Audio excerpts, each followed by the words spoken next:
Yo, Mr. Vinwicki, what is up? Hey man, I wanted to ask you, what are you planning to do now that the Gallardo project is finished? Well, I kind of have my hands full. I mean, I have my Supra, my Bentley, the Ferrari, the SL55, and the S600 daily driver. I mean, it's a lot to do at once. Ah, I understand. So that means you won't be interested in this Lamborghini Murcielago that I just found for you out in LA? Dude, I can't afford one of those. It would have to be an insane deal for me to even consider it, and I'd have to go across the country and back just to get it. Well, what if I told you it was the hero car from Fate of the Furious? Holy crap, really? Oh, and that's not even the best part. It's the cheapest one. Cheapest one in the country? Yeah, I've done that before. No, not the cheapest one in the US, the cheapest one in the world.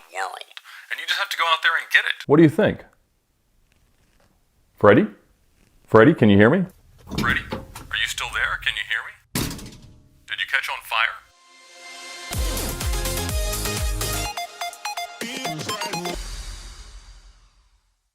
I have a little bit of a confession to make. When I initially bought this car, the country's cheapest Lamborghini Gallardo, about a year ago, I really didn't know how I was gonna top it. All the cars that were more powerful and more exclusive were just out of my price range, and the ones that I could afford weren't really that interesting.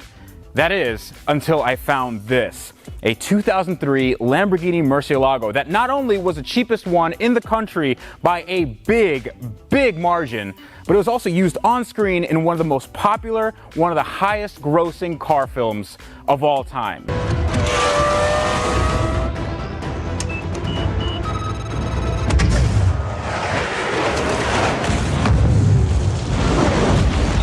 So before I go into everything that makes this particular car really special, I'm gonna address a subject that you guys are probably writing about right now in the comments, and that's the price. And you're gonna wanna sit down for this. I'm also gonna take some time to introduce and thank today's sponsor, Autotempest.com, because without them, I would not have bought this car. Let me show you what I mean. Now you guys know I love using Autotempest for research and window shopping because you get all the top car listing sites in one click. And you can compare with all of Craigslist, not just your one local area, which basically gives you a blueprint for what the used car market is doing and where you can find a great deal on the exact car you want. So, experiment time. If we use Autotempest to find an average price Lamborghini Murcielago, not even the cheapest one in the country, not a fire damaged triple salvage car, just a normal driver, you'll end up with a lot of really big numbers. So let's go and check that out right now. Lamborghini Murcielago, or as the UK guys like to call it, Murcielago, and within any mileage of 90210, because apparently we live in Beverly Hills, and we hit search. And immediately Autotempest pulls up every relevant listing from all the top car listing sites. So let's check these out. So we have a 2005 for 139.8.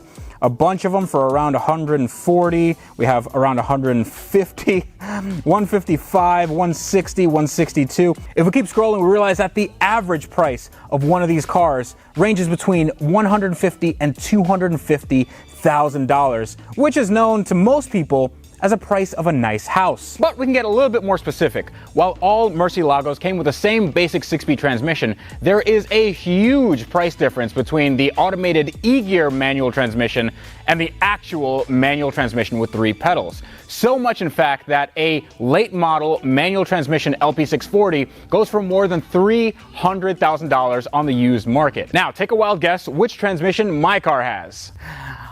Oh yeah. But you guys know me, and if you don't, hi, my name is Tyrese, and I have a carcane addiction. I wouldn't come close to paying 300 grand for this or any car, but when my friend Ed Bullion of VinWiki told me that this car was available for $80,000, then all the research and window shopping that I did on Autotempest paid off in a huge way. Let's go over some numbers. This 2003 Lamborghini Murcielago has a hand-built 6.2-liter V12, producing around 580 horsepower, going to all 4 wheels through a 6-speed manual transmission. It also has an incredibly wide stance and the big boy Lambo doors that my other Lambo doesn't have. In addition, every body panel on this car, save for some of the frame, which is aluminum, and the doors, which are steel, is made of carbon fiber, which in 2003 was extremely expensive. So for 80 grand, I think this is the deal of the century. And from where I'm standing, I can't see why this car was so cheap. Oh, I see it now. All right, that's a good noise for that to make.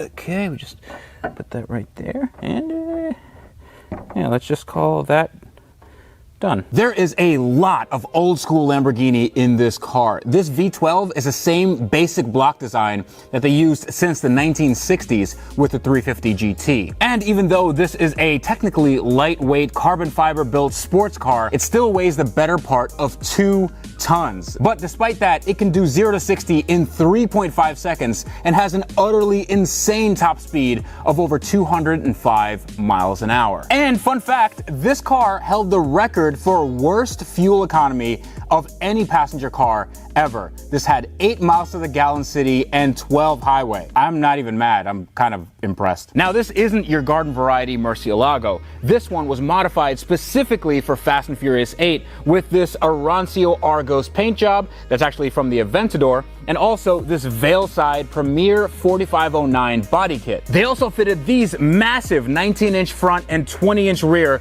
Triumph multi-piece wheels with really wide 345 series tires. And the studio also made some choice interior modifications with some weight reduction to make sure the actors were as safe as possible. So the actors got a full roll cage from the front to the back, which is the first time I've ever seen anything like this in a Lamborghini. And there's also a racing seat installed. There's a racing seat in here. All these modifications added up to the fact that this car was not only as good a performer as it could be, but it was also as safe as it could be. So yes, Tyrese did actually drive this car. No, this is not good. Oh, what's the matter, Roman? You loving that Lambo now? Now, I'm not usually a guy who cares about provenance or branding. I just like a car with a story. And let me tell you, the story with this car, pretty good. This car spent 3 months filming in Iceland in conditions that a Lamborghini Murcielago would never usually see. Now keep in mind, in the movie, this car met its icy death at the bottom of a lake. And then there was a comical scene where Tyrese grabbed onto the door, which was held on by a grappling hook to Ludacris's tank. It was kind of ridiculous. This car did not suffer any sort of fate like that. This car was actually the hero car. Wow, I'm in love. Again, no. That's $1 million show car. So for the filming of the movie, they had 3 running Lamborghinis, and this was the only surviving one after all was completed. So you can say that this thing went running, but it didn't go swimming. I don't want to go swimming. No! But the question remains, does this actually run? And the answer is, well, let's find out. Hey everyone, so it is Freddy from the future. And yes, I have put on a few pounds, and yes, I do still buy cars sight unseen, which is not something you typically should do. Now, when I buy a car, I buy it for content, but when you buy a car, you're probably gonna want something that's reliable, something that has a good car history. And our sponsor today is the best vehicle history report you can buy right now, and it is Car Vertical. So if you haven't heard of Car Vertical, then you are missing out because it is awesome. I use it for every single one of my cars. Now, it doesn't detract me from wanting to buy a really bad car, but it lets me know its entire history. So not only does Car Vertical have a really easy to understand mileage graph, which can show you if you have a mileage discrepancy or mileage fraud, but you can also see photos of your car before it went up for sale. And in case of a car like this, where it went in a salvage lot a few times, you can see photos of the car after the crash. Not only can you find out if the car was crashed, but you can see if it was in a fire, in a flood, it was damaged in any sort of other fun way, and also if it was stolen all over the world. So Car Vertical is the best vehicle history report you can buy with your money today. And if you use my code Tavares, you get 20% off your order. So go check it out. It's in the link in the video description below. I use it all the time. Totally worth it. Put that right there. That should be okay. It's a little bit of a process. Needs a battery box because all good cars come with a totally dead battery. Connect that right there. And right here. Now the interesting bit about this car is that you can actually start it from the back. It's actually because the film studio had a problem with the key not recognizing the ECU, so they hardwired a solution which was just a button in the back by the engine. But the problem is you can't take the key out of the ignition, so the key has to be in the on position. Just put that to the on position, make sure it's in neutral, otherwise the car is gonna run away from you. And we're gonna flip the switch for, there we go. Gonna flip that switch. There's things happening. And we're gonna turn on the battery box. Okay, that's gonna work. Then we press the button. Woo! It's nice and quiet, you know? I don't know what people are talking about when they say a straight pipe is super loud. I can totally talk over this. It's good. Woo! It's basically a Prius. I mean, it's not bad at all. All right, I think I'm probably gonna shut her off. We're starting with the interior, and the interior starts back here, oddly enough, because of this thing. This is called a roll cage, and the reason why you'd have a roll cage in a car is if it rolls over, it won't collapse on itself. These cars are actually known for not having a ton of structural rigidity on the top. Now, when this was used in the filming of Fate of the Furious, they had to have something that protected actors in case something happened. And they built this roll cage. Actually, the quality is not too bad at all. They made this part removable, that part removable, and all these on these little 10mm bolts. Unfortunately, I have to take out this entire roll cage because there's no rear window in the car. And when there's no rear window in this car, especially with a straight pipe exhaust, that means that all that exhaust, all the carbon monoxide, basically goes into the cabin and makes me feel really sleepy. So in order to start on taking apart the interior, we're gonna have to take apart this roll cage, starting from the back to the front. Let's get to work.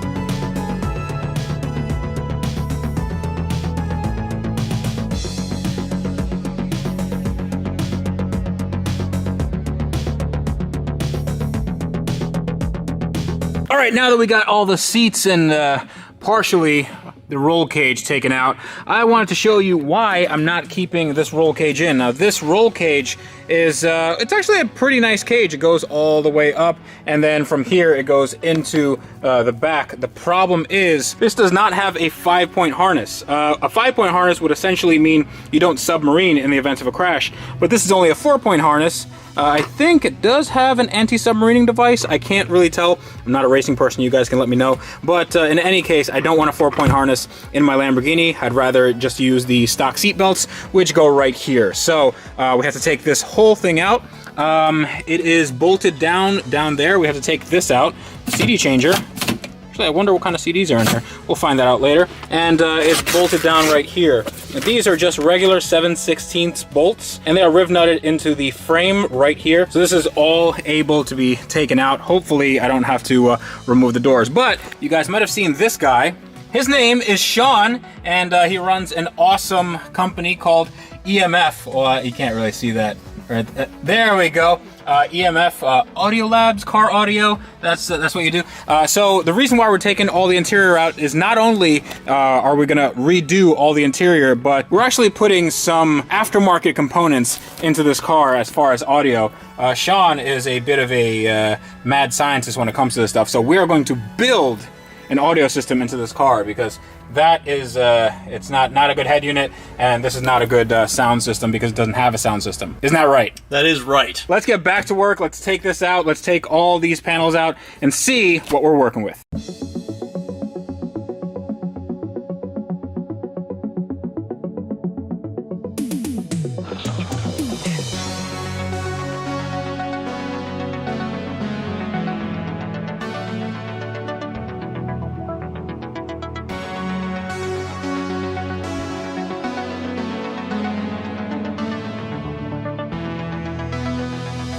All right, sit rep, this is how you take out a roll cage from a Lamborghini Murcielago. It's a little bit harder than I thought. So if you take a look, here's a roll cage. It goes from here all the way up to the roof and all the way down. You see this rusty panel? That is not the car, that is a roll cage mounting bracket.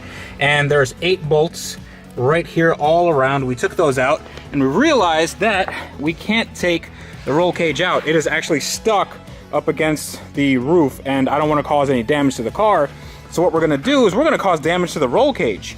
I'm just going to cut it right here and the same over there, and hopefully we can move this out and then we can pivot it and take it out, and then we will finally be rid of this roll cage, even though it's kind of cool and I kind of like it, but we definitely don't need it in a road car.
Okay, pivot it the other way, the other way.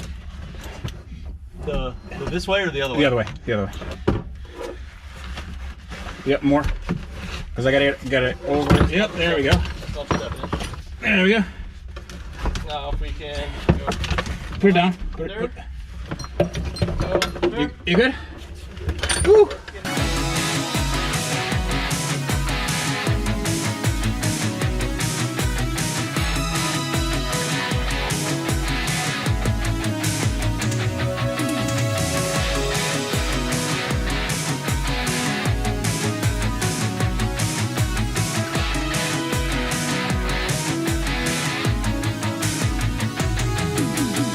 Okay, this is what's left of my Fast and Furious interior.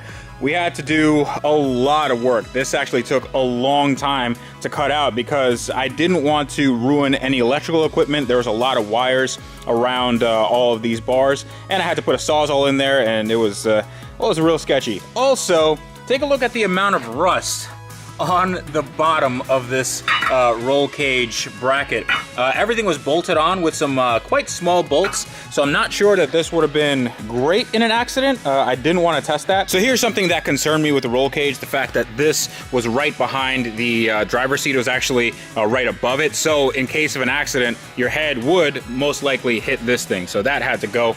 And also, it was fouling on a lot of the roof right here. You can see that, yeah, it took some roof material out with it. But we got it all out. This was actually a bolt-out affair, which was not bad, but everything else, yeah, that's not looking great. I'm not sure I can reuse that, but now this is just gonna be scrap metal, or I'll use it for something else. It'll be recycled into something else, but this car will never have a roll cage again, and that's a good thing because I can actually get into the car now. And I need to get another seat, obviously, but all the interior is gonna get recovered. I'm not sure what I'm gonna go with. I'm not sure what scheme I'm gonna go with. I think I'm gonna do a little bit more upscale, maybe something like an LP640-ish. But take a look at the seat. It's not looking too bad at all. It has some cracks on the bottom, but that can be redone. We have a CD changer. I don't know what CDs are in it. Probably should have taken it out, but that's not a big deal. And we have more of this rusty mess known as a bolt-in roll cage. Now, if we look in the car, that's another thing altogether. All that rust led to this, and I cleaned it up as best I could. This is actually not metal. This is a sound deadening material, and the bottom of this is made of aluminum. So aluminum does not rust. It does corrode, but there shouldn't be any rust there. I do have to take out this center console, and that's gonna be kind of a pain in the butt. However, we have to measure out and we have to cut out some stuff for the subwoofer that's going over there. So center console is gonna stay in place for now. The thing I'm most concerned about right now is the fact that I cannot take the key out of the ignition. For some reason, the key does not come out. So the key right now, this is in the accessory position, and that's the on position. I can't take it out. I can't try to start the car, nothing. It just sticks here. So I think I'm gonna take out the ignition cylinder as a whole and try to take it apart like that. And this is a big problem as well. This is a shifter, and it's been welded at an angle, and this weld is basically where the shifter connects to the rod in the transmission. And that's not great, because in order to get this entire piece out as one piece, I either have to cut it, which I'm probably gonna do, or I have to take out the entire transmission, which I definitely have to do for some other maintenance items. So if we look down there, yeah, I'll see if I can maybe take some of that out. I'm not sure. This is gonna be one hell of a project. But we got the interior out, we got the radio out, which was not that big of a deal, and there's so much room for activities. Everything looks pretty good. Nothing seems out of place. It's not like my Gallardo where there was a bunch of hacks and mods done to the wiring. All the wiring is stock, even though it's all just kind of put together in that one corner, so I have to put everything back in its rightful place. But this car is looking to be, well, the bones of it are pretty strong. So I guess Mark was right when he made that assessment. Now, if we take a look back here, we'll see that there's way more room to do stuff back here. I mean, you could put a turbo here, you could put a turbo there. I'm not gonna do a turbo. I think this is gonna be an NA build. I think this engine is gonna have that F1 sound that I know it can make. And the first thing to make that a reality is changing out that stupid exhaust. So that's gonna be coming up soon. And if any of you are wondering why there are no panels over here, usually there's like cover panels, they're all made of carbon fiber, and it usually looks a little bit better. Let me show you this. I got a bunch of spare parts with the car. Look at that.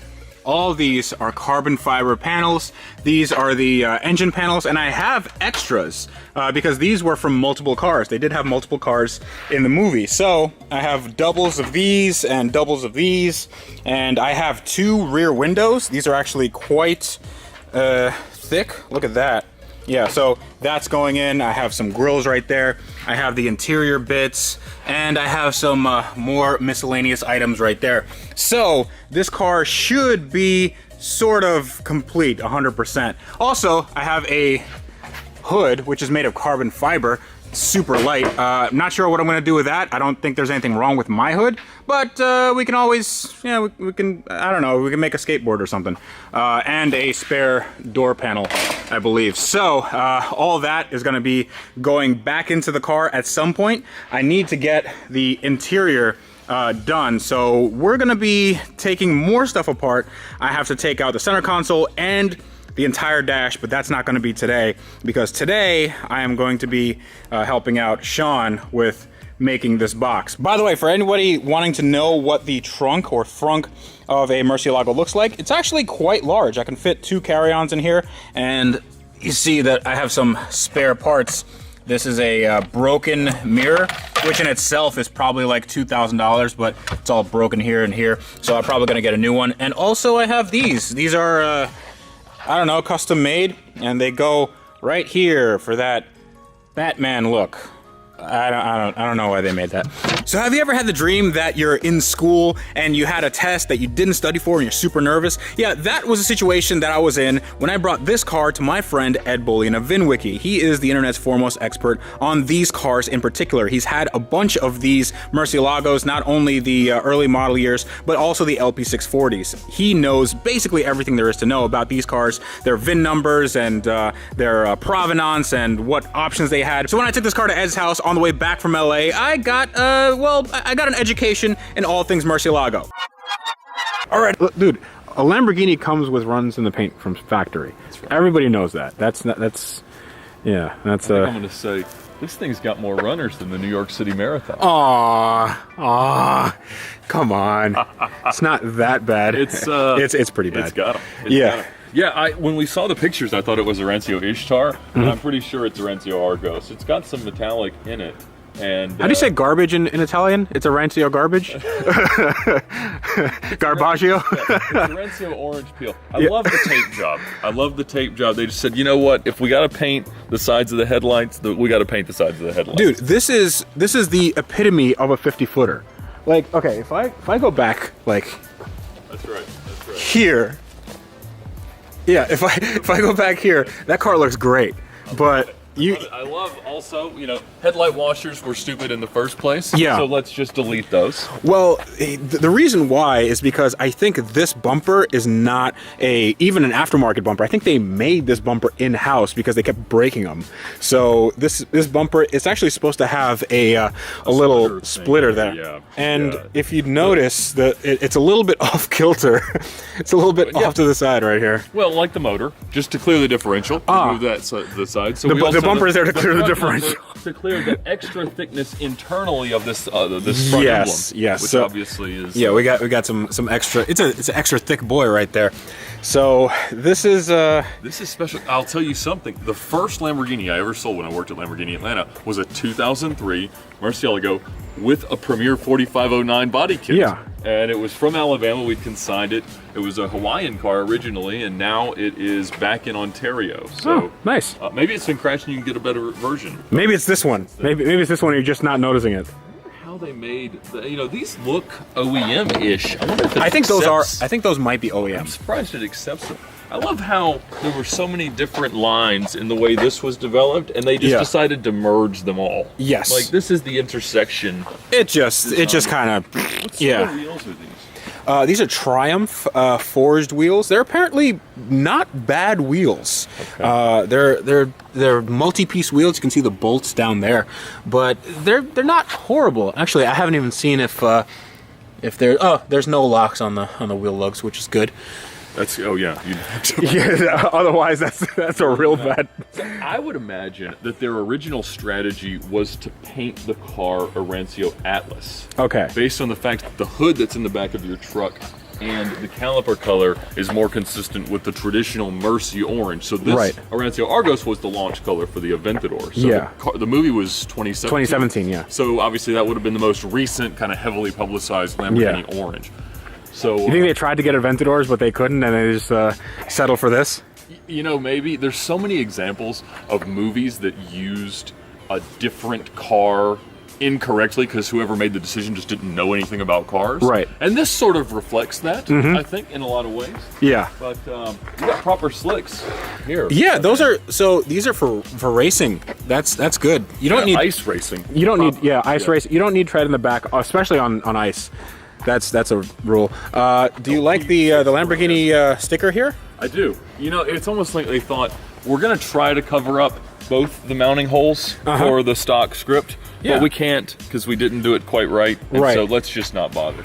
Yeah. I like the adjustment appearance without real adjustment opportunity. So this is actually, Rob Dahm has, I think, this exact wing, and it isn't adjustable. It's just kind of like tilted up here, but his has screws back here, and I think this was just like bondoed in. There you go. So that's good. I presume the purpose of this tape is to stop them flapping? Yeah. You know, well, those brackets do break. Yeah, but the brackets actually aren't broken. I'll show you what they look like. The brackets are not broken, but the actuators just aren't connected. Okay. Look at that. Look. This is really pretty the way they did this to it's nice, right? Some corrosion, some mold. That's okay. Oh, now, what are you gonna do here with the roll bar? I'm thinking I'm gonna take that out because I thought it was kind of a cool piece. The problem is it impedes right here, so you can't put the seat all the way back. Right. And I definitely need to do that. Also, it makes the e-brake it's not very good. It's like off to the side. It's like bent. That's not that uncommon. But I like the floor panel modification. You want to see something really cool? Oh. Okay. Look in here and take a look at that window regulator if you can. Actually, no. You know, I'm gonna bring the door a little bit down and just take a look and see.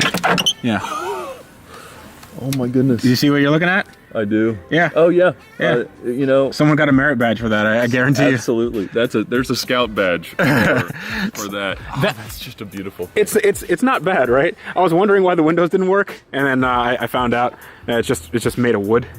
Now, I can't help but notice, knowing that I've had 5 Murcielagos, that pretty much anyone of reasonable height requires every available inch of space to sit in one of these. I noticed that this one's already 6 inches forward and more upright. So Tyrese must not be a tall fella. No, Tyrese is probably not that tall. I don't know if Tyrese, if you're watching, comment down below how tall are you, with your height. I can't be bothered to Google. So this is cool because it's a safety requirement that you can just move the seat wherever you want. Yeah, so you can actually put it back all the way. It has a racing harness in here. See that. I gotta say, you got center console delete. Yeah. You got rear view mirror delete. Again, super leggera package. What's behind me doesn't matter. Yes. And I can't help but notice, and we'd heard about this, but in looking at it, not having the center glass seems like a hazard. It does seem like a hazard, mainly because this doesn't have any catalytic converters or anything like that, and most likely has probably some exhaust leaks, and those exhaust leaks make its way here, and the fact that you can't roll the windows down. So, you know, you're basically in a... More wood for that? Yeah, if you start getting lightheaded in this car, you'll probably know why. Wow. But it does start and run. You wanna hear it? I do. Okay. I do. Can I try to sit in it? You can try to sit in it. I'd like to. Yeah. Do you know how to do that? Have you ever done that before? Not in such a nice one. Okay. Ooh. Don't hurt yourself. Oh, there you go. Dude, you fit like a glove. 6'5". Look at it. It's really the top of the limit for this car. All right. You look real comfortable, man. Oh, it does recline, as you'll see. Yeah. Oh my goodness, man. This is it's good, right? It's a beaut. I like that the headliner works as the headrest. Yeah. Oh yeah, the headliner is which is good. It massages your the back of your head. A scalp massage. The button to delete, so whatever your trip odometer is at, it will remain. Yeah. You don't listen. You don't need buttons for there. Where we're going, we don't need buttons. That's right. Oh, cigarette lighter intact. Yeah, that's why I bought the car. That's right. Yeah. You know, the interior is not bad. Like I just had to replace intact. The dash on my newest one. I had to on the last one. But it's really not that bad. So it has some creases like right there, but these are things I could probably live with. Can you? Yeah, yeah. I know you have standards. I know, but I think these are things I'm willing to overlook. 496. Fairly late. Yeah, so it's a Canadian car. So the C here means Canadian. U would be the U.S. 2203, then 12496. They didn't number them as sequentially before they changed the VIN convention, because later in 2003 it would have gone to ZHWBU for Mercy. Yeah. And then this would have been a 16M. 16M means early stick car. Right. And then the LA and then 0, and these would have been probably in the first 1,000 that were produced. Oh, nice. So this is, I mean, they didn't make a ton of these cars, No, they made 4,099 cars from 2001 to 2010, and they, and that was worldwide. So, you know, different times, about 30 to 40% came to the U.S. So. And only one of them is still available from the last Fast and Furious movie, and I have it. So how many were there? 3. Okay. There were 3, and one was destroyed. That was the one that went into the water, and that was turned into a rolling shelf for Tyrese to do his interior shots when he goes into the water. And the second one was taken to the UK for the Fast and Furious Live. They actually put a 3.0. That's what I sent you. Yes. That one came up for sale recently. Yes. But it has a swapped powertrain. Yeah, it has a 3.0 V6 from a Jaguar. Right. But that actually has, I think that's an LP. It might be an LP. That other one. Interesting. We'll have to check. I can't help but notice the unbelievably good welds here. Well, yes. So at first I thought that was Tyrese's shifting, but it might be when they replaced the clutch. They had to do that in Iceland. They basically maybe they didn't know what they were doing or something. And this happened all the time. Okay. It was extremely common to break the shifters. In fact, Road and Track magazine fell out of the good graces of Lamborghini because they broke it during the test. Oh, wow. And they got a pipe fitting to secure it, and showed a picture of that in the article. Wow. Which is not something you do with a press car. No. You're supposed to pretend like everything's perfect. Yeah, so I'm gonna have to get a pipe fitting. Stock radio.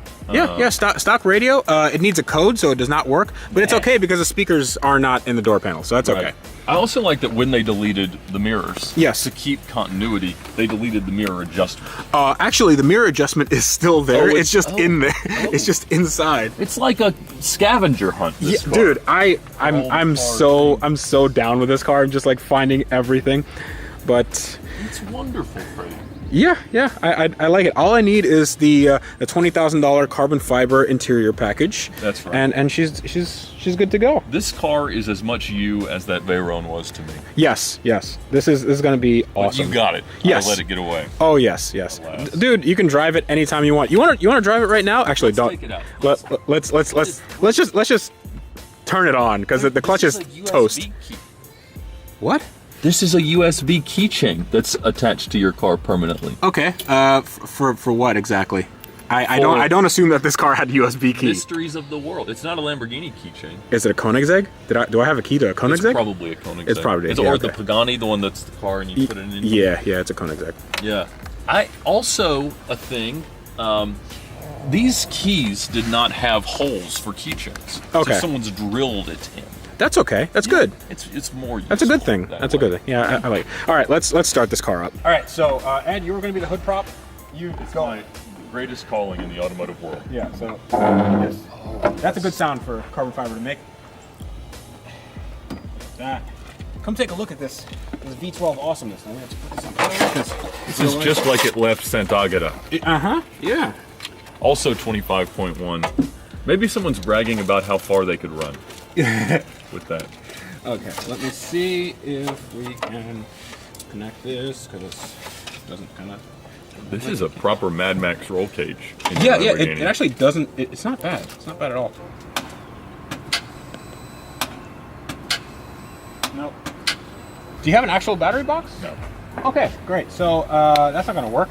I can assure you that this runs. I believe you. Yes. Because it seems like it would. Yes. Oh. Okay. There goes nothing. We got a spark. Yeah, we got a spark. And.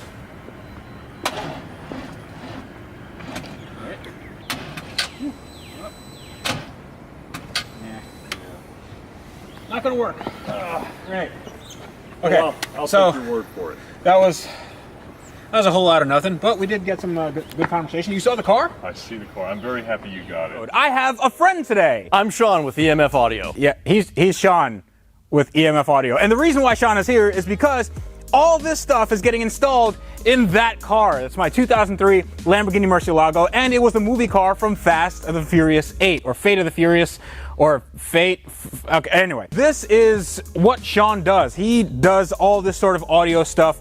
He installs audio. He even makes audio components. Correct. What we've got here, I've got these 6.5s. I also make subwoofers. We've got 4 different lines there and 1 amplifier that's very, very, very large. That, unfortunately, will not work for this application. It's a little bit too much. So I've got some sundown audio stuff, and these are also available on our website, emfcaraudio.com. The reason why we're doing this, and a lot of people are going to wonder why we're putting in car audio on a car that really needs a lot more stuff than just audio. The reason why is because this car doesn't actually have any audio in it at all right now. The speakers are gone. Stock radio had a code that needed to be put in, and that wasn't getting done.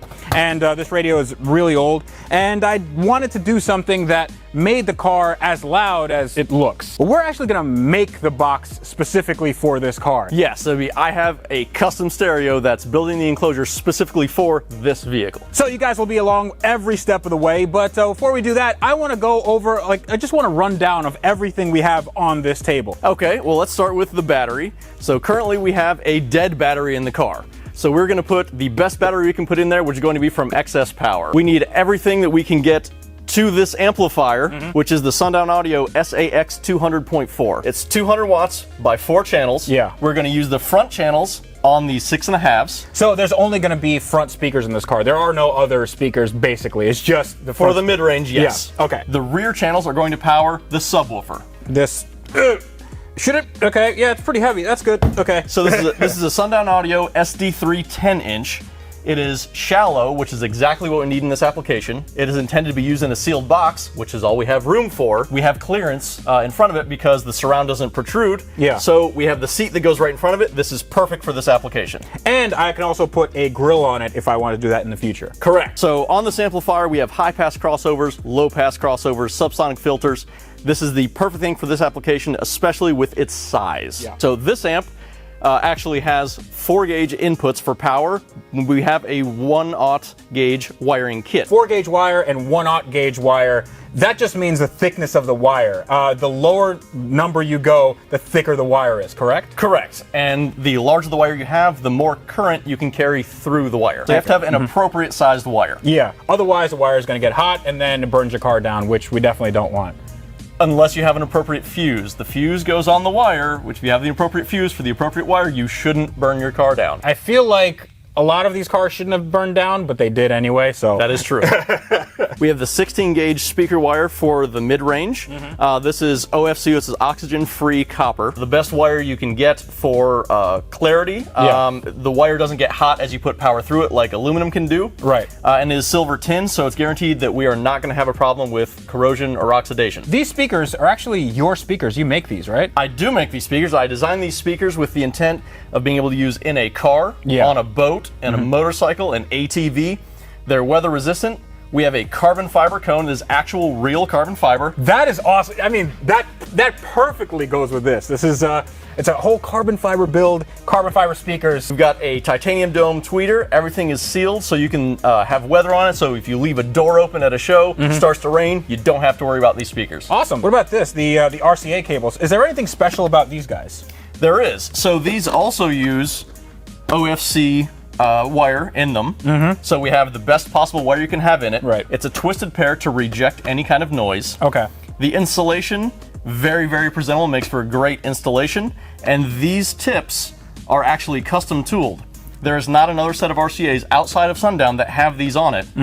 They're designed so they can fit very firm on the amplifier. Yeah. So they won't slide out or anything like that. But also, if you want them to come off, they won't pull the terminal out like I've seen on ones that are way too tight. Cool. We could possibly use this Harman Kardon head unit. It came stock with the car. I think the car had some upgraded audio, but when I turned the car on, it had like a enter code here for security. I don't know what that code was, so we just ripped that out.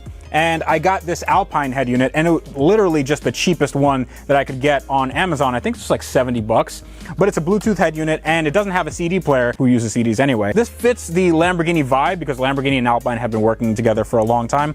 Plus, it's kind of sleek and cool looking, and I can connect my phone to it. So I think this should be pretty good for our purposes. So this head unit has 3 sets of RCA outputs: front, rear, and sub. The front we will be using, the rear we won't, because in this application we don't have rear speakers, but we do have the sub output which we will be using. Right. Now this amplifier does have a bass knob, which would be a separate cable. It goes to a knob, you can mount it anywhere in the car, and you can adjust the sub volume on here from there, but we want to retain that clean interior look. Right. We don't want the separate thing. So having the sub output, we can control it directly from the head unit. So you can adjust the volume of the sub itself without going up on the bass or anything like that, and adjust all your bass right on the head unit. Awesome. So now that we got everything laid out here, we're going to talk a little bit about how to cut the box, because all we have is some lumber that we got from Home Depot, and we're just going to cut it using some regular wood tools and just some good old-fashioned elbow grease. Yeah, we've got a circular saw, a straight edge, and that's all you need to build a basic box. You don't have to have a table saw or anything like that. Yeah. You can do it with simple tools you may already have. Let's get to that.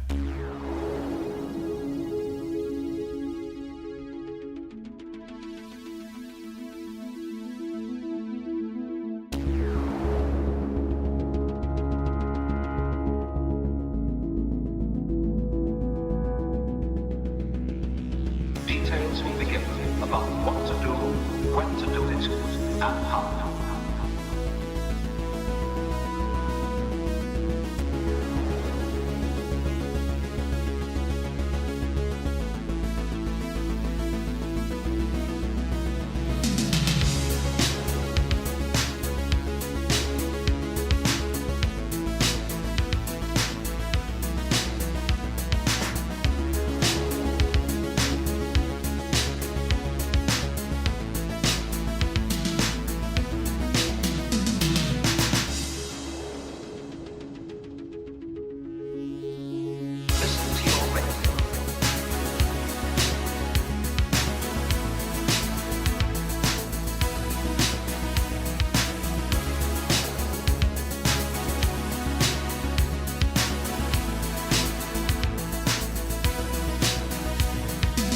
right, so sit rep, we have a little bit of an issue. So this is the piece we cut. That's the backing piece for the sub box. Sean, what's the problem? Inside the car, there's a little nub that comes out on the back wall. This will not clear it. So what we've done is we have taken this piece of cardboard, we've laid it on the back wall, and it pops out right here. So we've got to cut that out in the wood here to compensate for that spot on the back wall. This is where the transmission housing lives, and it's actually the same on both sides. But I think there's enough room here that we can actually make something work, and we'll make it look kind of nice at the end. At least that's the idea. Okay, I made a template out of cardboard, and I transferred that to wood. So now it looks like that and that. Actually, this goes a little bit further in. That goes like that, and that should butt up against there. We'll figure something out for this little cove right here. But right now, we're gonna make the basic layout of the box. And we need some wood glue and we need some nails. So let's go do that. What do you think, Sean? Box stuff. Box stuff. Details will be given about what to do, when to do it, and how.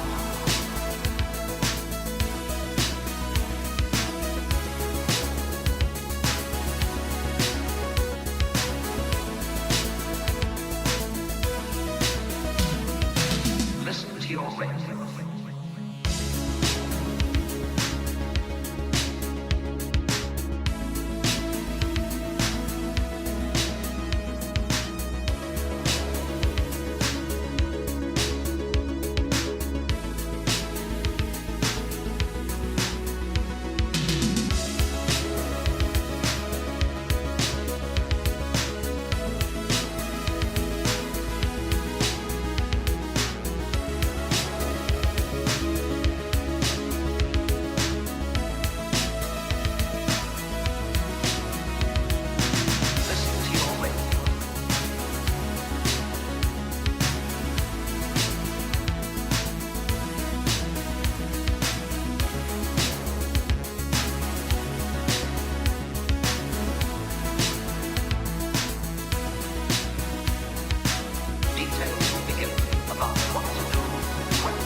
All right, everyone, that is a box.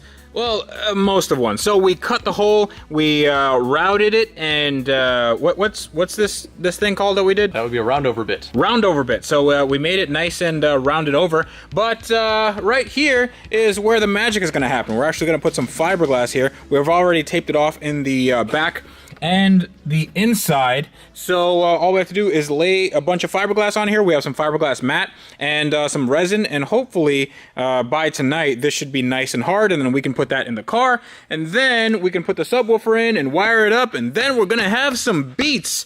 Isn't that right? That is right.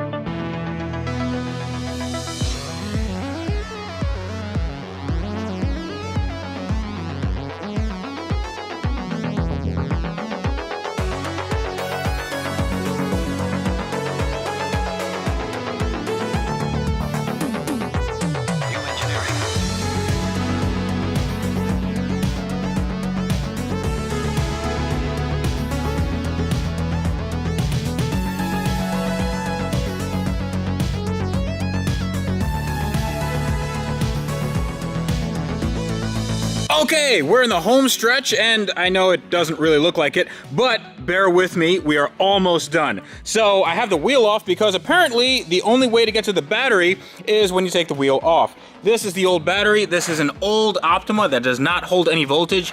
You charge it for a day and it just dies in another day. So we got a new hotness battery. Look at this, XS Power. This is also an AGM battery, but this should be way better than this busted garbage. So we're gonna put this in, and we're also gonna run all our lines for, our power lines the only power line for the amp. And we're gonna do that by going through, oh, you can't see anything in here. That's better. Okay, so you see I made a hole with the grommet, so the line's gonna go from there all the way up in here. And there's another hole right there. That is gonna lead to the trunk area. Fun fact, the ABS module has a bracket that's completely bent, and it's basically ripped from its mounting. So what I think happened is that when this clutch blew during filming, they didn't have any way to move the car. So what they did was they had to put a tow strap on here and pull the car using that bracket, and it screwed things up. Hopefully the ABS unit is okay. But that is actually not the worst of it, because if you look at this door, it's orange on one side, but on this side, it is silver. That side's yellow. Yellow was the original color of the car. Silver is not, so I don't know what happened to that door, but I don't know what happened to the harness. They just cut the harness at both ends, so I'm gonna have to rewire the harness. I thought that there was a problem with the window, why it wouldn't work, and I found out that the problem with the window is, these cut boys right here. All right, we are done. What time is it, dude? Midnight 11. So it's midnight, and we are finally done with the wiring and the running of, well, wires and everything. We got the new battery in, we got the amp in, we got the speakers in, we got the sub in, we got the box made, we got everything done, and I'm a little bit nervous about turning this thing on for the first time. Should I be nervous, Sean? Absolutely not. Okay, you should not be nervous. We needed to do a lot of stuff on this car that is not sort of normal for a regular install. Since I'm not the car install guy, I'm gonna let Sean kind of go through everything that we needed to do that was super hard on this. Okay, so starting off with the battery. As we showed before, it is stuck way up in there behind the tire. So we had to get a fuse holder directly next to the battery because we do not want to have that going through any metal, any place it can short without a fuse in line. So it's about that far from the positive terminal, but we had to loop it because the positive terminal is up here and the negative is over here. So we had to run it this way, make the fuse holder accessible when we take the wheel off, of course. Make that wire come up here, come all the way up to a grommet right here. Yeah. Very important to use a grommet. You do not want it to short on metal. That wire now goes through the side over here along with the factory wiring. Very, very fortunate that we had enough room to do that in this car. Yeah, that's actually pretty cool. I like that Lamborghini thought of a audio install when they built this car. Clearly that's what they were doing. So from there, we have to go up under the dash, wrap over, and then down by the clutch pedal, there was an opening where we could drill a hole. Through that hole, we have another grommet because we have metal. Yes. So 2 grommets we had to go through. That pops out way back down there. It comes out to where we can get power to the amp. Yes. We had to do a ground wire. Ground to the frame. Fortunately for us, we have an aluminum frame. Yeah, it's not carbon fiber. The body panels are carbon fiber, but the frame itself is composed of aluminum and some parts steel. We did have a bolt that we could tap onto. We cleaned all that up with a wire brush. Straight down to the metal. Connect that up. Maybe we have where it loops around where we have no stress connection. Goes over to the amp. There we have our power and ground to the amp. Turns on. Great. The remote wire, the RCAs, and the sub speaker wire all have to go to the back. So on this side, same kind of deal. Back on the wall down there. Yeah. We had to drill another big hole to get 2 sets of RCAs, 1 set of 12 gauge wire, and 1 remote wire all through that hole. But we still have the front door speaker wires. This is where it got interesting. To run these speaker wires, first you must remove the wheel! We had to remove both wheels, and it was a complete nightmare. So, not to remove the wheels, but to route all the wires. So we take the wheel off, we take the inner wheel arch off, and then we had access to run wire from over here at the amp, up through, so a very small spot up here, and up to the door. So there's a hinge right here, and the factory wiring to that door runs there. We ran it right with it, right through the factory hole, directly in the door. Very nice, clean install. And it also needs to have some slack because when the door comes up, obviously it picks up that slack. Right, so again, we just followed exactly with the factory wiring, so we know we have the right amount, the right curves, everything like that. Yeah. Goes right with it, looks really nice, and you don't see any wires running new wire into the door instead of using the factory wire. This is not mounted yet. This is just kind of set in place so we can see if everything's working as it should, because I don't know where I'm gonna mount it. I think I'm probably gonna mount it right here, but I do need to reupholster all of this. There's gonna be a lot of changes going to this car, so I'm not really putting everything in its place 100%. We're just doing a test fit, and hopefully everything works out. But let's take a look at the box that you made. So we don't have door panels in here yet, but we do have the door speakers connected, so we can make sure everything is good. Millionaire doors engage. Doors go up, dude. That's that's awesome. Not all Lamborghinis do that. No. It makes them Lamborghini doors. Not Lamborghini doors. Lamborghini doors. As you saw before, got a little bit of a hiccup with one spot. We had to do some fiberglass in. Got all that form fitted. Did a trim panel on top of that so everything fits nice. Flush the sub in using a rabbit bit, as it's called on the router. Yeah. So that will take where we can trace the inside line, make a nice smooth cut outside. Flush the sub right in. Now we don't have the gasket on the sub because we wanted to sit it all the way in there, and we're gonna put a grill on top of that. Yeah. And that way we can maximize the amount of lack of possibility to hit the seat. Yeah. Get it right in there, but we will have a foam seal on that so it won't leak. That is the purpose of that gasket, so it won't leak. I'm gonna connect a battery charger to it just in case, because this is a brand new battery, but we're not actually starting the car so it can charge. Actually, before we do that, this is the battery cutoff switch. So all I have to do is turn this to the right and the car should technically turn on. Should I do it? You should do it. I'm doing it. Did it. Okay, nothing blew up. Hey, look at that. Radio turned on, okay. So I'm gonna connect my charger. Let's put the ground right there. All right, so charger is on. Charger is on. And let's see what we got here.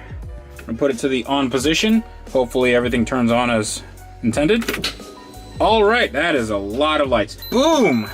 Take a look at that. So, this is, I don't even know what model this is, but I will link it below. Oh, it's a UTE 73BT. And this thing is beeping at me something fierce, probably because I have all my doors open and stuff is disconnected. So, we press source and hopefully we should get some sound. Tuner. Oh, we got static! That is a good sound. Really, really good sound.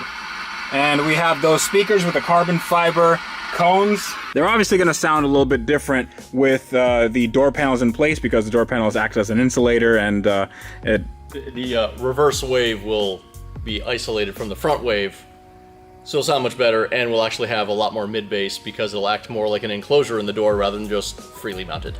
Well, I was going to say the exact same thing, but I'm glad you said it as well. These are mounted, and I really like the look of these. I like the branding, I like the EMF logo right here, and I love the fact that it's carbon fiber like everything else in this car except for the frame. So, we are going to pair this to my phone and see how well everything works, not only the speakers, but that sub as well.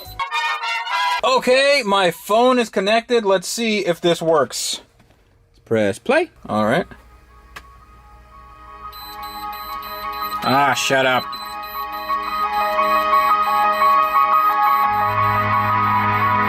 Oh, this sounds great.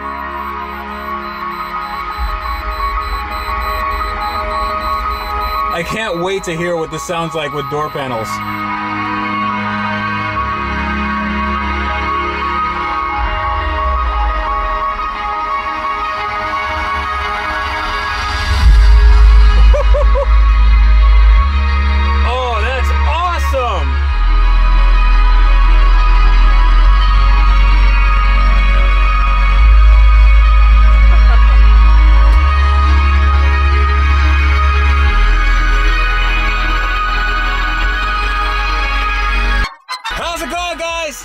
My name is Tyrese, and today...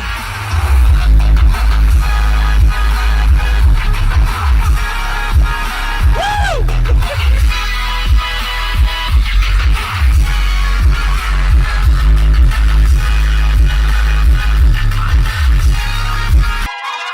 Whew, That sounded amazing. I want to know what this thing sounds like when I'm outside the car. So we're just gonna do one of these, and let's just put the volume on. Let's just put on 30. Let's not go too crazy. Let's go a little crazy. And let's hit play.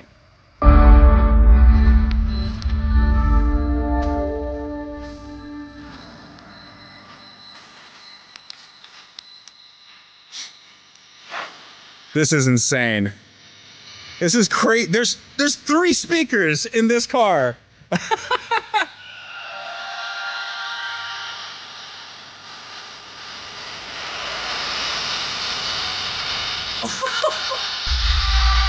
Dude, this is insane.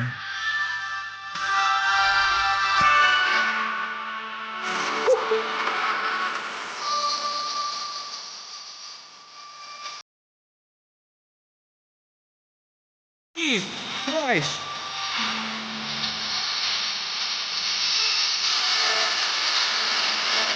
It's literally like there's a concert like right there. I have to scream to oh my god. Guys, I don't know if you can tell, but I have goosebumps right now. It sounds so amazing. I know the microphone on the camera doesn't do anything justice. It probably sounds like a bunch of like but I swear this sounds ridiculous. This guy is the MVP. This guy knows what he's talking about. This guy has amazing speakers. Those door speakers, freaking amazing. They're really, really good. That's what I made them for. Yes, they're very good. Yeah, you should make more of them. I have lots of them on my website, emfcaraudio.com. You guys should go there because the link is going to be in the description below for that. The full line of Sundown Audio on the website. Everything from excess power. I have it.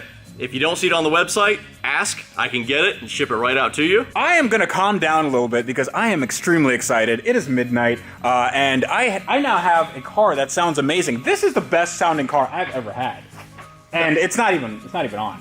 I mean, we'll deal with the exhaust at some point, but as far as audio, this is like on point, and we haven't even like dialed it in. This is just like out of the box with some crappy head unit. Like this is insane. Did a couple quick little settings, that's it.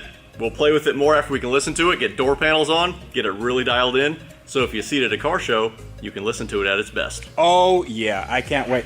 I got the key out, and it only took me having to break the entire ignition cylinder. Okay, I didn't break it, I just took it apart. But it looks pretty broken, and I don't know why this key wasn't turning, but I got it out, and hopefully we can fix all that. Right now, what I'm doing is I have to take apart this entire interior because everything here is made of leather, and all the leather isn't exactly in great condition. Not to mention the stitching on the leather, it's a wrong color. Originally this car was yellow and the stitching is yellow to reflect that, but since this car is now orange, I have to change that stitching to orange. And since I'm changing the stitching, I might as well change some other things, like the fact that this is still leather and kind of broken, and the fact that this is plastic, and the fact that the leather isn't as nice as I'd want it to be, especially not for a car of this price bracket. So today is going to be a bit of a work-heavy episode, and the first thing on the docket is taking out the audio system that I just installed.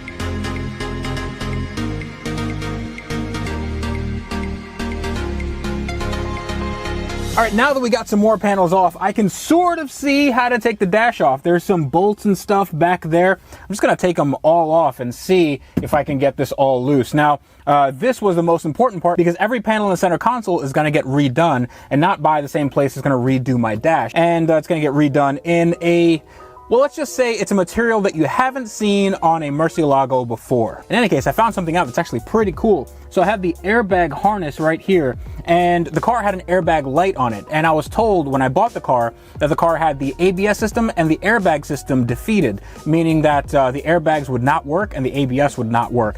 And I thought that the airbags were taken out or something. The airbags were not taken out. They're not even disconnected. Well, at least these aren't. The front two airbags aren't disconnected. What is disconnected is there's a switch on the side, and that's disconnected. I think that turns off the passenger airbag or something. I don't know why you'd need to do that with a key, but that's Lamborghini in the mid-2000s. But I think that is the entire problem of why our airbag system does not work. So theoretically, I plug that in, airbag system works, and I plug the ABS in, and that system works. And that means the car is ready to drive. Well, when I get the interior in, and I deal with some mechanical issues, and I also make it rear-wheel drive. Okay, so the car might not be ready to drive right now, but fingers crossed that that day comes pretty soon.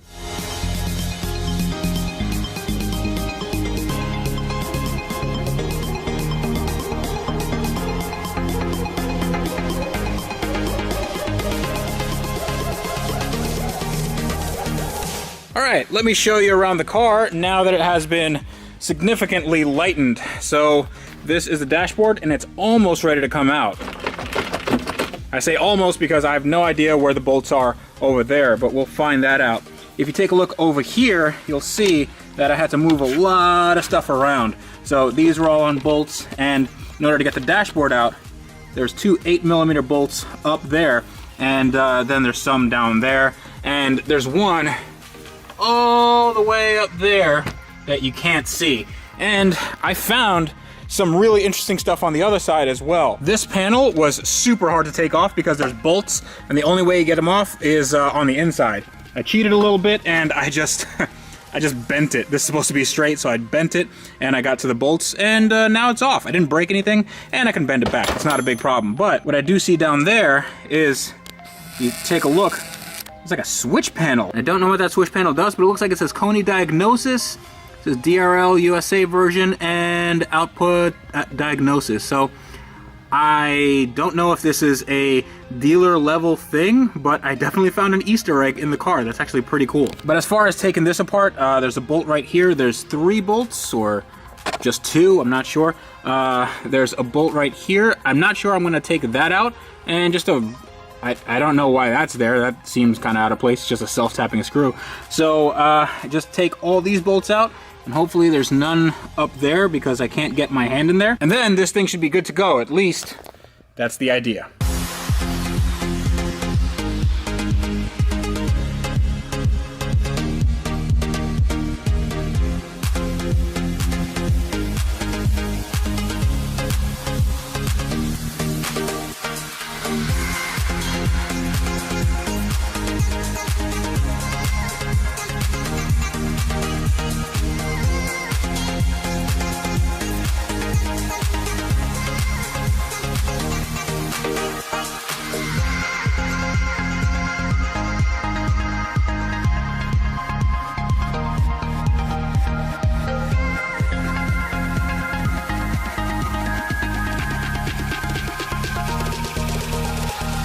All right, sit rep. I'm pretty sure I'm the first person to ever do this. At least it seems like Lamborghini never designed this to come apart. So let's see if you can see this. There are bolts right up here, and then those follow the entire width of the car. So there's one there, and all the way down. There's about 6 or 7 bolts in total, and they're very, very hard to get to. So the next thing I have to do, I think all the bolts are off. All the bolts are off over here. I think I'm gonna run into a problem with the airbag because there's a bunch of bolts that I can't really get to. There's a bunch of bolts over here. And I don't think I'm gonna take those off, but I might have to. And those are really gonna be a pain in the butt.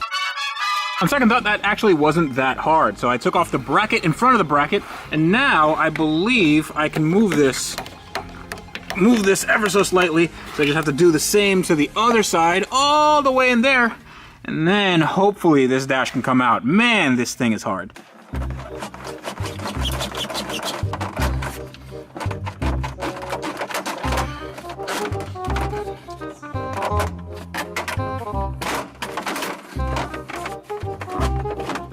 You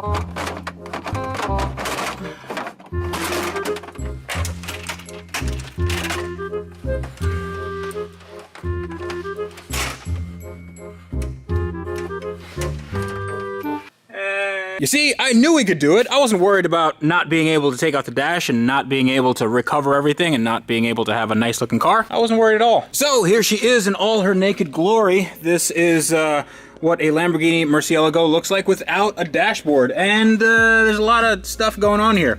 Now, it doesn't look that bad.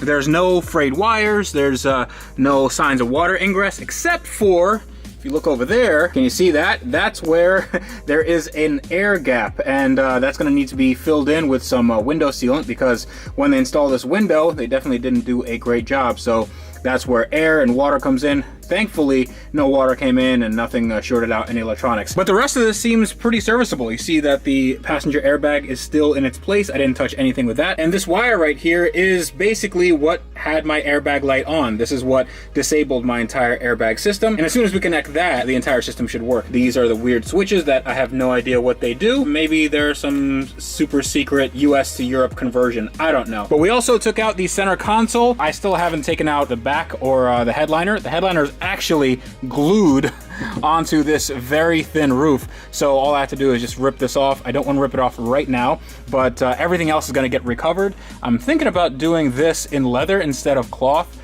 but I don't know. You guys let me know in the comments if that makes any sense. Now, one thing I wanted to make sure of was the fact that I have everything connected. Well, everything's sort of connected. I can reconnect the gauge cluster and I can reconnect everything that needs to be plugged in so the engine can work, because I'm getting a new exhaust pretty soon and I want to make sure I can test that out before everything gets recovered. And let's take a look at this.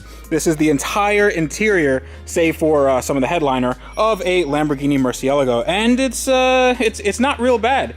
Honestly, this is really light. I mean, this weighs probably 5 or 6 pounds. It's just fiberglass with some leather on top, and it's pretty light. The entire interior is pretty light, which doesn't make sense because this car is like 4,000 pounds. Anyway, here is a part of the video where I tell you what I'm gonna do with this interior. And what I'm gonna do is I'm just gonna recover it in stock colors. Well, stock-ish colors. I want this to look like the Lamborghini LP640, the later model Murcielago. And the reason for that is because I want this to look like the car in the movie. And in the movie, there were some interior shots not made with this car. It was made with another car that was stripped out to be on a soundstage, but that car had an interior with some diamond cold stitching in orange, and it looked like an LP640, which I believe it was. So I'm gonna do black interior. Not sure if I'm gonna do perforated leather or what. Not sure if that's gonna look good at all or if it's gonna be too much, but I want this to look very, very stock, very, very clean, and also doing some accents like this piece and that piece and that piece, all in a material that you guys have seen but never seen on a car like that. So I'm not gonna let you know what it is right now, but I think you guys will love it. I certainly do. Now, one thing I wanted to touch on before I end the video is this key. So here is the stock Lamborghini key, and it's basically the same thing as a Diablo, I believe. And this had a hole drilled in it because that's not where a keychain goes. The keychain goes over here, oddly enough, and it's just the weirdest key in the world. But what's even better is the fact that this ignition switch, the switch itself, this guy right here, it actually does work. It goes into the on and start positions, and it does everything it's supposed to do. But this is our culprit. So those of you paying attention will know that I wasn't able to put the car in the off position, wasn't able to take the key out, and I also wasn't able to start the car. So it was just an accessory and on, and it wouldn't go anywhere else. And this tumbler right here, there are little holes, and little rods go in those holes, and when you put the key in, they're all supposed to line up. I think they're all kind of strewn across here. You see these, yeah, these little guys, these little nuggets right there. And those are supposed to allow this to turn inside the ignition cylinder. Now, those need to be redone. I think I can have those taken to a locksmith or something, or maybe I can just finagle this myself, but I think I can get this working. I haven't spent any time on it. I just kind of took this apart and I disconnected it from here. So if I spend some time on it, I'm sure I can get it and get this key working, and then if I get this key working, I won't have to start it from the back. And I can also get this working. This is the stock alarm, which is very, very troublesome, and hopefully it doesn't give me any trouble, but who knows. With the luck that I've been having, I think we're gonna get some trouble. So some of you will notice that there's a USB stick on the key ring, and you guys have been wondering what's on this USB stick, and I just checked, and it's absolutely nothing. Womp womp. Yeah, it's not very climactic here, but maybe we can put some Fast and Furious goodies on here when I finish the car. This will be kind of like a little keepsake. Depending on how big this is, we could probably put a video in here, and that'll be kind of cool. So, it's been a long day. We did a lot. This looks like a disaster area, but it is a very big step to this car getting done in a timely manner. Now, when I first got this car, I wasn't able to turn the car on with the key. The key had two positions, accessory and on, but I couldn't get the car to start and I couldn't get the key out of the ignition. So what did I do? I just took everything apart, and I did so by breaking things.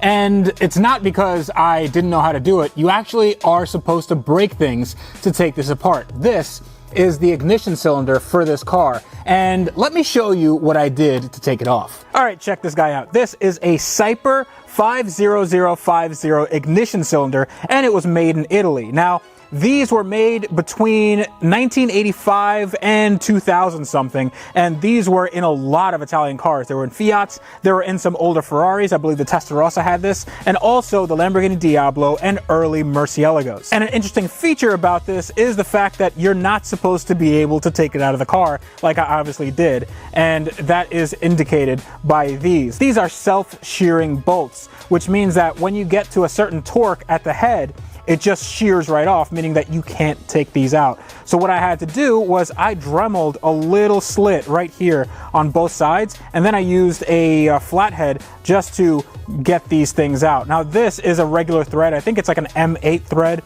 and I'd be able to replace these with basically any other regular bolt. And I'm not really going to be too concerned about anti-theft measures, even though I can get these self-shearing bolts at a later date. But you'll have noticed that I just took the key out. I can put the key in, I can take the key out, and I can turn it to all the, now I can turn it to all the positions, including start, and then I can take the key out, just like normal. And the way I can do that is, well, let me take this apart and I'll show you what I did off camera. So a lot of you might be thinking, why did I take this apart and why did I rebuild it? I could just get a new one. Aren't these just Chrysler units anyway? They are not. So this is one of the one-off things that Lamborghini used during the 80s and 90s. These were only available for a select amount of cars, and those cars are very expensive. And to take this apart, you can see that it is quite simple in its construction. The problem that I was having, the reason why I couldn't take the key out of the ignition, is because that there is a little tab right here, and that tab had rotated independently, and there's a little tang that wasn't allowing that tab to go back in. So basically the tumbler inside, that was just stuck and wasn't allowing the key to turn. So what I did was I took everything here apart, and then when I took that apart, all the pins in the tumbler, I know that I can't really show you that right now, all the pins in the tumbler fell out. So what that meant was I had to rebuild the tumbler, I had to make sure that everything was operating smoothly, and I gave it a nice little bit of grease right here. Now usually you'd give this thing to a locksmith or somebody that knows what they're doing, because there's a lot of little fiddly bits that can go really wrong, and I don't want to devote $1,000 or more to get another one of these things, not to mention that there's a 30-day wait at the minimum to get one of these from Italy. So when I called up locksmiths in the area, they all took a look at this, they all said that, oh, it says Lamborghini on it, we're not going to touch it. So that meant that I had to do things myself, and wouldn't you know it, it works. And now it works really, really well. It goes from off to accessory, on, and start. And there's no binding, no nothing, and I managed to get all the little pins in the tumbler. I got those all lined up correctly, so when I put the car into the on position, I can't then take the key out, just like you would normally. And hopefully this works. I haven't actually tried it. Let's go try it and see if I can actually start the car with the key, and if this is a really short episode or not. All right, so to connect this, it's actually quite easy. It's just these two harnesses right here, and I believe they just go on somewhere in the column. Yep, right here. So one thing that I've done was I made sure that the battery is being charged, even though I had no way to start the car, just because I don't want a dead battery when and if this thing starts up. And hopefully it'll start up right now. There we go. Okay, so now the car has battery power. I don't believe that I have anything shorting out here. We're gonna find out in a second. And the car is in neutral, so it's not gonna drive away from me. So let's see if this thing works. Okay, key in. All right. That's good. It's in the on position.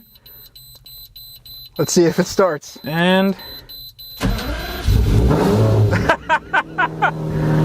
woo!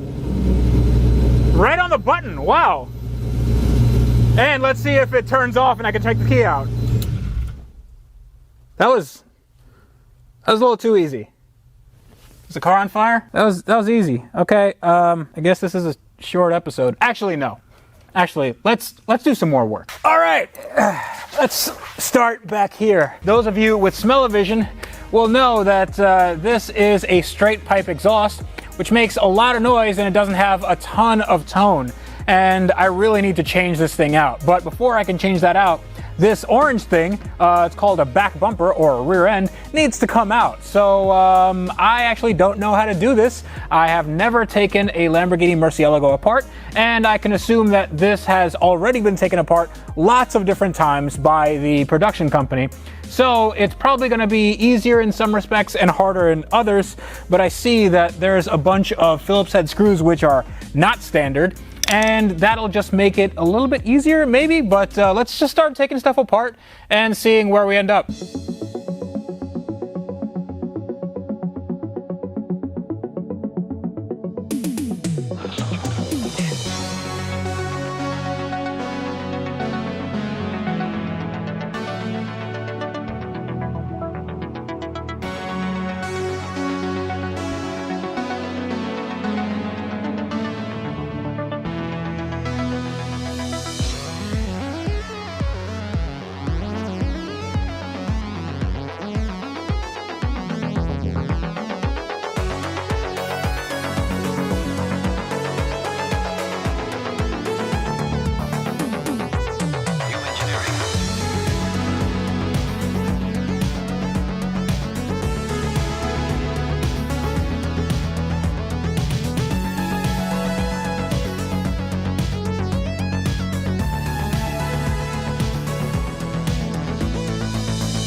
All right, everyone, let's check out the carnage, and there is a lot of that. This is the rear bumper, the Premier 4509 bumper that was actually made by the production company. And you can tell that because if you look at these edges, this definitely looks like a homemade job. There's nothing that leads me to believe that this was an aftermarket thing, specifically because if you look right here, you can see the self-tappers that they just rammed in there. There's like 6 or 7 of them, and it just looks horrendous. And this goes directly into the carbon fiber of the car, which is, yeah, that's not great. Also, is this real Iceland dirt? And maybe this is worth something on eBay. The rest of the bumper does not look horrible. This is actually quite savable. Now I do need to do some body work right here because these guys right here, these go in like so, and they have to line up so there's no gap right here. When the bumper was on the car, there was a little bit of a gap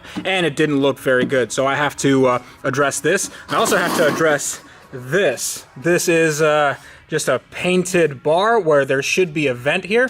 So I'm gonna have to Dremel all this out and then maybe put some mesh in there, as well as right here, because this is, again, just painted and I have to put some mesh beneath here. But the rest of this does not look horrible. I will need to make my own brackets to put all the accompanying pieces on, and I will have to fill in these holes because they look atrocious. But if you look down here where the exhaust is, it actually is not too bad. I know that there is a finisher piece right here. I'm debating on whether or not to put that on because the movie car didn't have that and I want to retain that movie look. But everything else can be salvaged, and I don't think I'm gonna need to buy a brand new bumper because one of these is $5,000 for the FRP, the fiberglass reinforced plastic version, or $12,000 for the carbon fiber version. I definitely don't have any funds for that. But we also took off this. This is the sort of trunk panel spoiler rear thing, and it all comes off in one piece. I actually did not know that this spoiler comes up at speed. This is a little active arrow thing, which is cool. I hope it works. But if we flip this over, we can see that, well, this needs to all be gold, so that's gonna be getting the gold treatment. But you can see that there's some hydraulic rams right here, or rather some electric rams, and they're connected to these two harnesses, and those are connected to this guy right here. So I have no idea if this actually works, but hopefully it does. And this is actually in decent shape.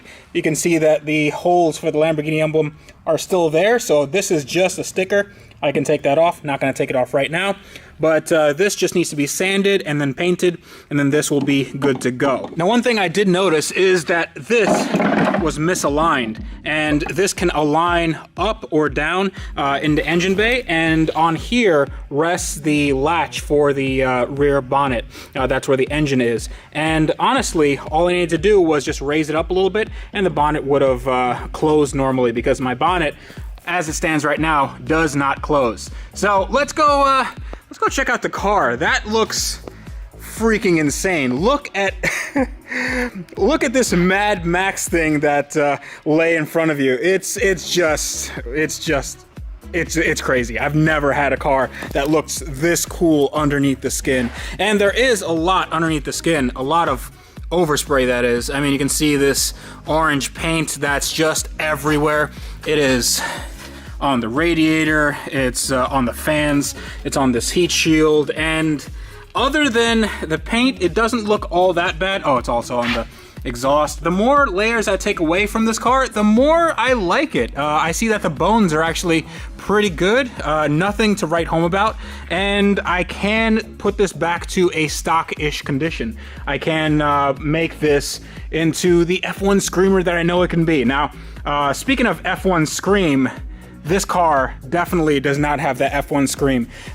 This is supposed to be a high revving, high pitched V12, and this is not doing it. And the reason why is because this is not a V12.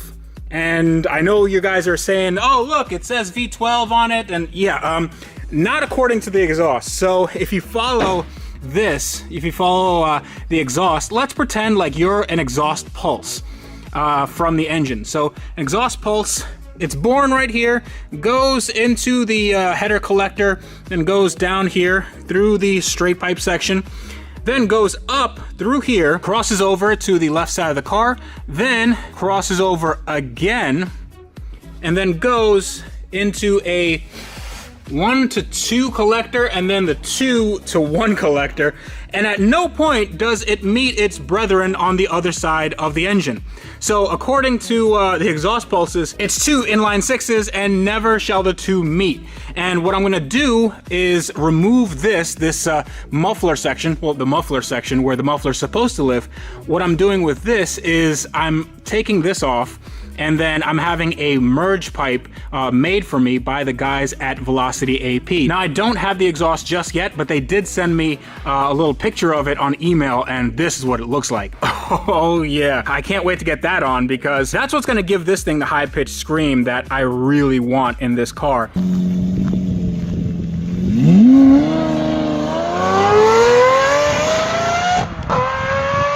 And another thing is, I'm very sort of torn on the exhaust tips. You guys can let me know in the comments. Do you want these exhaust tips? I think that for the sake of the movie status, I want to keep these exhaust tips on there because that's what the movie had. If it was up to me, I'd probably do an LP640 style single exit exhaust just because it looks a lot better. The sound is going to be exactly the same, but these just look a little bit more dated. But then again, it's movie spec, so I'm not really sure if these are going to stay or not. For now, I think they'll stay, but you guys let me know what you think is the best setup for this car to retain its sort of provenance. And for those of you saying you like the way this car sounds, I urge you to listen to this clip.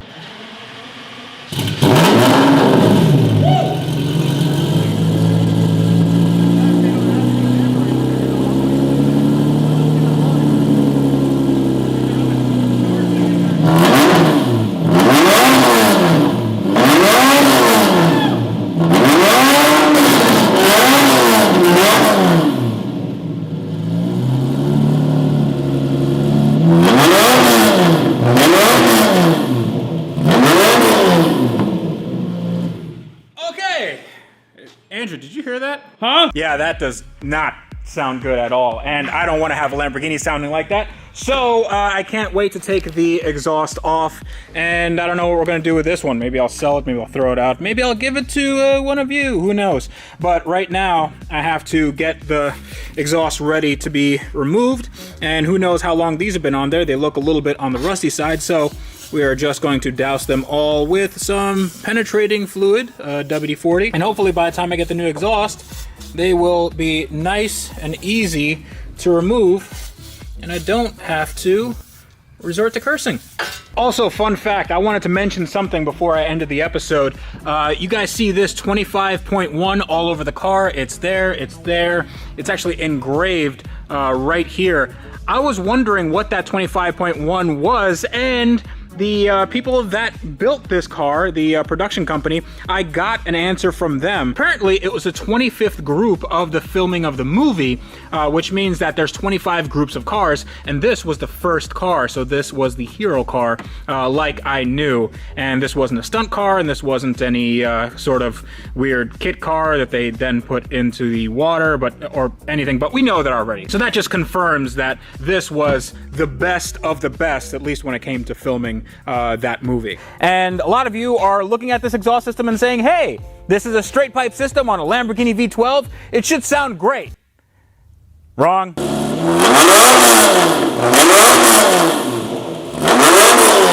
So before I go into what makes this entire system so unique and what we're changing, I wanted to go over a little bit of Exhaust 101. I'm looking in the camera and this looks a lot like a Chris Fix video. Hey guys, Chris Fix here, and today I'm going to show you how to work on your very own Lamborghini V12 using nothing but your bare hands. All right, that wasn't very good. So this is the engine. It's a 6.2 liter V12 and it makes a lot of noise and a lot of power. Now, a byproduct of making power in an engine, in a internal combustion engine, is exhaust. That exhaust, that spent gas, has to go somewhere. So it goes into the exhaust manifold down here. Not sure if you guys can see it, but that goes into usually a catalytic converter. What a catalytic converter does is it converts a lot of that emissions gas into something more friendly for the environment. This car does not have catalytic converters. They were taken off for the filming of the movie. Now, on a lot of cars, and this car included, it has primary and secondary catalytic converters. And as you might be able to tell, the secondary catalytic converters are also removed. So the catalytic converter would be right here, and it's like a big tube, and it has a bunch of rare earth metals in it.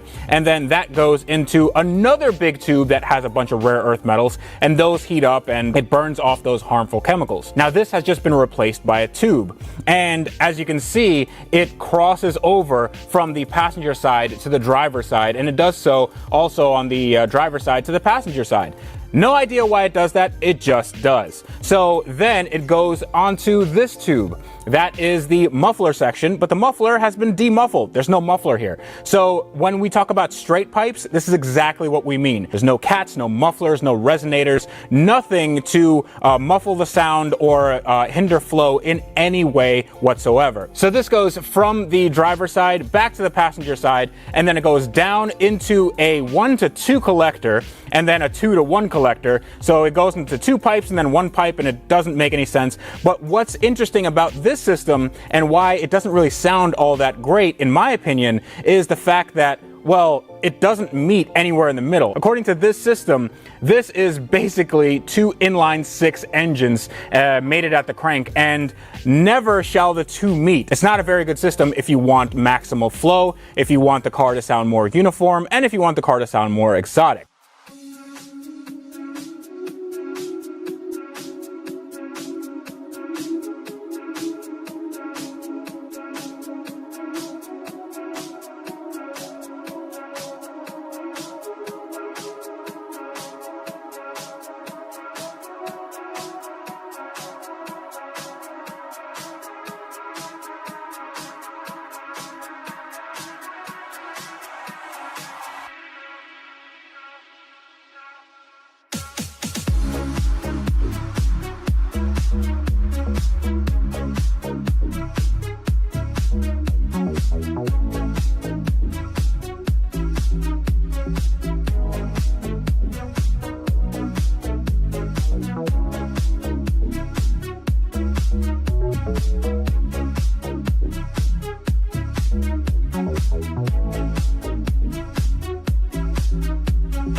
All right, let's take a look at the treasures that we pulled off of this car. So this is the tailpipe section. This is actually stock. So you can see it goes from 1 into 2 into 1 into these cannons right here. And I'm not sure if I'm gonna keep this stock. I do like the LP640 single exit style a lot more than this, but since I'm trying to keep this as close to the movie as I can, maybe I'll leave these on and just kind of polish them up or ceramic coat them or something. But this is not what we're changing. We're actually putting this back on later today. What we're changing is this. So now you can see what this is and what this isn't. It's just 2 bent pipes and they don't meet anywhere. And this is a Quicksilver exhaust. There's a Quicksilver muffler delete, and I think this was like a few grand. It's probably not a few grand anymore. So I have no idea why the movie studio put this on, but maybe they just wanted to hear the car. Maybe it was just easier to do that. But we're replacing this with what's in this box right here. And I'm super excited about that because my friends from Velocity AP sent me this. Da, da, da, da. Woo! So this is their muffler delete, and it looks a lot better than this hot mess. Now, the one thing I noticed right off the bat is the branding here, Velocity AP, it has the date on it, and it says produced for Freddie Hernandez. That's me, if you guys didn't know. Put this box on the ground.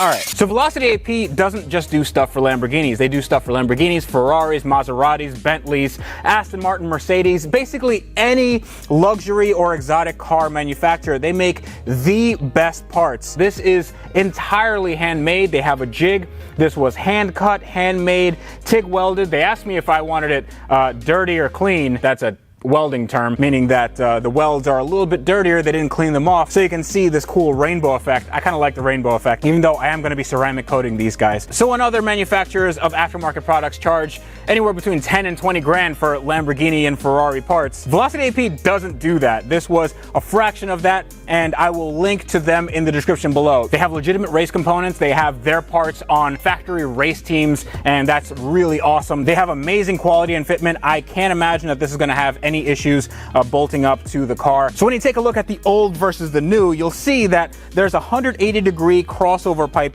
right here in the middle, and this is very similar to my baller pipe, the one that I had made on my Lamborghini Gallardo, and that had a really nice tone to it. In addition, this provides a lot of weight savings over not only the stock system is like 60 something pounds. It's this huge muffler box that I fortunately do not have, but this is heavier than this. And you can see that It has a lot lighter components right here for the mounting hardware, and it's made with stainless steel. This looks like it might be mild steel. There is a little bit of rusting and corrosion on here. So this is gonna go in the garbage or somewhere else, or I'm gonna sell it, and this is gonna go back on the car. So let's get that done right now.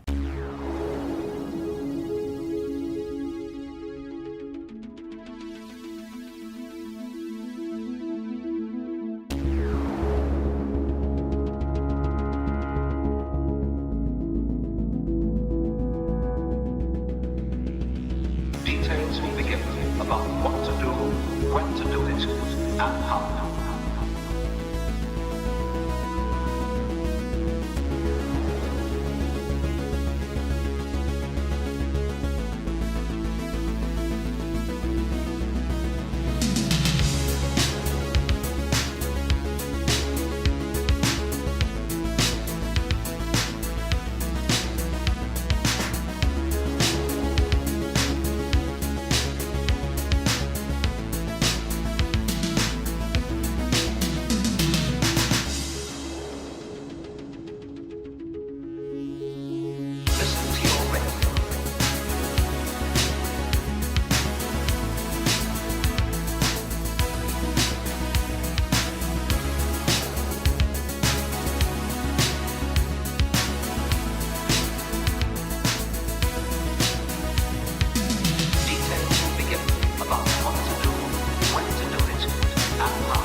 All right, guys, we are done, and the car's not here.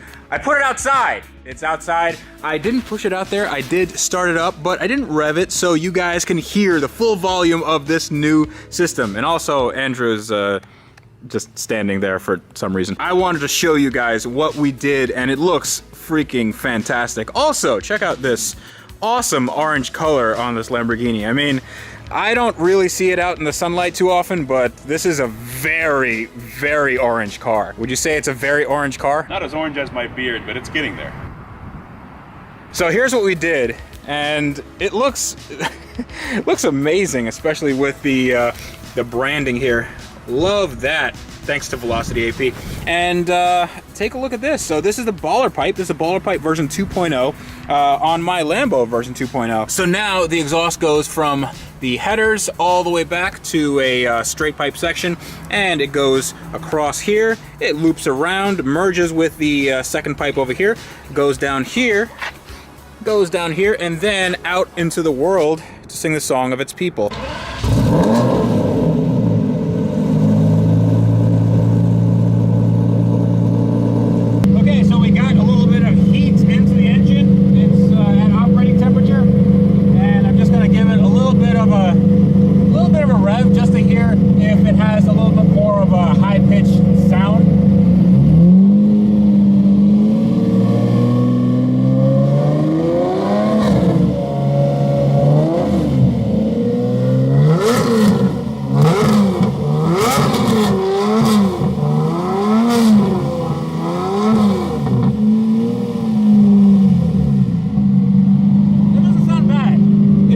It's a lot of noise, but it definitely sounds better than the divorced pipes that we had before. So let's give it a little more.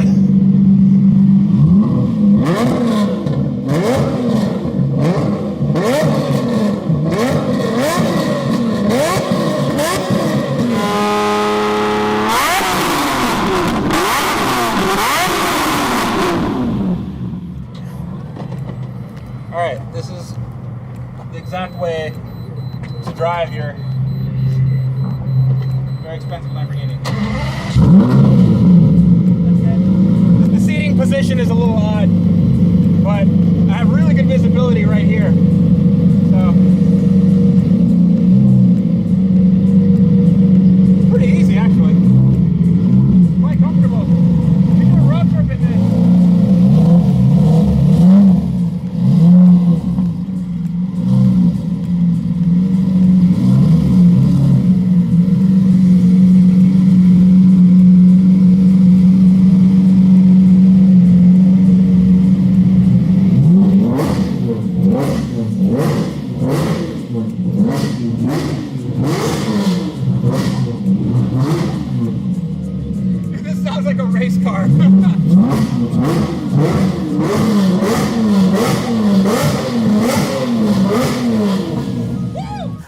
wanting to do one modification more than anything since I got this car. More than the exhaust, more than the paint job. The mod I'm talking about is to change this from an all-wheel drive car to a rear-wheel drive car. Now on a lot of cars, and even Lamborghinis like my Gallardo, changing it to rear-wheel drive just means taking out the drive shaft and just deleting a bunch of stuff. On this car, it's not that easy. It's not exactly the hardest thing in the world, but there are some other steps involved. And before I go into what those other steps are, I want to get this car in the air and I want to show you the benefits of doing this mod to this Italian supercar. All right, first time Lambo's on the lift. Maintain your composure. Don't be nervous. Close that. All right, do a little shake test. That's okay. And up she goes. Okay, that wasn't so hard. All right, so now that we're underneath the car, don't worry about the image. It's a little bit stretched out. Had to use my super wide angle lens. This is the engine right here, this long thing. And that goes into the transmission. Transmission is actually in front of the engine, and it sits with you in the passenger compartment. It's a little bit weird. It's the reason why you don't sit forward. You sit a little bit to the side if you're driving this car. So that transmission goes into a torque tube, and the torque tube is a lot like the torque tube in a Corvette or Aston Martin or something like that. It's basically just a drive shaft inside a tube that has a bearing, and then that goes all the way up to the front differential. And the front differential has two axles going out to the front wheels. Now the way this works, there is no center differential, but there is a viscous coupling, and that happens in the front differential, I believe. I could be wrong about that. Some of you will let me know in the comments if that's true or not. Now what the viscous coupling does is it gives the front tires some grip when the rear tires see a little bit of slip. Now, what this car is a mid-engine rear-wheel drive car. And it has something called lift-off oversteer, meaning that if you overcook it on a turn and you let off the throttle and that upsets the weight balance, this tends to oversteer, meaning the rear tends to get away from you. This slides out. What the front drivetrain does is it gets the car back in line by giving it some front-wheel drive grip. So if we take out the front-wheel drive component of this, does that mean the car is going to be less stable? Well, no, not really. Not at all, actually. The car likes to be rear-wheel drive. These cars handle phenomenally when they're rear-wheel drive, and all the owners that have done this mod say that they would never, ever go back. Not to mention that we save a lot of weight from the front of this car. The front and the middle of this car, meaning that this car is going to be lighter, it's going to be faster, and the big benefit of this, and the reason why I actually have to do this, are the wheels. Let me show you what I mean. Now the viscous coupling, instead of a clutch-driven or a gear-driven coupling, actually uses fluid to manage the connection between rear-wheel drive and front-wheel drive. But it only works when a few things are left alone, things that have definitely been modified on this car. So when Lamborghini originally designed the all-wheel drive system for this car, and essentially the Diablo before it, they assumed a few things. The first of which is that the owners would not be able to handle all the power that this V12 makes. And the second of which is that the tire sizes would stay the same. This was built with the stock tire size in mind. This is not the stock tire size, and that presents a really big problem because the fronts are 19 inches in diameter. The rears are 20 inches in diameter. And remember that viscous coupling that I was talking about? Yeah, here's what's gonna happen to that when I actually try to drive the car in all-wheel drive mode.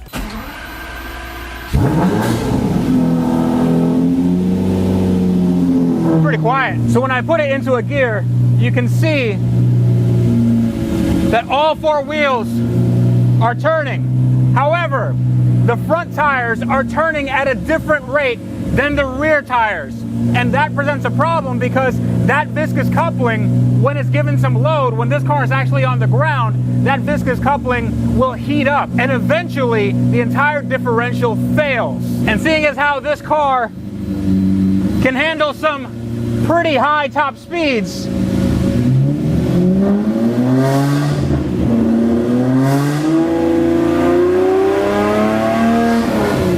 what that essentially means is that this thing is on its last legs. So in order for me not to have my Lamborghini leave me on the side of the road, I bought a kit. This is the Reed Performance two-wheel drive conversion kit for the Lamborghini Murcielago, the LP640, LP670, and the Reventon, in case a person with a $2 million car wants to make it a little more exciting. This kit is very well made, actually. This is aluminum. It looks like it was CNC'd. Everything looks very high quality. It has Reed Performance right here, and it has a cool little bull logo right here, just in case you forgot what car it's going on. What it consists of is this. This is a transmission mount, and these stub axles. These are made of titanium, and they really don't weigh anything. So it's really quite simple. This goes in here, that goes on the bottom of the car, and this keeps the transmission from flopping up and down, because a lot of people, when they do these conversions, they basically leave all this stuff out. They just delete everything. They take the torque tube out, they take the front differential out, and the only thing holding that transmission and engine in place are the engine mounts, which are all the way in the back of the car. So when you actually have some torque applied to the engine, then the transmission ends up hitting the frame, and that is no good. So this makes everything nice and rigid. This keeps everything where it's supposed to be, and it makes the car a lot more usable and livable and more fun. So without further ado, let's get my hands dirty and get to work.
All right, let's check out what we did. And as you can see, there's nothing here. There's no torque tube, no differential, and no drive shaft, which gives us a lot of room to check out stuff like this steering rack. So when I originally got this car, I saw that the steering rack was weeping a little bit, but now that I have everything off, I realized that the steering rack itself is okay. It's actually in really good shape. It might just be one of the lines right here. You can see that it might be weeping a little bit from here or here. I'll just have to monitor this, and now I can because I have so much more room for activities. But not only the steering rack, I can get to the hydraulic lines here, I can get to the sway bar, and I can get to the brake lines, which look like they're in great shape. They're not corroded or anything, which would have been bad because they're probably very expensive. But coming down here, we see what we did. So this is what's gonna get covered up by the rear-wheel drive conversion, but here's what happens if you don't get this kit.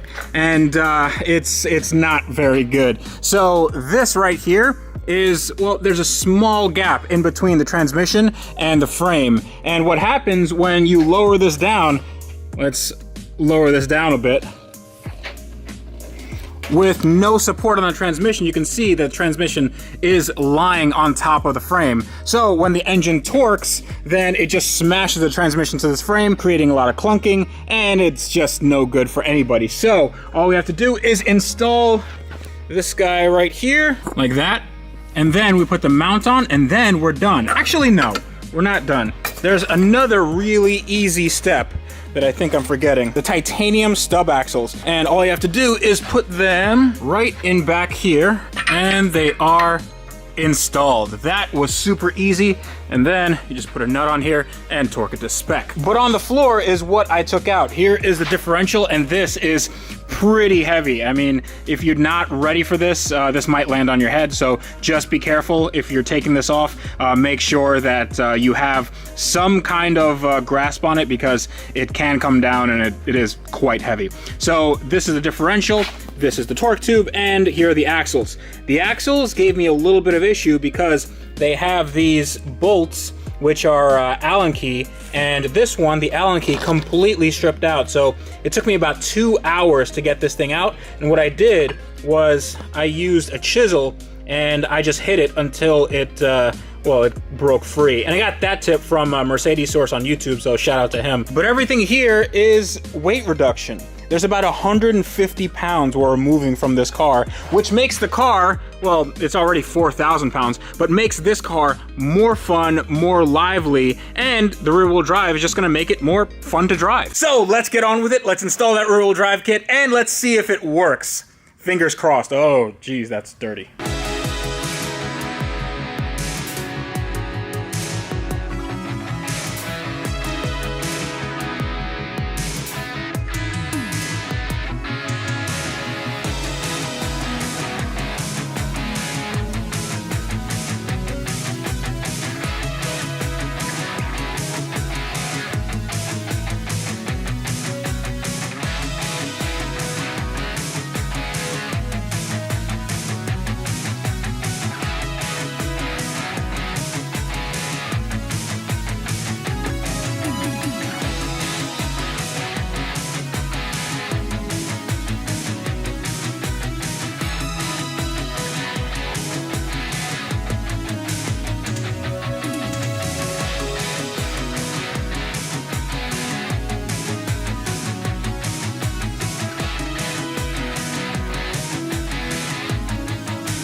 All right, moment of truth. Let's see if everything works. I don't see why it shouldn't, but let's try anyway.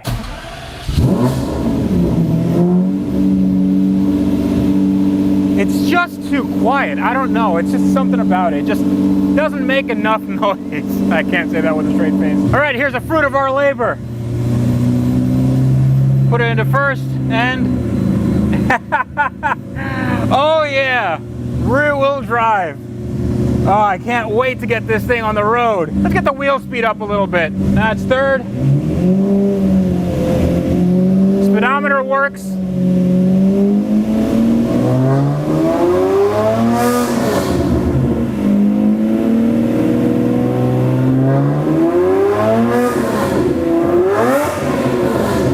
Did you guys hear that? Let's see what she'll do in fifth. It's not six, but... will it even start yet? There we go.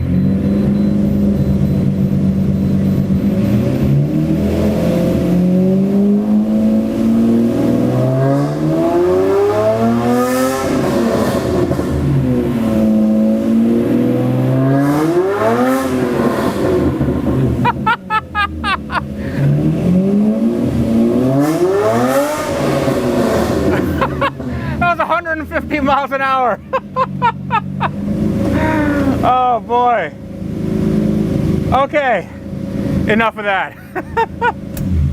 All right, so this thing is now rear wheel drive. We subtracted about 150 pounds and it sounds amazing, and hopefully it's gonna drive amazing. In the next few episodes, I'm gonna make sure that this is ready to do a test drive. Now, We're not gonna put the interior back in, that's gonna get sent out. And we're also not gonna do some other odds and ends. Probably the bumper's not gonna go back on. But I'd love to get this up to a standard where I can just sit in a seat, I can buckle my seatbelt and go for a drive just down the street just to see if everything in the drivetrain is working as it should. And that includes getting stuff like the mirrors, because mirrors are sort of important, especially on a car that's this wide and has this big of a blind spot. I'm very certain that this modification or this repair has never been done by anyone, ever. And what I'm talking about is the fact that this shifter is welded, and it's welded very, very poorly, and it's welded at an angle. So the shifter goes up and then it goes off at a weird angle, and although I can shift through the gears, I can't put the gate on. And this gate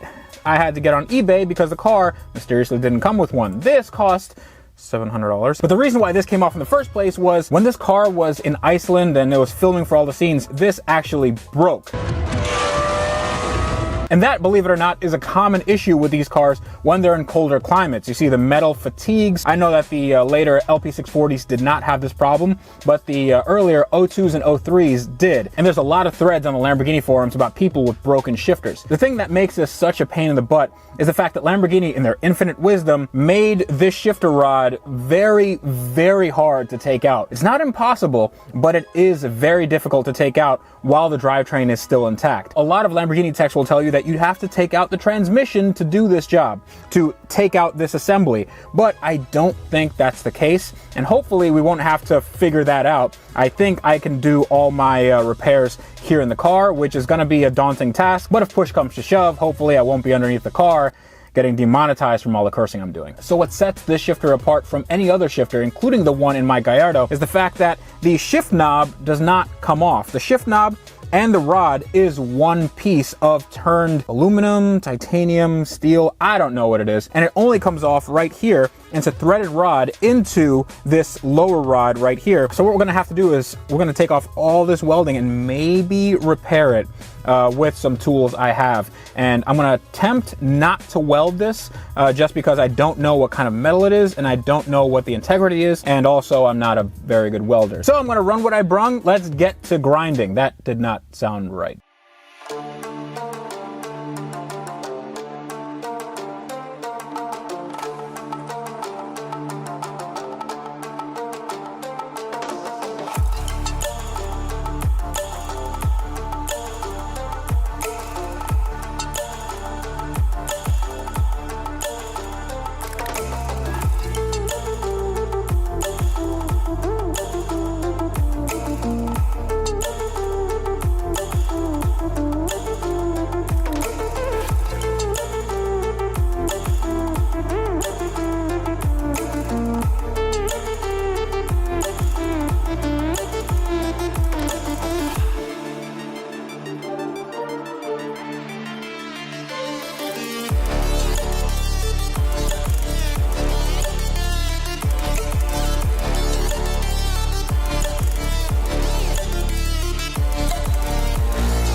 So all you Honda boys that think that you have a short throw shifter, bruh. All right, so here is the mangled mess that now is my shifter.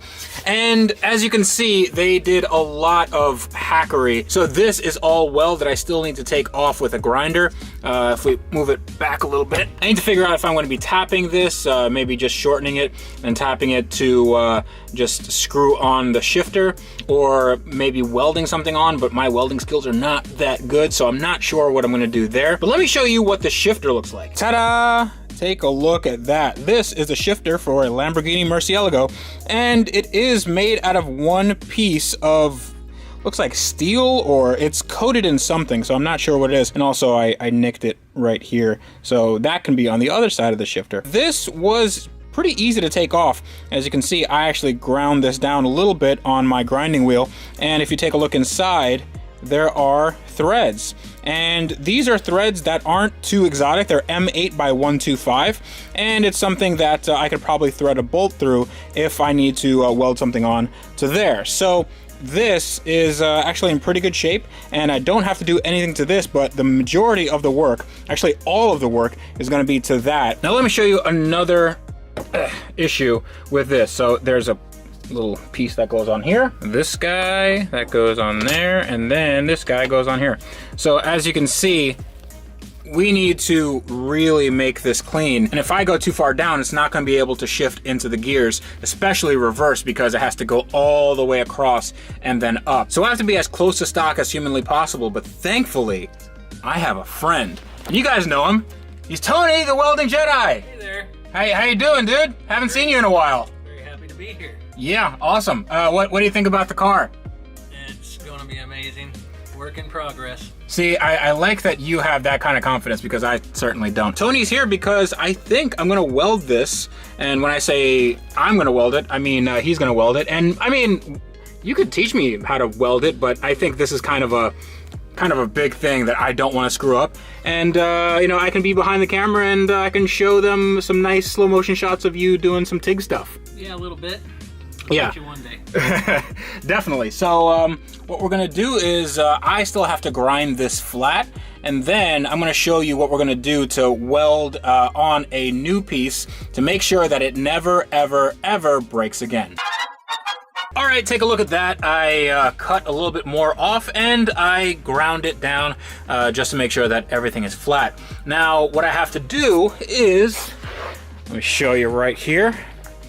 Here is the shift knob, and as I mentioned before, it's threaded inside. Now this is the stock piece that came off, and it's pretty small, and you can tell where it failed right here. So this basically acts as a bolt, and it just wasn't strong enough. So what I did is I got this bolt. This is actually from my Ferrari, so Ferrari parts are helping to fix this Lamborghini. So this is a M8 by 125 bolt, and I just cut it down. This threads in almost all the way, but it stops, and you can see that there's actually one or two threads that I need to cut down some more.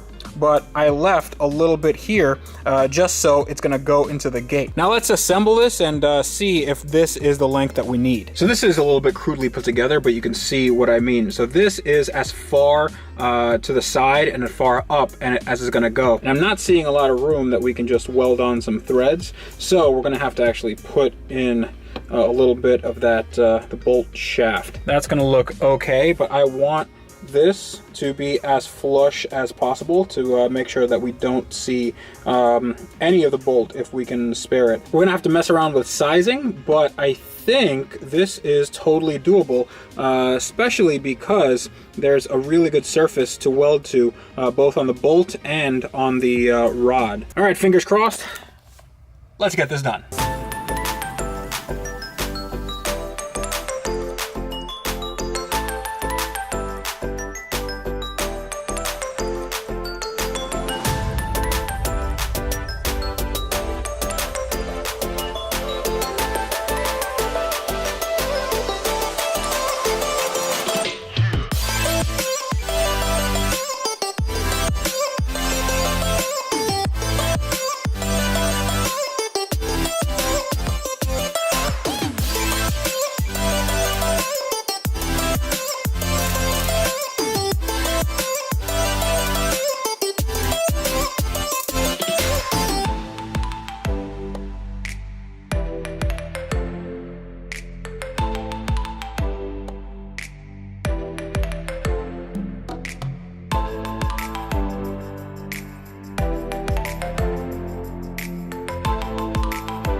All right, guys, take a look at this. Focus. There we go. This looks like new. This looks like it was factory made like that. So, what do we do? What did you do? Because I didn't do anything. We welded a bolt on there. Yeah, we did. So we went to Fastenal and we got a grade 12.9 bolt, which is the highest tensile strength bolt that they have, and we just cut it to size. And you also did some magic to make sure that the weld penetrated as far as it could, right? Yeah, I had to. We cut the bolt off, ground it down to a point. So whenever I welded it, it gave it 100% weld. So it's like a solid piece of steel now.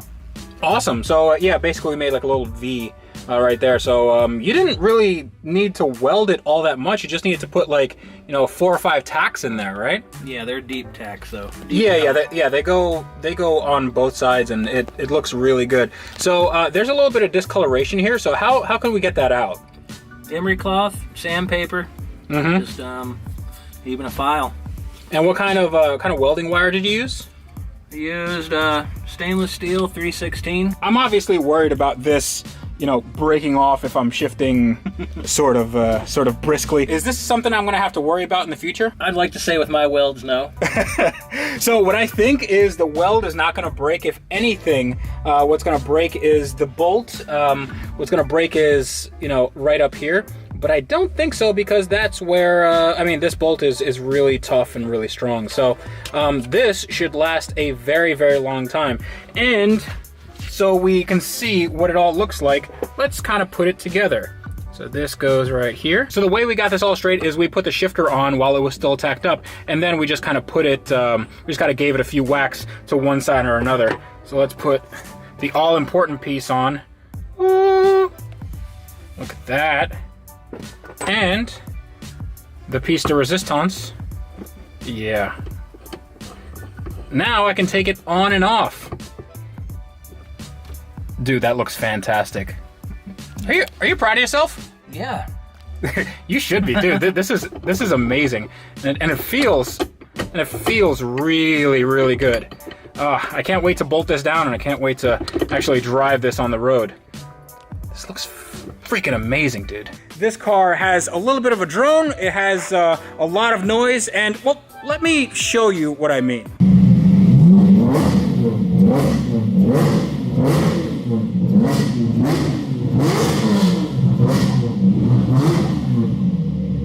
This sounds like a race car.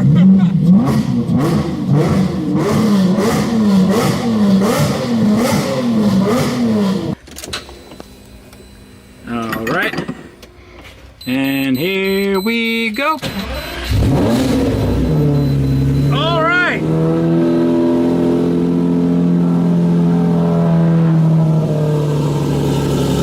So that is a pretty loud car. I think we can get it a little bit quieter, don't you think? So as you can see, we have the Velocity AP X pipe right here. It looks really, really good. But behind that, we have the secondary cat deletes, and then we have the primary cat deletes underneath here, which means that this is 100% straight pipe. It has no resonators, no mufflers, no nothing, just going out and singing the song of its people. But you guys will have noticed that I have a little bit of a towel here, and I have some measuring equipment and whatnot, because my friend is here. Tony, the welding Jedi. You guys know this guy can do some really good work. Do you think we can do this? Yep, we'll have it done today. Oh, today. Today. Okay, that's awesome. So this is a Vibrant Performance 1792 bullet style resonator. And the resonator is cool because it's a straight through design, but it has these baffles. So it works like this. It's a little bit of a change, but it's enough that it won't pierce your ears when you're at 5,000 RPM. So this resonator, where do you think it's gonna go, Tony? Like, where do you think it should? Like, we're gonna put it into the secondary cat delete pipes here. And the problem is there are some bends right here. Yeah, we gotta start cutting it right here. Right there. Because it gets smaller. Bend. Since they're mandrel bent, there's a little bit of a kink on the inside of this, so we actually have to cut it where that kink ends, which is right here. And what can we do? We could put some pipe wrap. Actually, we don't have any pipe wrap, do we? we're just gonna use something to get a good straight cut on there. So like zip tie. Like a zip tie. Yeah, we'll just put a zip tie. We'll mark it off, and then we have to cut this. Obviously, I have to take it off the car because I don't think I have anything that could cut this. I can't get a bandsaw in there, right? We can cut the top one, the bottom one. The bottom one's going to be real close to that sway bar, and it's going to be close to other stuff. But I'm going to keep this X pipe right here just so we have good fitment. So I think we just mark this off and then cut it, and then I think we can start offering up and tack welding and all that stuff, right? Yeah, I've already got marks on the bottom one there, so we'll have to shorten this up just a little bit. Cut about 1 inch off of each side. What about if I try to weld one of these things, or at least tack it up or something? For sure, we'll let you do the bottom one. I want to do the top one.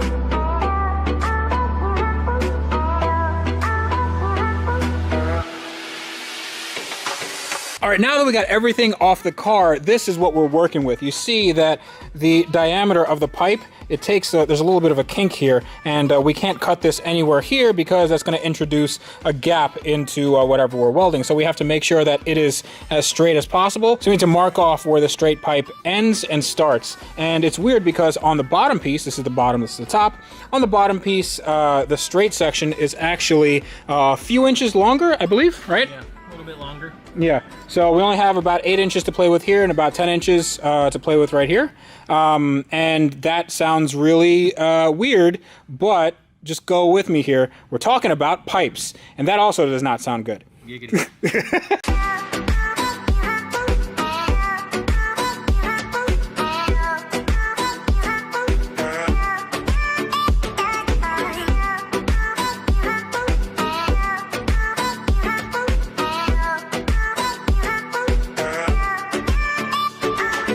Okay, so we got this cut, and yeah, we got plenty of space. So check this out. We took off the welds, we took off the ends of this resonator, and this is going to slip right over, and then we can weld right to that. So what we're gonna do now is we're gonna put these parts on the car and then offer this up just to see what the fitment's like, and then we can tack this up, then weld it all on the table, and then we have to do exactly the same thing to the top pipe.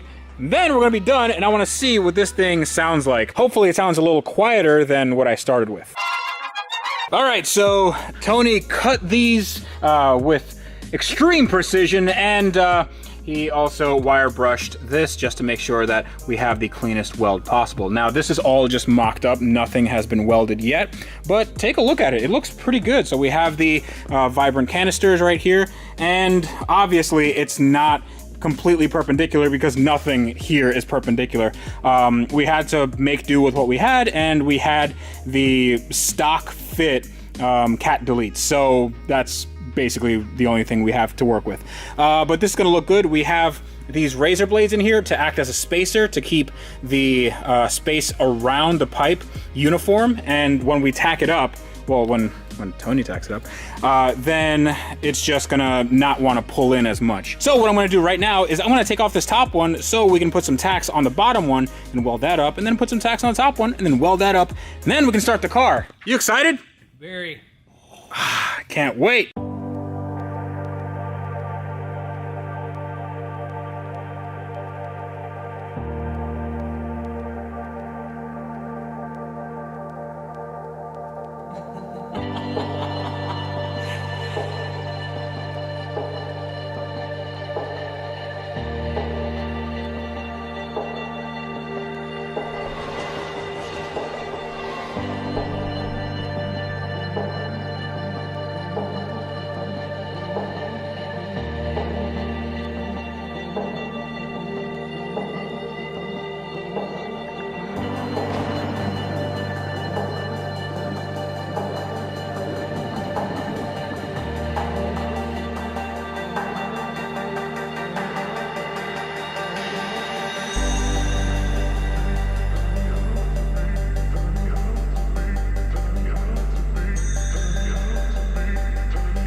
it's back out again on the table waiting to get welded. So here it is in all its glory. It's been tacked up, and there are some gaps right here. Not anything to be concerned about. This can all be filled in, but this is looking pretty good. Hopefully this makes a little bit less noise, especially on those raspy moments. But right now, I think we've decided that in the interest of time, we've actually been at this, or Tony's been at this for quite a bit. So I think whatever welding I'm gonna do, we can probably use that in another episode. Maybe we can do that tomorrow or something, where I can do something like, I don't know, welding 2 pipes together and then practice on that. But on this, I think in the interest of time, Tony's just gonna do everything, and you'll have some really nice footage of this guy doing his thing.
Guys, would you take a look at this? This looks really good, and Tony outdid himself. Well, he doesn't outdo himself. He just does. He just does what he does. So these welds are real good. They are incredibly uniform all the way around, front, well, not front and back, top and bottom. It's a little late, I'm sorry. It's like past 1 a.m. right now. This actually took a while just because it took a lot of time to clean this metal. This metal was very contaminated, and Tony had to go over it a few times. And just to make everything fit 100%, this took like, what, like 5 hours? Something like that? Once we got on it, yeah. Yeah, so 5-6 hours. But the fitment is on point, and what I'm looking for more than anything is when I turn this on, I don't want there to be any rasp, or maybe as much rasp as there was. There was some nasty, nasty rasp. Even though this exhaust did mitigate some of it, I didn't want this car to be as loud. So, moment of truth, my fingers are crossed. I'm very, very nervous, but I'm gonna turn it on, and you got your phone? Yeah. You're gonna... I'm gonna stand out of the way, though. I mean... Yeah, please stand out of the way. You don't want to get hit with these cannons right here. All right, you ready? Ready. Fuel pump on, and here goes nothing. Yeah. That's already better. That's a lot quieter, but it's still beefy. There's none of that rack. Yeah. That's a lot quieter. So right now it's in cold start mode. It's gonna run a little rich. I can already smell it. So I'm gonna let it get some heat in the engine, and then I think we can give it a little rev. I want to see what this thing sounds like. Ooh, it already sounds better. I'm so excited.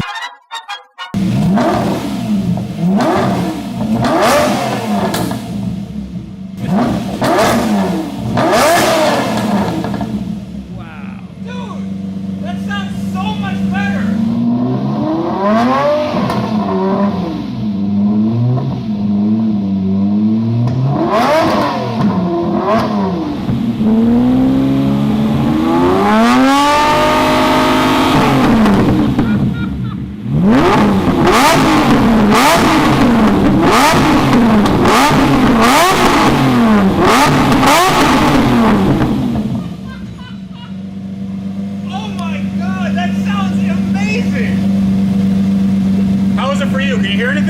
tickled my ears. Tickled my brain. Guys, this thing sounds insane. Let me turn it off. There's a lot of fumes coming around here. This guy is exactly the reason why this car sounds as good as it does. Other than that Velocity AP exhaust, that they did a great job there. Yep. But this guy is just, he is the real MVP. As I've always said, he's an awesome welder, awesome friend, just an awesome guy to be around with. And he's followed my instructions, and he's actually gotten some social media following. He's starting an Instagram, and I will link to his Facebook down below where you can contact him. And he's available for work, guys. If you need some good welding, and I mean good welding work, this guy is available. He's in the Orlando area. Yeah, Central Florida. Yeah, Central Florida area, and yeah, he does extremely good work on cars that will be extremely good.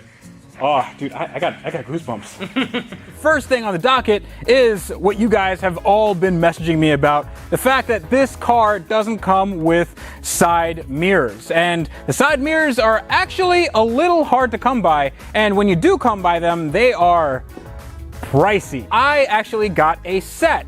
Got a set of OEM side mirrors. So go ahead and pause the video and put in the comments how much you think they are. It's not really gonna matter because I'm gonna tell you in a second. This, the left side and the right side, which is off camera, cost me $2,000. That was including some other pieces. But believe it or not, that is a bargain because I saw these, the exact same ones, online for about $4,500. And the LP670 ones, those sell for around $11,000. That's right, 11 grand for some side mirrors. Now, I can't just get these made. I can't have them 3D printed. There's a lot of intricate parts in here. There's a lot of fragile parts in here. And yes, they do open and close with a switch, and we're gonna test that out a little later. But right now, it should be pretty easy. There's 3 bolts over here. I just take off this homemade cover, slap these on, and connect this wiring harness, and we should be good to go.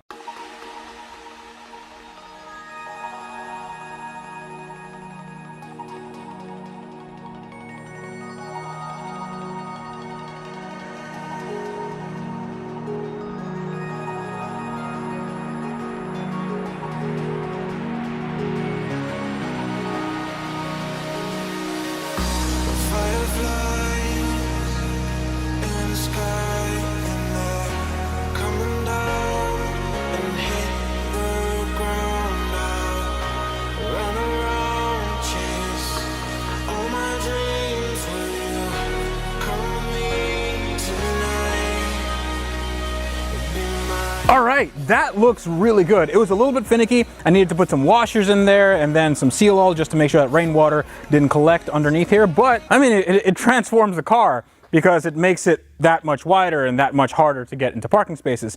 But let's see if it all works.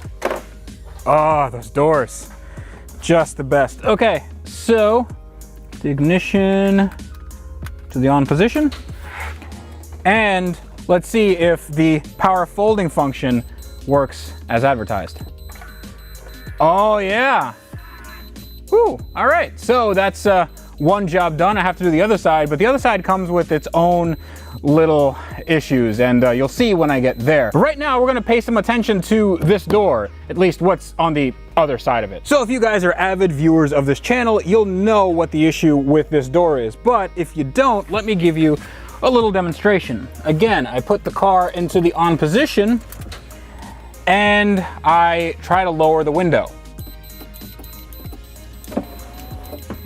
You see, the window tries to lower, the motor works, but if I try to lower it, it doesn't do anything. If I try to put it back up, it goes back up, but it's just very clunky and there's a thud. And the reason for that is the regulator, this thing right here, actually this thing on either end, is broken. The way the movie studio fixed this, I'm guessing that this broke when they were in Iceland filming.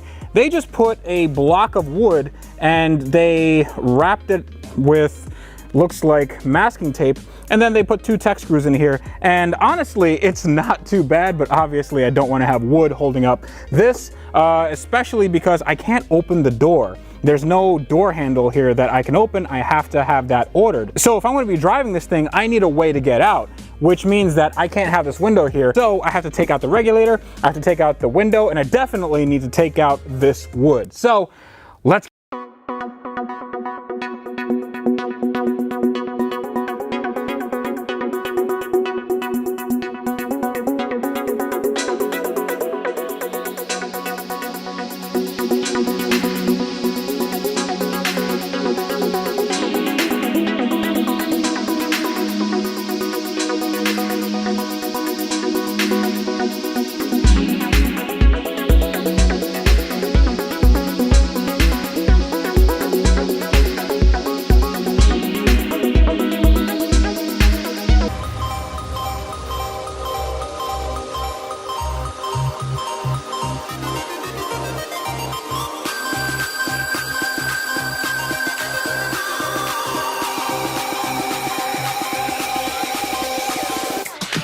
I have some good news and I have some bad news. The good news is I no longer have a window situation anymore. The window is gone. And if I want to open up the door, all I have to do is reach to the other side of the car and open it up from the outside. Now, the regulator is, well, what I thought was the problem, and the regulator actually isn't the problem. I had to take apart the regulator and it's in a million pieces on my workbench. But the part that I actually need is this. On the glass, these guys, well, this guy, he's missing a friend. This is what goes onto the regulator and it clips on with this plastic clip. And this just wasn't there. There's supposed to be a second one right here and I can't find it anywhere, and that's what I'm gonna have to get to make my regulator work. But everything on the regulator, it's not broken, nothing's busted, and I should be able to put it back together with enough elbow grease. But this is what I'm missing, and I don't know how I'm gonna find it. It's probably not sold separately from the regulator, so I'm gonna have to do some research on that. But that's not gonna stop us from doing the test drive, so we have to go into the car where our next work begins. No test drive is really possible without putting in a seat, and I can't put in the seat because all this stuff, the electronics of the car, these are two ECUs, one for each bank, they are just kind of in here. They have to be bolted onto the firewall, and I actually don't know how this goes on. I wasn't the person that took this off, but this is something that I have to put back, and I have to put it back to stock because when I got the car, it had the roll cage in it, and this was just kind of thrown around. So I have to figure all this stuff out with the brackets that I found kind of strewn around, and maybe this will look factory when I get done with it, and I don't short anything out.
All right, guys, now the interior is completely, well, clean.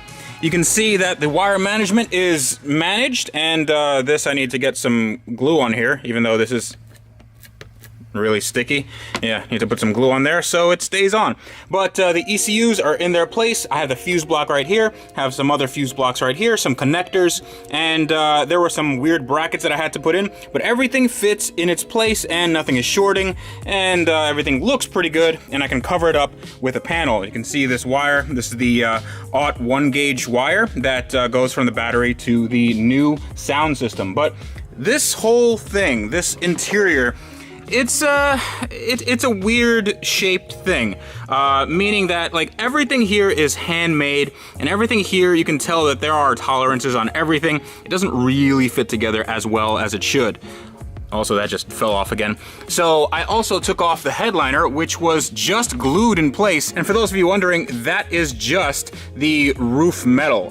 There's no interior structure or anything. So if I press down, you can see, yeah, this is super thin material. So the headliner is just glued in place, and I'll have that redone. But in the back right here, I ran into a little issue because this is where the back window goes. And I do have 2 of those, and I can put it in, and I have the adhesive to put everything in. But if you can see right here, that is a problem, and this is on both sides. That is when they put the roll cage in, they had to cut a little bit of metal out, and this is gonna prevent my window from sealing. So I'm gonna have to get some welding done right here, just a little half moon piece on either side. So it's 2 steps forward and 1 step back, but 1 major step forward is the fact that I got this. I got all this cinched down, and it looks spectacular, and it feels even more spectacular. Oh, that feels so good. And reverse, if you want to put it in reverse normally, it locks you out, but you have to press down and then go into reverse, and everything slots in fine, and it feels, it just feels so good. So what I'm gonna do now is, I'm not gonna pay attention to the interior, I have to pay attention to what's up there. And I mean this, the hood, or is that the trunk? Or the frunk. I don't know what this is called, but I have to replace this panel because I found out something about this car, and I'm not sure how I feel about it. When I first got this car, I got it with an extra hood and an extra sort of patch panel that goes right here. It looked like lights, but it was just a little piece of Lexan, and they painted it black. And they told me that it was for a movie shoot or a film shoot or something. But I was actually doing some research, and I found out what they were for. So let me tell you, it's a great feeling to find out that the Lamborghini you just bought with all the money in your bank account had a guy fall on it. Yay! But in all seriousness, if you take a look at that clip, you'll see that the hood was dented. The problem is the movie studio wanted the hood dented because that would add to the realism, because they had 2 shots of the guy falling on the hood. Problem is, this hood, it's carbon fiber. It's not aluminum, it's not metal, and as you guys might know, carbon fiber does not dent, it just cracks and it rips. So this might have actually been the hood that the guy fell on, and what happened was that the hood retained its structure, it was all fine, but he did cause some damage underneath. And one of the damages is right here, the fact that the hood does not close. So I'm gonna have to figure that out. And if you open this up, you can see more of it. I think he broke right here. He broke the mounting points, and they had to glue it back on. But that's okay because I have another hood. Now there is a more pressing issue, which is right here on the fender. The fenders are actually glued on. You can see that there's a little bit of separation. I don't think the fenders were made for bodies literally falling on them. So I'm gonna have to get some seam sealer. It doesn't seem like anything else is disconnected or anything. I just think that it was the impact that kind of brought it down. And I also have the missing panel that goes right here with the windshield wiper, but I think that's gonna go on after the paint job. But right now I gotta get this old beaten up hood off, and I can put the new one on, which actually has a lot more scratches and doesn't have this Lamborghini emblem. And this thing needs some work. Man, everything in this car is just fighting me, but I think we'll get her done, and she's gonna look really, really good.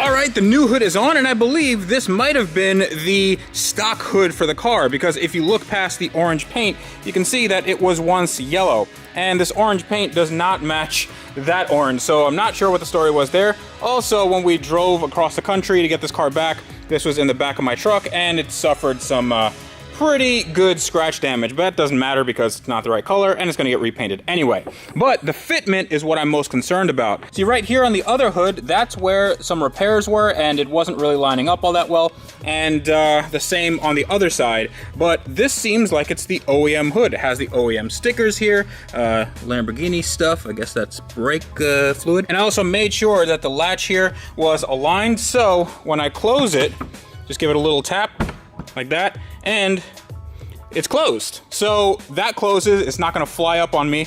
And the moment of truth here is when I open it up, it opens back up.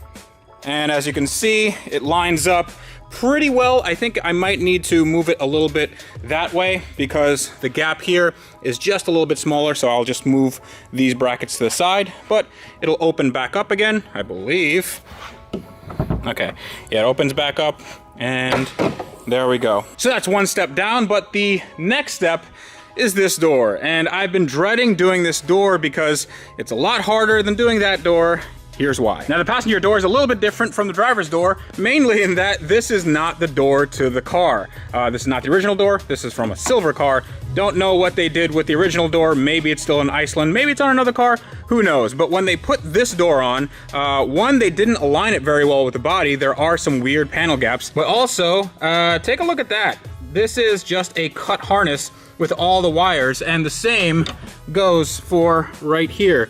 There's just a cut harness and everything taped back. So I'm gonna have to splice in every single wire here, and I'm gonna hope that the wire colors are the same, because if they're not, I really don't know what to do.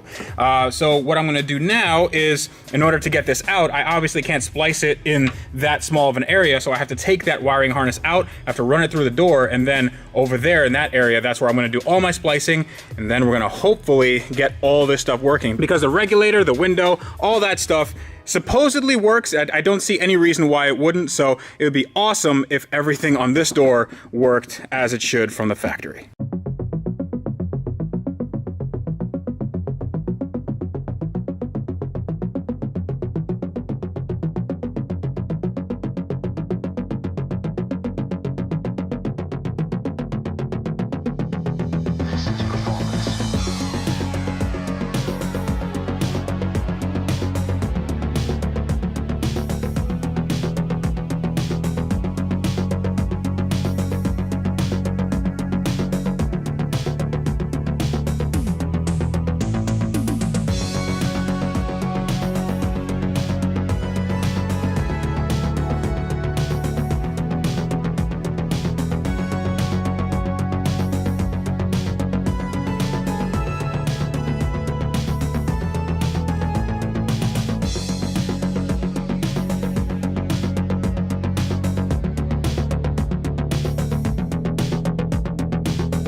All right, now it's starting to look like a car again. It has some mirrors, it has a hood that closes, even though the hood doesn't really match up with the color, and all the doors close and stuff, except for, well, this horrendous panel gap right here, because, well, the door is not from this car. But that's all right, because I hopefully did all the wiring correctly. We're gonna do a test run of all the electronics in that door. So a little bit nervous because it was a lot of wires, and there were a few wires that had the same colors. So maybe I got them right, maybe I got them wrong, who knows, but we gotta test it out. It's so spacious in here. All right, no smoke coming from there. That seems to be okay. And it's registering that the passenger door, actually no, that should be closed. So the passenger door, the switch isn't closed, so That means that there's some sort of wiring issue, but we'll figure that out later. I want to see if the window works. And I believe this is the window switch, so let's check it out. I think it's right here, and ooh, look at that. All right, so that is, there's something fouling on the bottom there, so I'll have to figure that out, but let's go back up. Okay. So now it works. Nothing's binding. It seems like it's working okay, other than that little thing on the bottom. But let's see if the my $2,000 mirrors work. Actually, let's bring this down. Sit in my little cocoon. All right, let's see if this works. Button is right here. Everything's taken apart. This is it's kind of cool, but it's also, well, there's a lot of really sharp things around here. So you got to press this button a little hard. It's a little weird. But let's do it. Shut up. And wait. Oh, there we go. That one's a little faster than this one. And let's see if they open up. Awesome. Awesome. All right, now I have mirrors. Now all I need is a seat. We can take it for a test drive. Actually, before I get out of the car, I wanted to show some people something they might not know. This right here, a lot of people ask what this is. This is actually an adjustable suspension. So you have like comfort settings, and it goes from most comfortable, kind of most soft ride quality to very, very stiff. And you can put it on auto, and you can put these settings up and down. But you can actually hear the motors going. Listen to this. You hear that? That's pretty cool. So if you put on auto, it just wants to go on 3, and I guess it does its thing. I have no idea how this rides or if the system actually works, but I think this is a pretty cool system nonetheless. And now, let's talk about the money. It's a little bit of a sore subject, but I think it bears repeating because this is not, it's not a cheap car to build. Now, this window, this side window right here, this little guy, that's what I need on the other side, as I mentioned earlier in the video. Now, a day has elapsed since I did this, and I did some research, and I found out that this is actually part of the window regulator mechanism, which means that this is not sold separately, which means that I need a new regulator, and those regulators used are $500. So I'm gonna have to buy one of those and install it, even though I have a taken apart regulator over there and it's perfectly fine. Now, if we come into the car, we realize that the car has no seats. Now the seats, I do have a driver's seat, but I also had to buy a passenger seat because oddly, the car did not come with a passenger seat. Now the driver's seat is over there somewhere. I will be putting it in for the test drive. And this is the racing seat that came with it, and this does not bolt in. I'll probably put that in when the car goes to paint, just so they can move it around. But the passenger seat, it's over here. Oh no, it fell over. Oh no. So this is a seat from a 2004 Murcielago. And this is in okay shape. It's not horrible.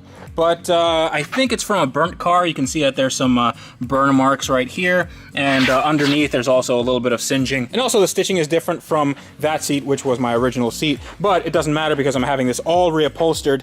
This cost $1,400, and this was a bargain because these seats usually go for between $3,000 and $5,000 each if you get something like the LP640 with the quilted pattern and all that sort of stuff. So these tend to be a little bit on the expensive side. So the hood is one thing that I was very fortunate in getting as part of the car purchase. This came with it, and well, it should because it's the stock hood.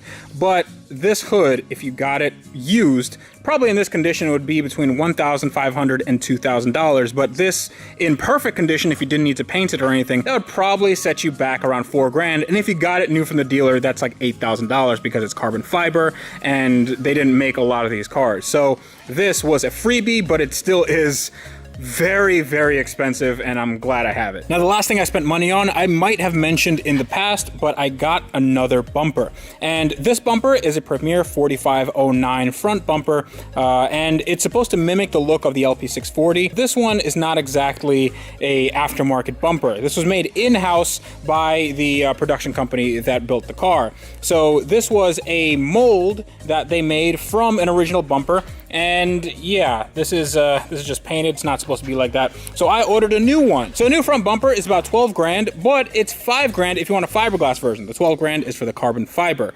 And since nobody knows the difference, I got the fiberglass version, and that is on its way from Japan. That takes around 60 days round trip to ship to my house from Japan. It has to be custom made. They're all made to order. So I'm waiting on that, but this car is gonna go off to paint after I do my test drive. And in the next episode, I'm going to be putting in a seat, some seat belts, or just a seat belt because I'm the only person that's going to be driving it. And then we're going to just take it down the street to see if everything runs as it should. It's not going to be a power run. It's not going to be anything where I do donuts or burnouts or anything like that.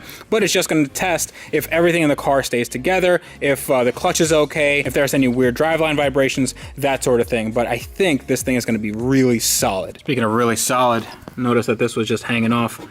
I don't think that this is OEM. Maybe we can just, okay, that's, all right. Hello, darkness, my old friend. Just take a look at these tires. Ah, yeah, that's, they're not exactly the best, so definitely got to be careful out there today. Now, this car, as you just noticed, does not have an interior, but it doesn't have a seat. So what I'm gonna do, just for this test drive, is we're gonna throw in this racing seat, just so I have something to sit on, and so I don't really, okay, easy does it. Lots of room in here. Okay, there we go. And that's our seat, so that will be just fine. Also, I have secured the gauge cluster with the finest of zip ties, just so it doesn't, well, that's good enough. Everything here is sort of not in the way. The stuff that can fly around is all secured, and the gear shift is very shifty. Oh, it feels so good. But before we do any of that, I want to do a quick systems check. So let me get the key. I'm gonna put it in the ignition. It's kind of a weird way for my arm to go. All right, so ignition on. And all right, we need gas. One thing I've noticed after getting all the modules and stuff connected in the car is that this is actually a locking gas cap, which I did not know. And what you have to do is when the key is out of the ignition, you just press this button right here and that should open it up. Haha, and it comes with the Lamborghini gas cap, which, if you're following my Gallardo build, is a very rare thing to have on a car that you buy used, because these are very expensive. They're like $800. So let's just take this off, put it in a nice safe place. I'll put it in my pocket. And let's get this conveniently placed gas can, okay, and try to do this with one hand, without spilling gas all over my very expensive car. Okay, we'll just do it like so, and okay, all right. It's a little much. Boom. That is the sound of petrol.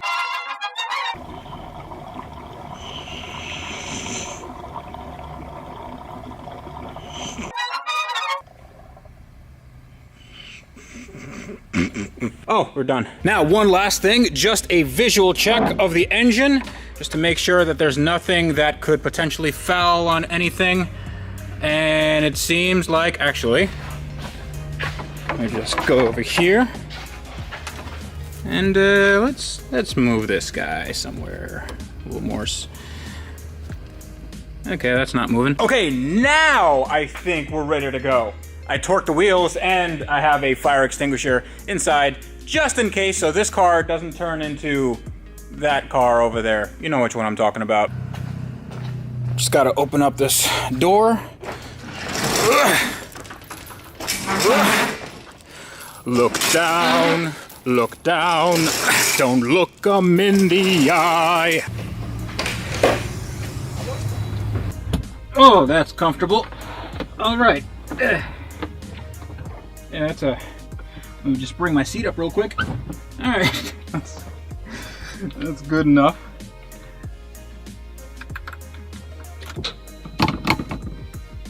Here goes nothing.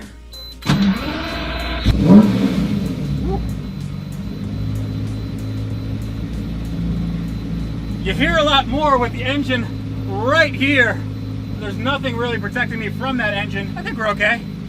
I think we're okay. So what I'm trying to find out is just that everything works as it should. No weird noises, no weird clunks. We do have about half a tank of gas, so we should be good just to go around the parking lot and maybe down the street. My mirrors are all okay-ish. Clutch in, first gear. See if it takes off. Everything's good there. Right now I'm just going to do a few laps around the parking lot.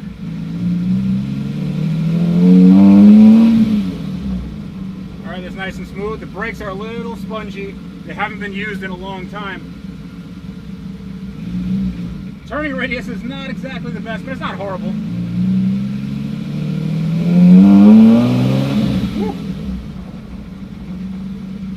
When the seat's not bolted down, it does kind of fling you around a little bit. All right, let's see if I can do a 3-point turn. Go in reverse. The clutch engagement is very, very smooth. All right, a little bit of bucking there.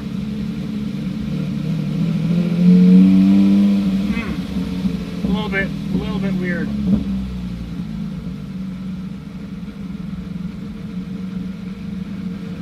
I give it a little bit of acceleration here. It smooths out, but I think it's this car might need a bit of a tune-up, I think. I can smell a lot of exhaust fumes, which is good because, well, it's not good that I smell exhaust fumes, but it's good that I have this window open. So I noticed that there's a low RPM vibration. There's a bucking, like it wants to go. So maybe that is the 4 throttle bodies. Maybe those need to be synced up or cleaned or something. And it could be spark plugs.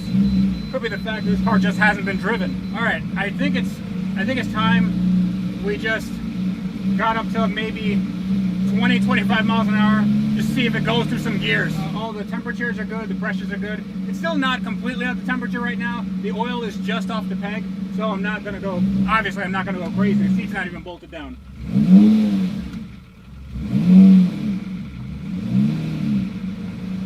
Definitely needs a tune-up. Second gear. Goes in the second just fine. Just looking if there's any smoke coming out the back.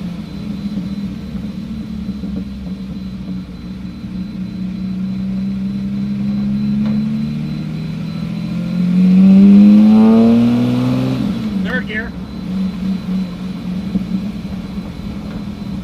Does not sound bad at all.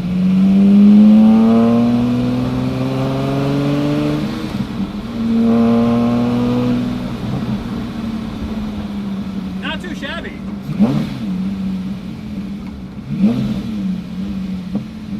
Definitely isn't as fast on the throttle response as I want.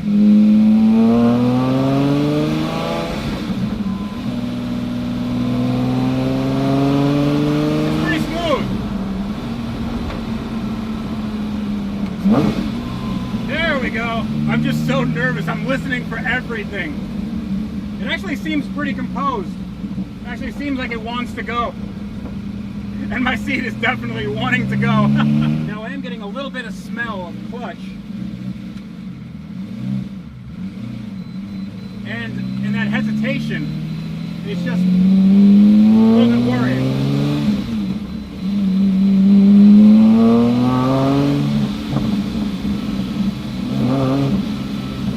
Woo. Definitely a different kind of experience than the Gallardo. I have the adjustable suspension and comfort now.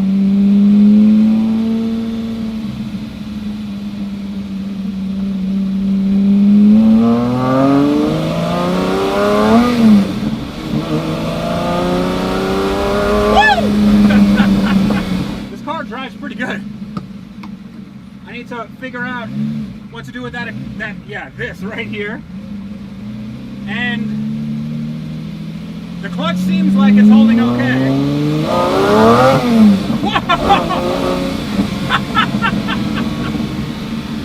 All right, that's a fast car. I think our clutch is okay. I think it might just be smoke from when they changed it.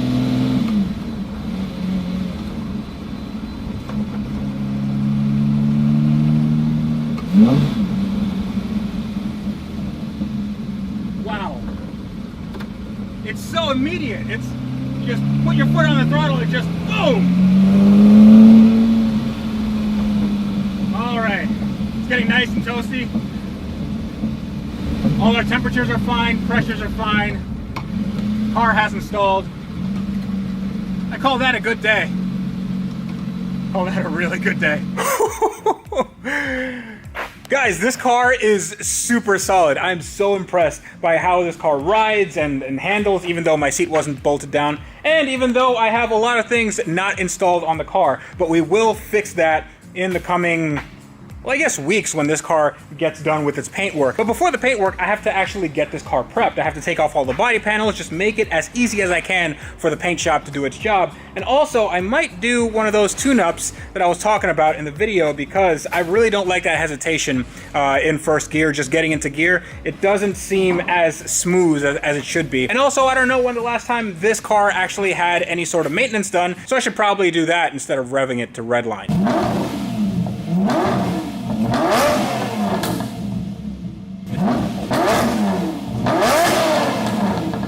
This made a nice sound, and then it made a nice pop. It's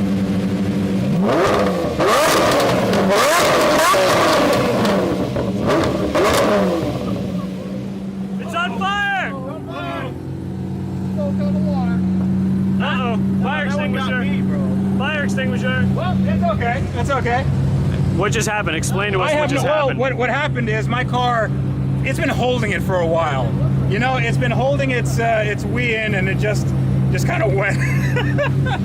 And now this. And all this coolant just, well, it went all over the floor. So I had to figure out today what the problem was, and I figured I'd show you. It's not going to be a regular episode, but this is kind of a day in the life. So I took everything apart. Everything is, well, this is like half of the back end taken apart. And it happens that the culprit of this coolant leak was a coolant hose that just let go. It let go because of old age, but it was really, really hard to get. Let me show you where it goes, or where it went, because I took it out already. So if you look down here, yeah, you can see it right there. I'll zoom in.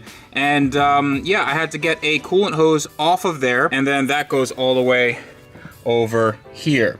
So that is what failed, and I'll show you exactly where. This is a culprit. It's a regular rubber line, and actually it's the other side.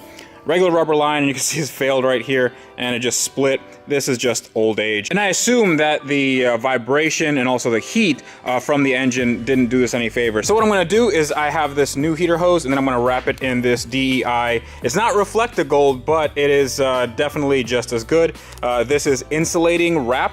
And this will go around, and this will keep it nice and cool, even though there is hot coolant going here. I just don't want the engine chafing, or I don't want the engine trying to melt this rubber line. This is the only thing that was on from the factory. This little janky piece right here, I'm pretty sure this didn't really do anything. But since I took off everything on the back, I also noticed that I had a little bit of a problem. As you can see, there's no air filter here because I took off, well, this is part of the air box.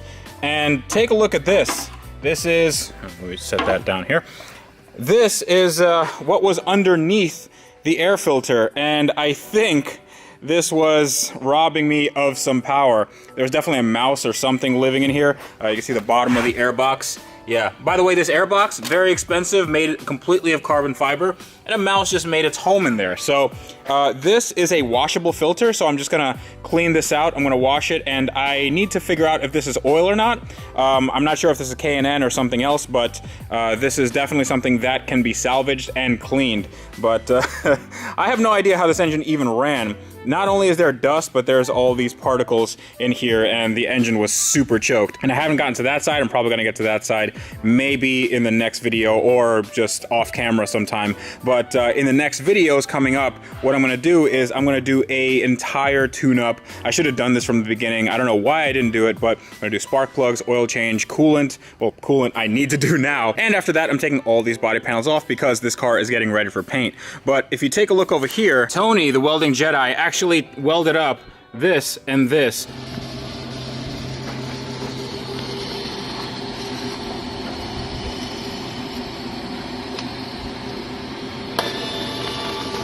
This used to be a cut half moon piece because a roll cage went over here, and we just put some metal here. I believe it was steel, and he welded it up. It was a little hard to weld just because all this, this entire thing is not only galvanized, but there's a bunch of primer and stuff on there, and we cleaned it off as much as we could, but it kept on pulling in all these imperfections. But I will be putting in the back window after that. And in addition, I did get the window regulator. I got that in. That was $600. So that's gonna go in, windows are gonna go in, and then everything is gonna be closed, at least in the passenger compartment. Now, a lot of you have been saying that this car does not have the high-pitched sound like the LP640 does in my last video.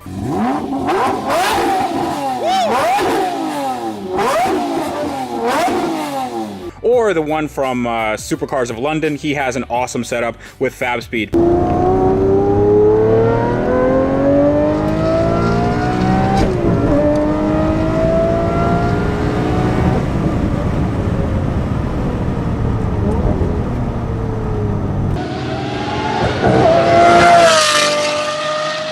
Now, this is a little bit different, but I will be sending this out back to Velocity AP so they can do a version 2 of this exhaust.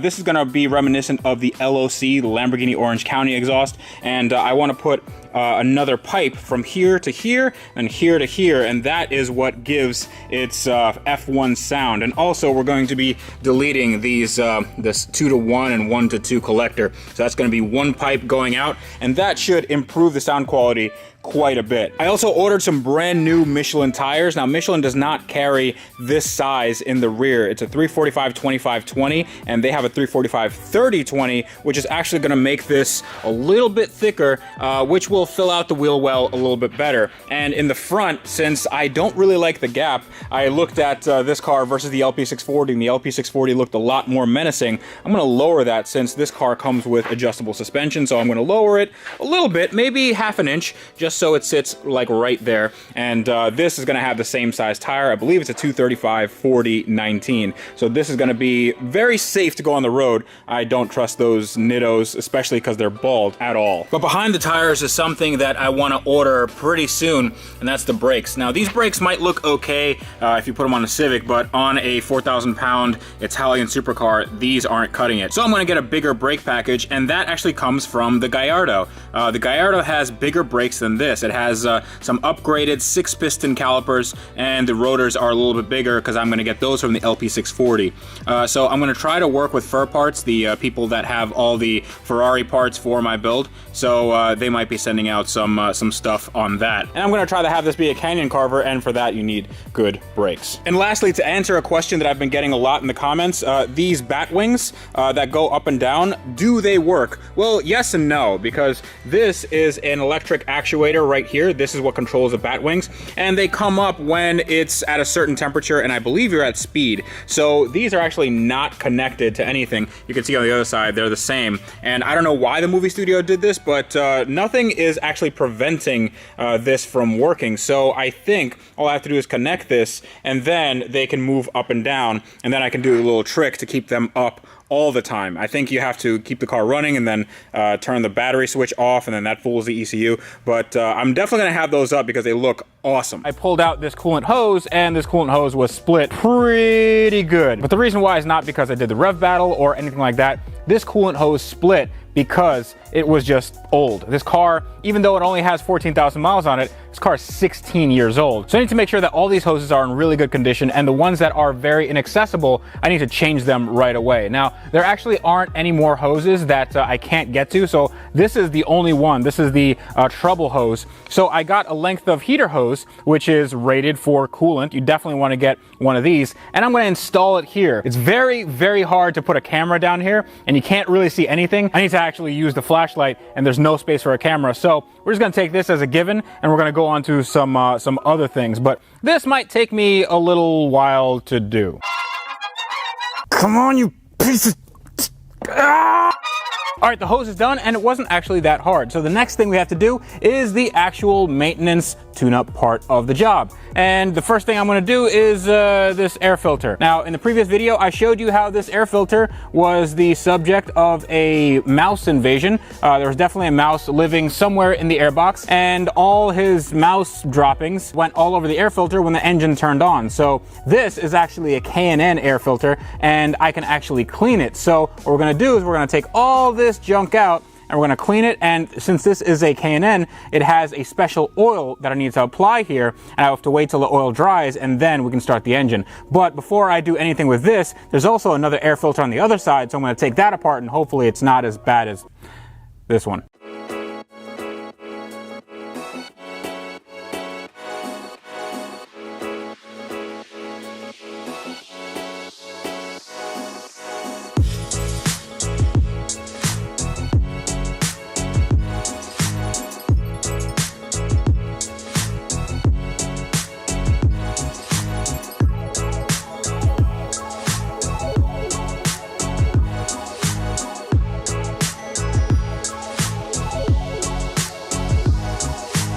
All right, so the air filters are out of the car, and they do not look good. Let me just show you. Ooh. All right. That, okay. Yeah, I would say that this is not great for the engine breathing. So what I'm gonna do is I am going to put a mask on. Then I'm going to clean these filters because they are reusable. Since these are K&N filters, I'm going to use this K&N Power Clean, which is just a degreaser on these cotton filters, and then I'm going to use this air filter oil. So I just have to put the degreaser here after I clean all this crap off. I'm just going to use some air pressure, and hopefully some of this comes off and doesn't contaminate too. Wow, that's a lot.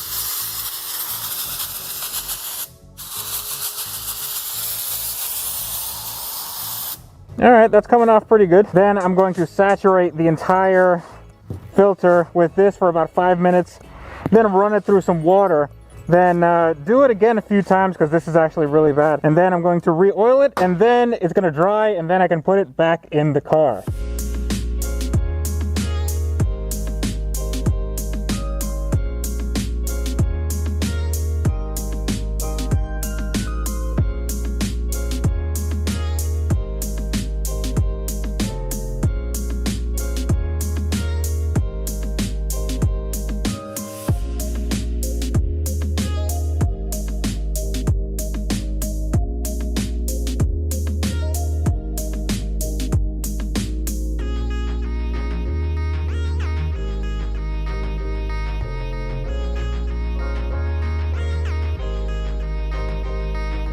All right, now that we have these filters oiled up and cleaned, I'm gonna put them to the side because they still are a little bit oily. Now, this does cause a little bit of controversy in the car world. You see, if you don't do it correctly, you could end up messing something up in your car. A lot of cars have something called a mass airflow sensor, which use a little exposed wire to measure the volume of air going past it. And when you have an oiled air filter and it's over-oiled, like this thing is just dripping with oil, then it gets onto that element and it can mess it up. Now, this car does not have a mass airflow sensor. It actually works on something called a MAP sensor, which is a pressure sensor, so it measures air a little bit differently. So these could be as oiled as I want, and it doesn't really matter. It would just choke up a little bit. So I'm gonna put these to the side. They have to be very dry to go back into the car to run again. But right now, I wanna concentrate on something that's a little bit easier to do. I don't have to refurbish anything. I just replace the new parts, and those are the spark plugs. So spark plugs are really integral. They play a really important role in an internal combustion engine with gasoline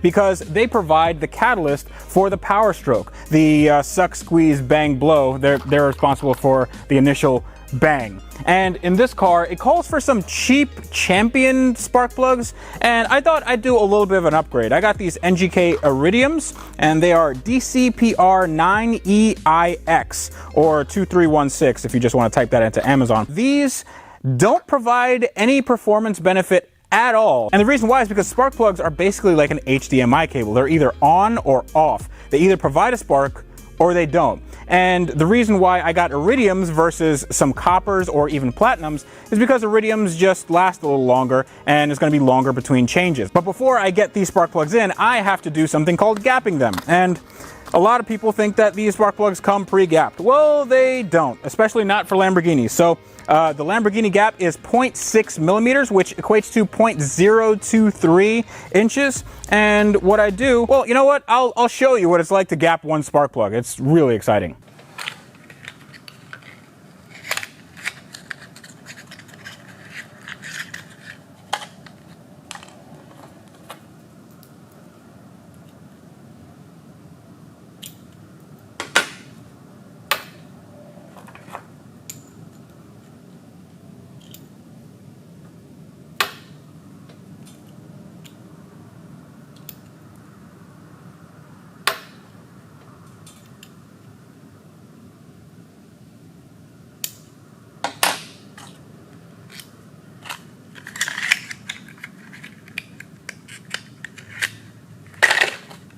Now that these are all gapped and ready to go, I'm ready to put them in the car. So let's install these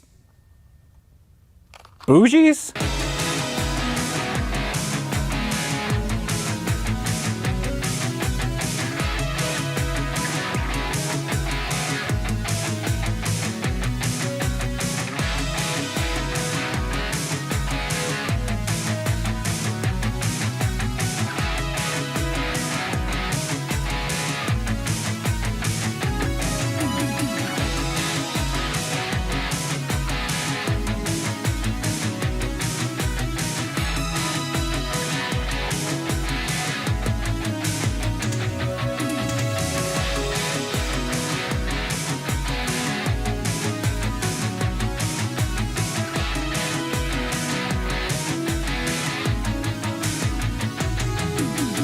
All right, we are done. I did do a little bit of work off camera, but that's okay. So I can show you everything I did. This is the brand new, well, it's not really brand new, but it is a newly spark plug installed engine, and everything here is sort of kind of clean, and it's waiting for its oil change and also to get some more coolant in there. But the reason why it took a little bit longer than expected, and also the reason why I'm wearing a different shirt, is because the coil packs gave me a little bit of issue. When I pulled one out, the boot stuck in there, and that was pretty much a nightmare to take out. I had to get some really long needle nose pliers, and then they came out. And then the spark plugs themselves weren't any better. These plugs right here, yeah, I think these are probably the original plugs. These are the Champion, I believe it's 59 pp. Yeah, these weren't looking too hot. The gap was a little too big, and as you can see, there's a lot of oil residue. I don't know what that's from, but these weren't looking very good. So all spark plugs are brand new in the engine right now.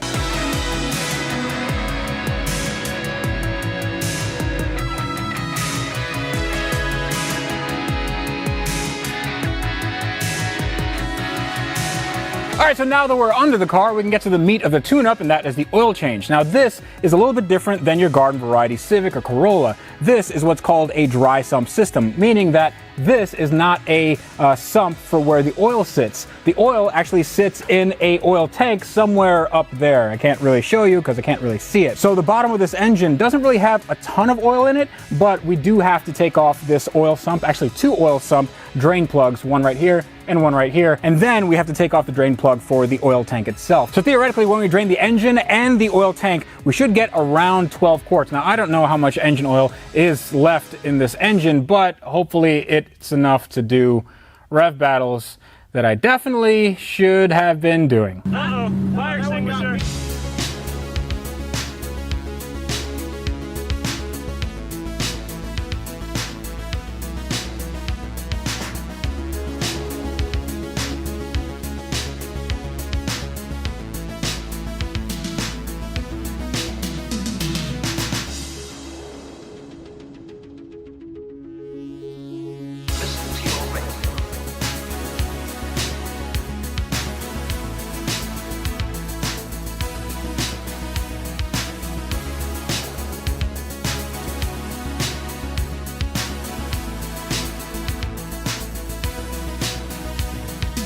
right, so now we come to the most familiar portion of what the oil change is. This is actually taking off the drain bolt for the oil tank, or in a regular car, this would just be on the bottom of the engine. Now this is in a little bit of a weird spot. This is right above the arm for the 2-post lift. So my lift is gonna get a little dirty. I do have a pan right underneath it, so it's gonna catch all the oil. So this bolt right here, you can't put a ton of torque on it because there is a tube leading to the oil tank, and that tube can bend. So I need to make sure that I don't over torque it and I don't give it too much initial force. So I'm gonna get another wrench, and then I'm just gonna give it a twist. And it would help if I turned it the right way. Now that we have it the right way, I can give it a little twist. And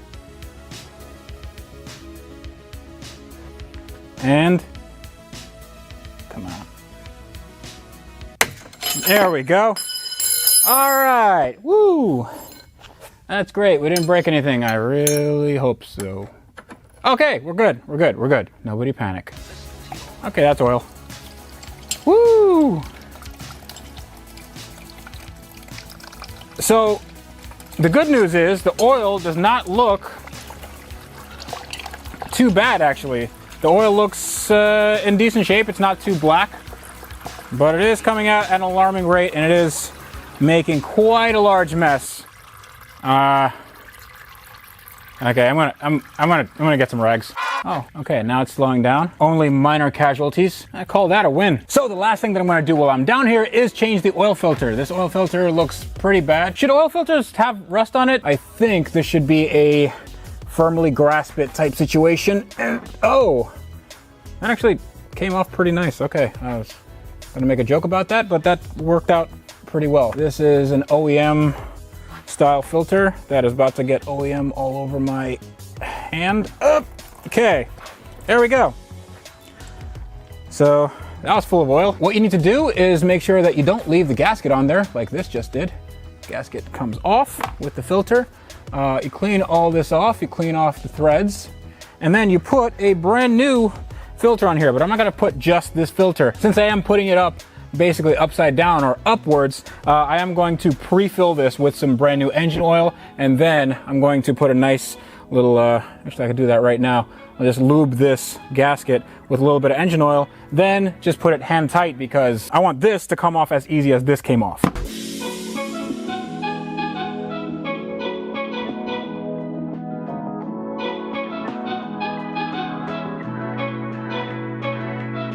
All right, now the car is on the ground and it's ready to have its oil changed.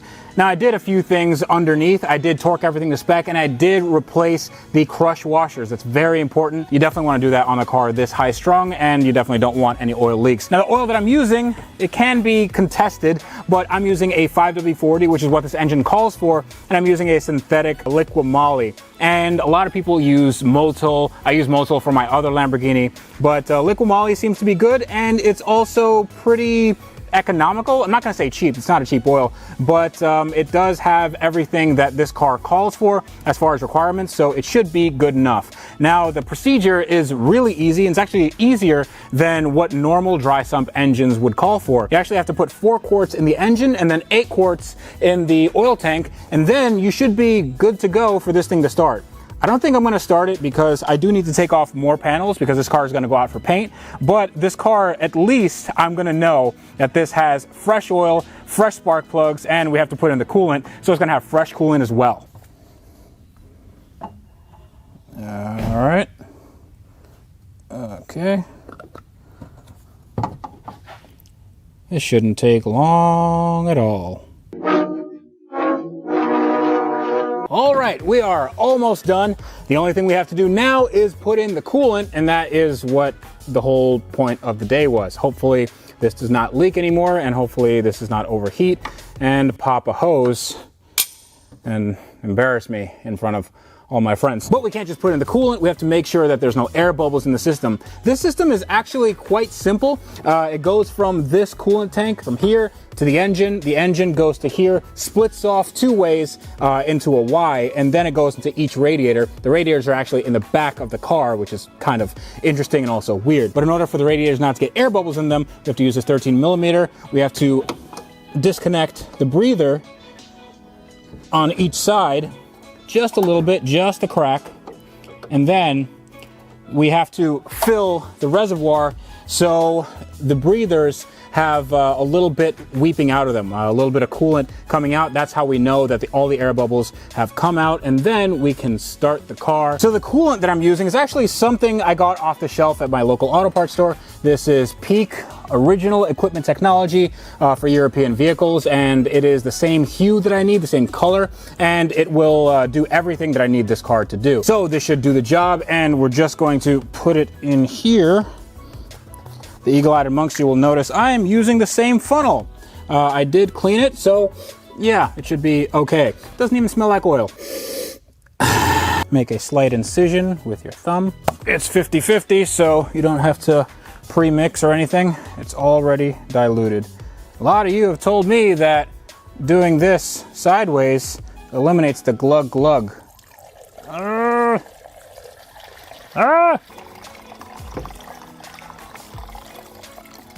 So every time you work with coolant, make sure not to spill it on the ground, because animals can come and drink it, because animals are so smart. Yeah, apparently it's very sweet for them, and it's also poison, so don't do that. These are now weeping.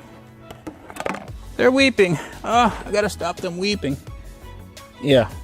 Now we just close them up, and all I have to do is find my 13 mil. All right, so we have everything bled, and it's time to start it. Now, the car is gonna smoke a little bit because someone who shall remain nameless got a bunch of coolant all over the exhaust manifolds and rest of the engine, and also under the engine, and also everywhere else. But that's not important right now. So we're gonna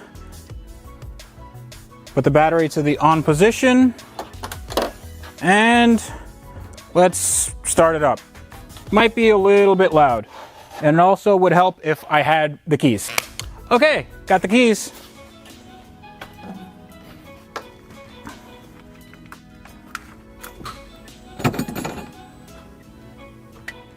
And here goes nothing.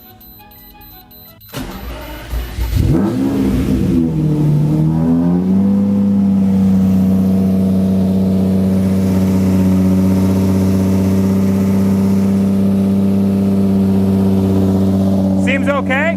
Nothing has exploded so far. There's nothing leaking underneath, and it actually sounds a little bit smoother. Now there's a little bit of smoke coming from here. I just have to check what it is. It's just all the coolant coming off. And this is going up and down in idle because these throttle bodies are trying to sync themselves up, but it doesn't seem like we have any leaks. Wow, that looks like a proper fire. We don't have the air filters on, but I'm just gonna rev it just a little bit just to see if it's smooth enough.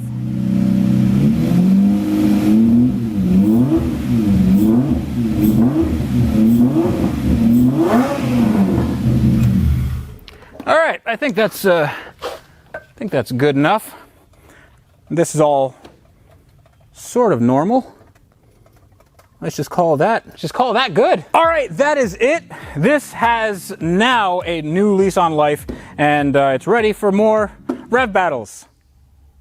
In all seriousness, this is now ready to go on for many, many more miles. And here's how much money we saved. So I did a little bit of research, and to do this at a Lamborghini dealer, if you just brought your car over there and they did it on their time and your dime, it would cost, I hope you're sitting down, around $3,000 to do what we just did. And I don't see why. I mean, this was about a day worth of work. What we did was definitely doable over a weekend. And on this car, it's really easy. I spent about $200 in materials. That includes spark plugs, that includes oil. This does take 12 quarts of oil. It has a really big cooling system. I think I got 3 gallons of coolant. I didn't end up using all of it, but I got it anyway, just in case we need to top up as necessary. But about $200 for a $2,800 savings. That's not too bad. And you guys can do the same thing on your cars. They don't have to be Lamborghinis, and they're probably gonna be a lot cheaper. This is gonna be the last day this car is in my garage before its paint job, which means it's the last day I have to look at this horrible paint work. Let's just say the paint is not good. It's a little bit rough, and it's a lot of bit rough. So we begin back here with this awesome exhaust. that exhaust has to come off. And the reason why is because that exhaust is gonna be modified a bit from what it is. I have modified it a little bit by adding two vibrant resonators to get rid of that rasp. This car was extremely loud. It had a really good tone after this Velocity AP X-Pipe, but it didn't have that tone that I wanted, the high-pitched wail that these cars are known to give. So I'm sending this back to Velocity AP, and I'm also sending them these tips so they can make some custom modifications to that, and hopefully we'll get that loud screech. Not screech, we don't want screeches from this car. A loud howl, wail, growl, bark. Then we're gonna take off these taillights because there's no point in having them on the car while the car is being painted. Then we're gonna take off the wing, and then we're gonna go on the front end, and I'm gonna show you what I bought from Japan. And boy, howdy, was it expensive.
Okay, now that the back end of this car is all taken apart, we can actually see some of the extent of the work. Now, this spoiler, I put the spoiler over there. The spoiler was only held on with like some self-tapping screws that you get at Home Depot. So we're gonna have to figure out a way to get that on there a little bit tighter because I don't want this thing flying off at speed. I also put on the old exhaust, the old Quicksilver, whatever it is, straight pipe. And this is probably gonna sound like crap, but it doesn't matter because that's not staying on there. I just wanted it to be on there while this is at the paint shop. Yeah, I didn't want there to be fire shooting out of here potentially if they start the car. But we can also see that I took out the taillights, and the taillights are just the stock units, and they were painted black because why would you need people to see you braking? You're probably going too fast anyway. But this is yeah, this needs to be reconditioned.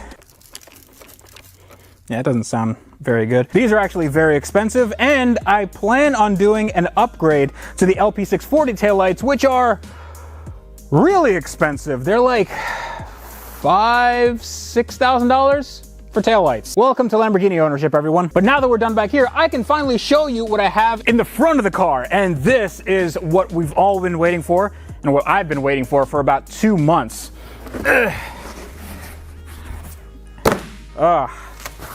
This is my new front bumper. And it's not just any front bumper. This is an authentic Veilside front bumper. So this is not an authentic Veilside front bumper. It kind of looks like one, but this was styled to be like the Premier 4509 body kit. The only issue is that this was made in-house. The production company that made the movie, they kept on breaking these bumpers. I think they had a real one at some point, but then they made their own. They made a bunch, and they had a few of these cars, and then they broke them all, except for this one. But this one is, let's just say it's not exactly OEM. This part right here, there's supposed to be a little divot cut out. They just painted it, and nothing really lines up. It's all a little bit askew, and it would take too much time for me to fix this properly. So I went on the internet, and I found this. I love this part. It's like Christmas morning, except I bought all the presents myself. So this is the Veilside Premier 4509 bumper, the real one from Veilside in Japan. And this is made to order, meaning that they don't make it until you order it. And this was not cheap. The retail on this particular bumper was $5,000. And they do go up from there because this is the cheap version. I'd like to thank Donnie from Versus Trading Co. He really hooked me up with this bumper as far as getting it and arranging shipping and all that stuff. This was actually very, very hard to find. The carbon fiber version of this bumper costs $15,000, and I'm not spending that much, and nobody can tell if it's fiberglass or carbon fiber. Well, I guess you guys will know, but don't tell anybody. So one of the things I wanted to preserve on this build was keeping the movie look intact. It was very, very important, because otherwise, what's the point of getting a movie car? I could just have any other Lamborghini and it wouldn't matter. But this is, well, the fitment should be on point, because again, this is a high quality bumper and there's a lot of reinforcement here. It smells Japanese, all right? So one thing you'll notice, or two things you'll notice on this bumper, is the fact that there are divots here, and these are for the headlight squirters. And I'm probably not gonna use the squirters, but I definitely want this to look more OEM. And this has already been primed. Now, I'm not sure how much work needs to be done as far as fitting it. So the guy that sold me the bumper said that this would fit exactly like OEM. So let's see if he's telling the truth. And take off that bumper, and then we're gonna compare it. And then hopefully I'll have a Lamborghini that doesn't look like shit.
All right, that montage was a little bit longer than I expected because I actually lost the footage of what I took with this camera. I did go around and talk about what I did, but now that I don't have that footage and it's a few days later, I'm gonna have to remember. So excuse me if I don't remember everything, but here's the car now in its sort of resting place until it gets into the next stage of its evolution in the paint shop. But take a look at it. There's so much room for activities. Now, the issue with me fitting on the new bumper was mainly I didn't have the brackets that I needed.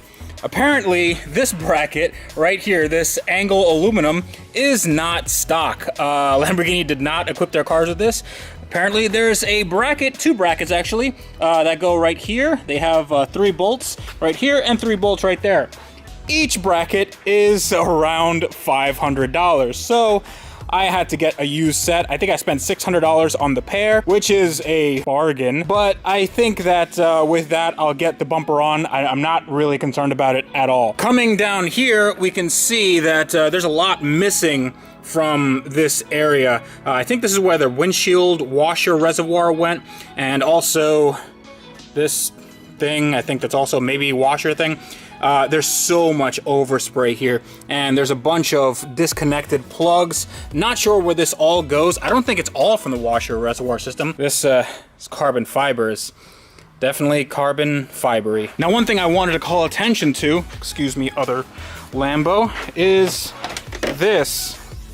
when I took off the door sill, I'm not sure if this is OEM Lamborghini or not, but this was very hard to take off, and I ended up damaging both left and right door sills. This is just glue. It's like a really thick silicone, and it's adhesive, so I don't know if this is stock. I don't know if this is going to be taken off or I need to take it off, but I'll just let the body shop handle this because I'm sure that they deal with a lot of this stuff. But the reason why I took that off is because I want this all to be painted in the OEM color. Well, not the OEM color, but in the same color that the car is going to be painted, which is going to be this color, just nicer and not yellow and black in some places. I also took off the mirrors, and the reason why is because it's just a liability at this point. The mirrors cost a lot of money. Those of you who have watched that video will know that I spent $2 grand on the mirrors, and that was, again, bargain. And the thing about those mirrors is that if you actually fold them in manually, you break the internal mechanism,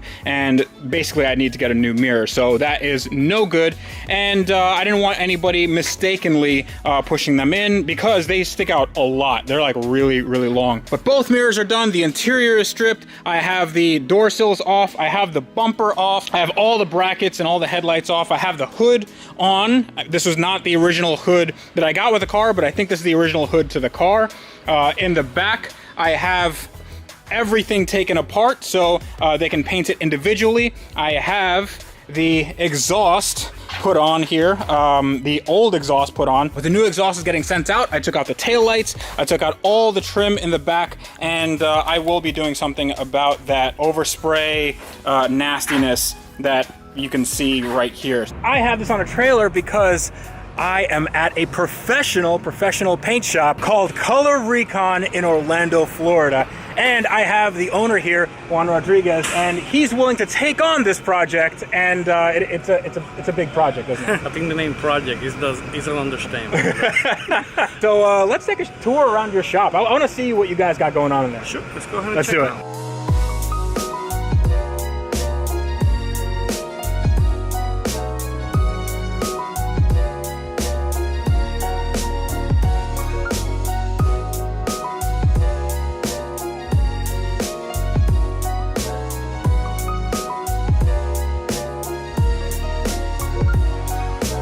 Dude, this shop looks freaking awesome. What do you got back there? Is that a paint booth? These are control environments to do a clean, perfect paint job. Should I close the door behind me? Yeah. Okay. So this just got painted, I'm guessing. Yep, this is the way it should be done. Just like the manufacturer recommends, all trim, all trim out. That way you extend the clear to the nearest end to prevent any type of delamination like it's happening. Yes. A little bit, yes. It's delaminating everywhere because of the fact that they didn't take it apart the right way to prevent all that delamination. So this is after it gets painted. Wow. And this is not even, has this been color sanded at all? No. That's just came out of the being sprayed. Wow. Now what we'll do, you'll see the little bitty imperfections sometimes you get. Even on a control environment, because not even at the paint factory to get them perfect. Oh yeah, of course. We will denib and buff that. But the main thing is the whole car got de-trimmed. No moldings, no handles. That's what a quality prep work does. You know, a lot of people think by masking everything, leaving door handles, trim, you can get away with murder, but if you want that pristine paint job where it's not going to delaminate, this is the only way to do it. Yeah, it definitely shows. So back there you have a bunch of paint, right? Here is our mixing room. Oh wow, this is cool. We deal with the best of the best, which is Sickens paint, lifetime warranty, certified and approved by all the OEM manufacturers. Plus, we have a reasonable price paint, which is the Wanda, which is for the person that doesn't have the big budget, but they want something that looks good. I call this the industry standard because it's not as expensive, but this is what we use for all our Highline, all our lifetime warranty jobs. What we offer for the consumer is really unique in Orlando. We're the only body shop that offers a transferable lifetime warranty. Oh, that's we'll talking about that later. I'm not so I mean, I'm not a big fan of warranties. With paint stuff, I definitely will be using it. I'm not sure if it's gonna be transferable because I don't want to sell that car. Yeah. I already tried, and he said he don't want to sell it. So, yeah. But I want to be part of the project. That's what I'm excited. This also, you have reducer, hardener, everything you need to mix it, and you have the scales here. Everything from AkzoNobel, Sikkens. You know, the key with when you do a paint job correctly, you want to use the whole line, so all the products work in synergy. Yeah. You know, a lot of shops, in order to save costs, they use the base coat with primer one brand, the base coat another, and the clear coat another. That's when you run into issues. With your car, I was able to pull a couple strings, and we got AkzoNobel to come up with all the materials. Plus, I'm working with 2 other companies. I won't mention their names until they come through to do all the dry goods. Dry goods are sandpaper, masking paper, tape, all that great stuff. So we'll see who's the company who's going to step up, and because it's going to need a lot of sandpaper. It's not going to need that much. A lot, trust me. I don't know how many layers you think that car has. All of them. All of the layers. Yeah, definitely has a lot of layers of paint. So we'll see So how let's go get the car off the trailer. Let's go.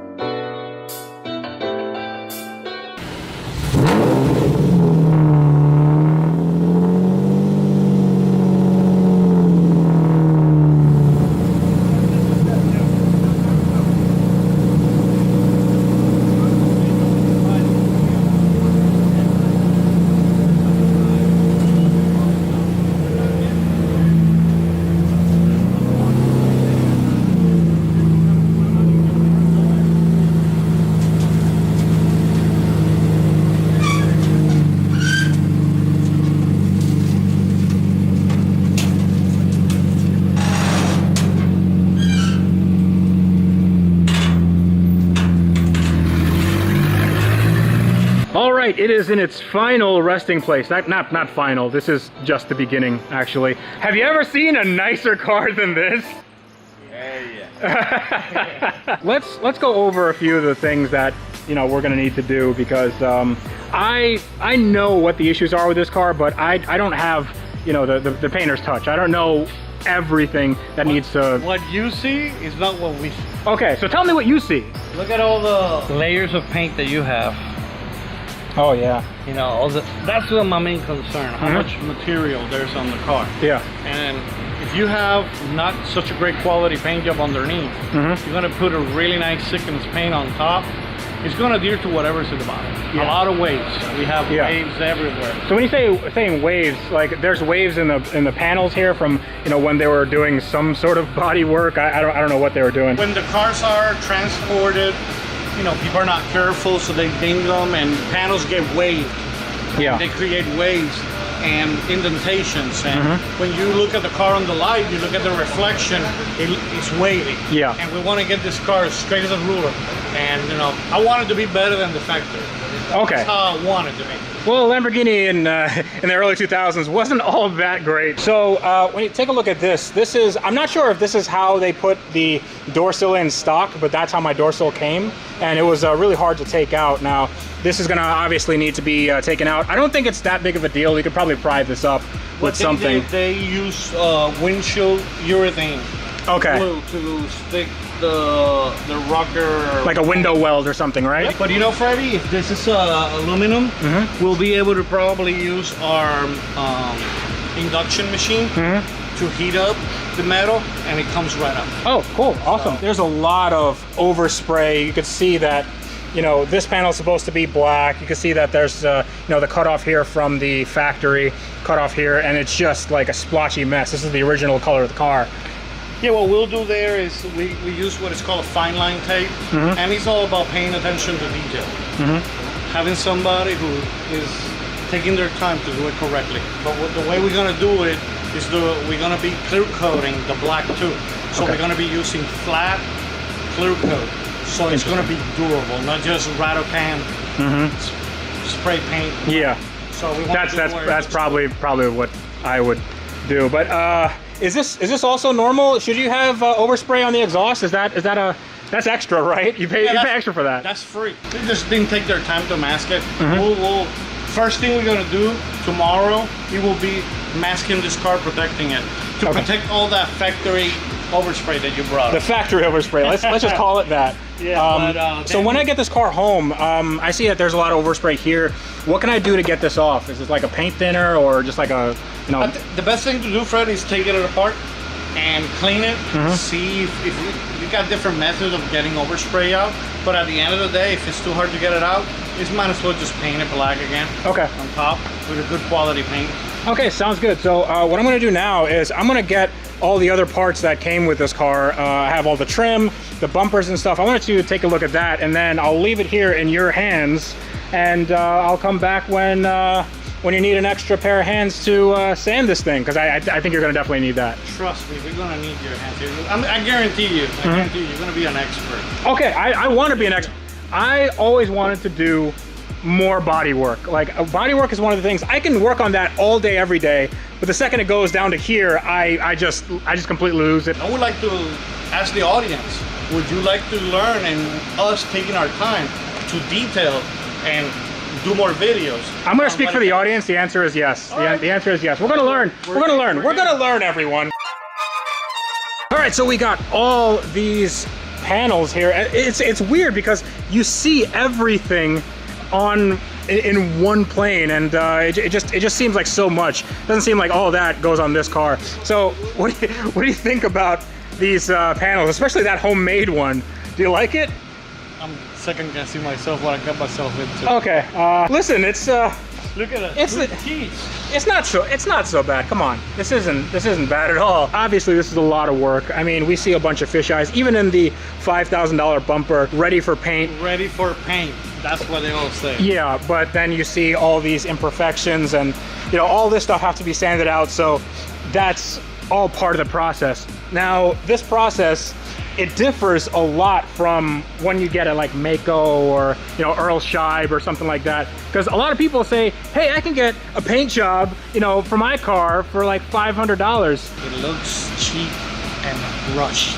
Yeah, the Mako one does. Yeah, fast, that's for sure. Yeah, cheap and fast. But this one is a little bit different in that you have way more work. It's all about the prep work, right? This is what happens, Freddie, when somebody rushes the vehicle. Let's face it, there was a purpose. They're gonna film this car going extremely fast. In a movie, you will not notice it. So I always said 3 to 5 feet rule. This was 20 feet rule. This is probably 50 or 100 feet rule. So when you go this way, what you create is way more work to whoever wants to clean it up. So whoever is cleaning up the mess is the one who's going to pay the price of getting all that garbage work done. That's the only problem that I recommend people. It's all about the commitment level that you have with the vehicle. Once you go this route, if you change your mind, it's going to cost you 3 times. Of course, and I am 100% committed to this car. I am totally on board. And so that's the reason why we want to get involved with it. I know this car is going to have great story, and we want to be part of it. Definitely, I appreciate that. So this whole paint job, how long do you think it'll take?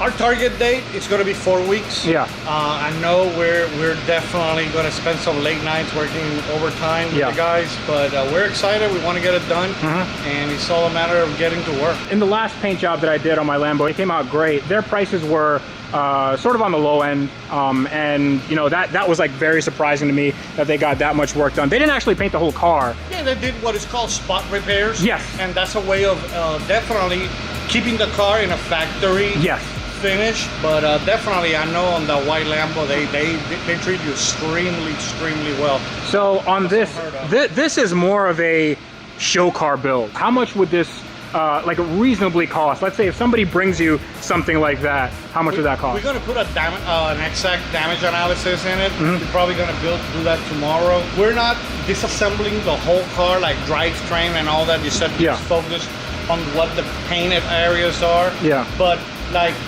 it feels like an off everything, wheels, engine out. You're looking at a $40,000 job. $40,000. Okay. Yes.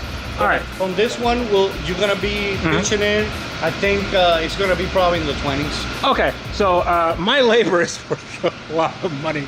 Apparently, it has to be. I can't wait to see what this is going to look like. This is going to look so amazing. And please, viewers, comment. What do you want to see? How do you want us to? How deep you want to get into it?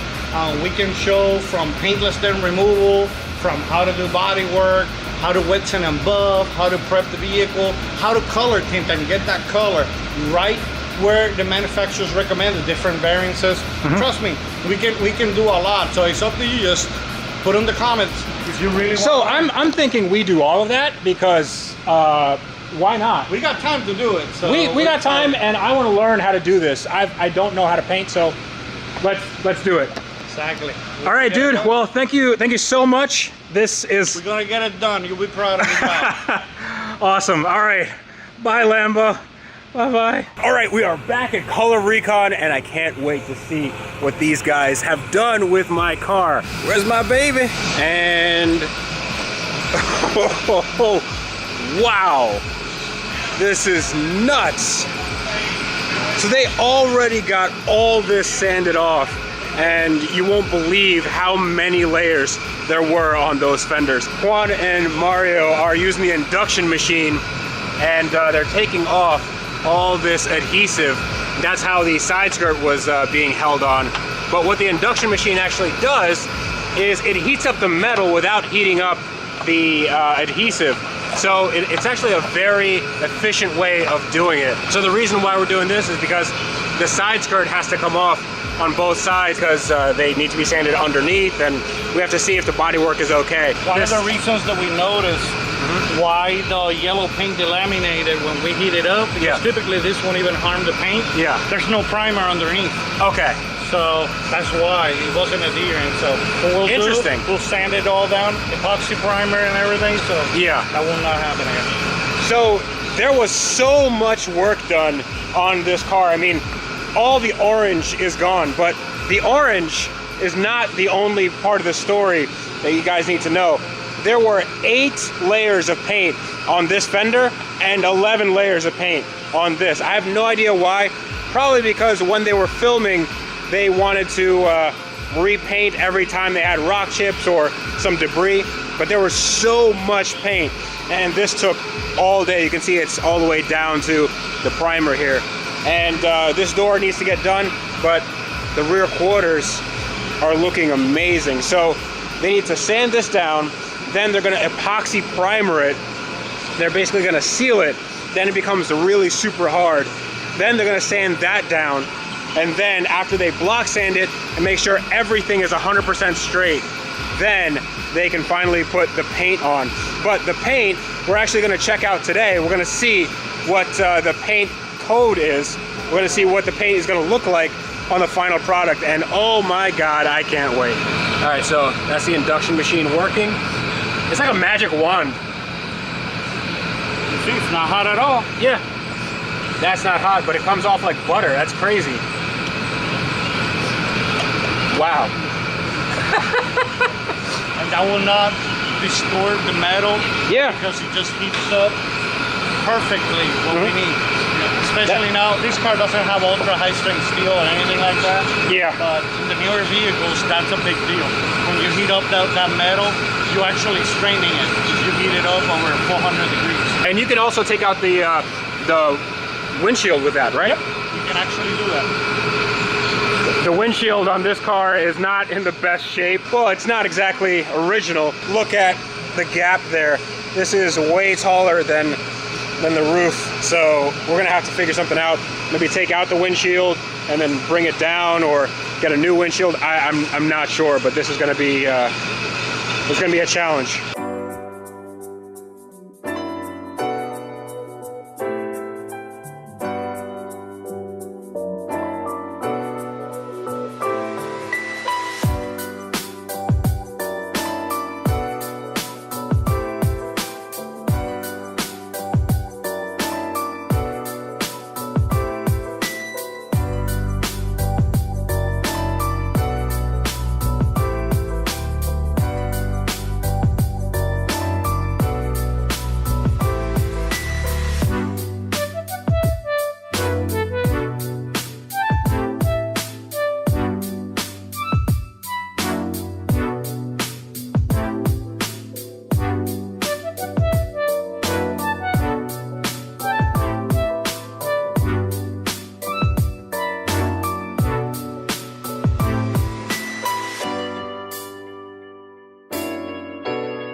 All right, take a look at this. These are the variances between the colors on whites and black bases. And we have the white bases here, and then we have the black base, not black, but darker bases here. And there are some variances in the color, and already I think we picked a winner. I think this one is gonna be it. Take a look at how this shines in the sun. This is only about 3 coats of color. Base coat. Yeah, 3 base coat and 2 clear, or 1 clear. 1 coat of clear. All right, so this is 1 coat of clear, and it's already super, super shiny. The car is actually gonna have 7 coats of clear, which is gonna make it a lot more deep. But as far as variance, just because I have the paint coat doesn't mean really anything. There's so much variance within paints. So Juan actually has some swatches here. Wow, I mean, that is a really big difference. I'm not sure if you can see it on camera, but... This is a quick example. They start the production in the morning, or they could be painting for days at the factory, the same model, same color. They start with this color in the morning, and by the evening or second day, they can be pushing cars of this color. That's how variances work. That's crazy. See, and you look at them different angles, they look the same, but they're different, depending on what you call it, the flop. Oh yeah, for sure. They're the same color. You look at different angles, they all look about the same, but they're different. So what's the process of actually mixing this paint and you know, making it look as good as that? Actually, we're gonna show you guys that on video, but I wanna take some time and introduce the person responsible of pretty much twisting the arm of AkzoNobel. They give it. Is that guy? Is that you? Guy right over there. How you doing? I'm good. Yeah. This is Eric from Refinish King. Yeah. Yes, sir. Awesome. Link will be in the description below. That is an awesome shirt. So what I do is I am a paint store owner. So we sell all coatings, all materials for any collision center or detail center. We make sure that basically you have everything you need from start to finish from any job. When they come in like this and leave out beautifully. Yes. We're part of every step of that process in the shop. We work with AkzoNobel. We chose Akzo overall because they're, in our opinion, the best in the market. Their finishes and their color match is second to none. We've worked with many paint lines in the past, but typically we find that in Florida, they don't really hold up that well. Yeah, Florida tends to kill paint jobs real quick. Big time. 3 years. Cheap paint doesn't last at all. And one thing that I want to comment on all of you that own shops, or you want to have your shop, a successful shop in America or anywhere in the world, it's a partnership you build. It's not just buying paint. One part of our success, Color Recon success, is having that partner that helps you and they're there for you, and that's what AkzoNobel brings. Really appreciate Eric's help with that and Akzo for being part of this build, and the proof is going to be on the pudding. So I appreciate you guys for bringing all this to the table. I mean, this is absolutely next level. I can't explain to people how excited I am about this, and the fact that that car in there is going to have like an absolutely stunning paint job.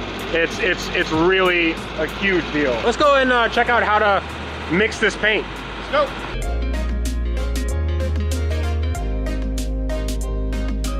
All right, so we're in the dungeon. We have Juan, our lighting expert here, and we have a computer that will mix paint, or what? Actually, no. Are we mixing paint with a computer, or? So we have 2 options. We can send to scale. Typically, what we do here at this point, we go ahead and reference the color. Seeing as how Akzo was so nice enough to go ahead from the factory level, make sure that the color was on point. Now we go in here, simply pull up the color we have, which is the Arancio Argos. That's right. Arancio Argos Pearl 2 Coat Lamborghini Aventador 0117. If anyone's a Halo fan, they'll know the 117. Okay, anyway. There we go. So at this point, we're going to go ahead and select the option. We have 2 variants. One standard and one just a bit bluer. We're going to go ahead and print out a formula label so that we can mix by hand. And you'll have the final result here in a few seconds. So this is just by weight. So these are just like base components, correct? Correct. So each one is an individual toner. You have some pearl, some orange, some silver metallic. It tells you the quantity of each one that you need mixed. And And at the very end, we'll go ahead and mix this up, spray it out, and that's where you'll have your final result. Can I get a price check on how much a gallon of this stuff is gonna cost? Sure. Get you one right now. So full mix, the gallon itself costs $1,425.71. All right, so how many gallons do you think it's gonna take to cover that car? Let's hope just one. Let's hope just one? Yes. All right, so $1,400 just for the base coat. Just the base coat. That's what That's the base coat. Any primers, sealers. So you guys know good stuff. Oh yeah. Yeah, well, I mean, you gotta pay to play. This is how much these things cost. All right, so we're in the mixing room and these paints are making a little bit of noise. Why is that? Well, we have these motors and these agitators to keep the paint fresh, to make sure that we have the best color match possible when mixing. So otherwise, what happens with this heat and when the paint stays stagnant, toner strengths tend to fade sometimes because the metallics tend to sink. So you want everything as close to factory production as possible. So we agitate the color as we mix and pour into our cups. That's that pearl gold you're looking at. All right.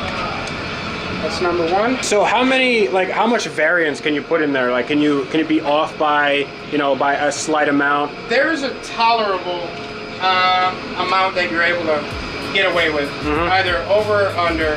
I typically tell guys a rule of thumb is to try to be under and not over. It's a little more forgiving if you're under, where you can go back and put into it, but it's practically impossible once you've gone past where you were supposed to go back the other way. Right. So then you have to change the mixture completely, right? You might as well just throw it out in most cases, unless you're going to use it for just some sort of base. Okay. It's like putting too much salt. Pretty much. That's a perfect analogy. So this one really requires just one drop. 2 drops. Get to that point 1. That's awesome. And remember, we're doing this to show you guys how it's mixed. We're gonna mix a whole gallon once we're getting ready to paint. It's just to show everybody how it's done in small quantities. Yeah. So this is really what's gonna get that color starting to go in that direction. 1.6 on that. Have you done this before? I think you've done this before. 10 plus years. Yeah. So Eric, which one do you think is the most dominant color on that formula? I would believe it's the red. The red? The red's really going to push this color to where it needs to go. Not so much the orange, because it's going to get overtaken. It's between the red, orange, and a lot of pearl. That's what we get that. A lot of people think it's just orange. It's like people that say, black is just black. Like, it's not. There's so much that goes into it. And I actually like that this color in some lights, it looks more red, it looks more orange. Because in a lot of videos, I put, this car in there and they'd be like, oh, I thought it was a red car. Like, no, that's just, the camera settings. So this is the color in its raw form prior to any agitation, prior to anything. This is the toners as it stands for that Lamborghini. Yeah. Right now we're going to put a reducer in it, give it a nice little shake, and then you'll see the end result. Well, reducer helps with the drying process and the flow overall. Thank you. No, you can get it through the gun. So normally I'd have a pour spout to get a precise mix, but nonetheless, since we're doing a quick spray out here, it'll definitely work. Reducer will not throw the color off at all. It's just mainly it's just viscosity of the viscosity of it. That's right. Give it a little more agitation, and at this point we'll go ahead and stop. Ah, it's a boy. Awesome. So that is indeed the color. That's correct. That's amazing. And we're gonna have a closer look at it now. Ooh, I wonder how that tastes. No, okay, that's probably a bad idea, right? All right, guys, I came back here and look at how much work has already been done. They took all the sealer off of this, and it looks freaking amazing. They used that induction machine, and they got everything off. But the most work that I've seen done today, and I'm not even dirty. My hands are still clean. Take a look at this. This is crazy. They already did the door jambs. You still see that 25.1. That's a designation from the movie. And yeah, they're taking this all the way down past the orange color down to the original color. And this is gonna be an awesome base to paint from. All right, so what are we doing here? See all this dents here? Uh-huh. Get the reflection, that light, get it there. Uh-huh, yeah, you can see the dents right there. So in order to take out those dents, we could put some body filler on there, but the correct way, what do you do? Got me. What we're gonna do is a process called paintless dent removal. So what we do is we massage the metal back to its original shape without distorting the paint, and that way there's no bondo, no filler. So I've been doing this since 1998. So that's how I started my craft group. I love doing this, and we're gonna have some fun. So you want to know how those dents always? Yeah, there's a dent right there. The way that these dents always show up on these Lamborghinis is because those are called old guy dents. Old people buy this car, and when they get out of the car, they put their elbows right here, and then they get out of the car, and it just creates these divots. So every single Lamborghini that you see that has this really thin metal roof, yeah, they're gonna have those dents. And one thing I want to show the audience, a lot of people are talking that there's no work on this car. Look at all the fisheye and dirt. Can Freddie go ahead and show the reflection, all the imperfections that there is in this paint? Oh yeah. I mean, you can just see like this is already like clean. So you can see that these are just imperfections in the paint. This was painted in a parking lot, most likely. Like the paint is horrible. It is pass saving. You look way too happy, man. I'm passionate about what I do, man. Oh yeah, it shows, dude. I see it. So you're just basically working it out slightly, right? Yep.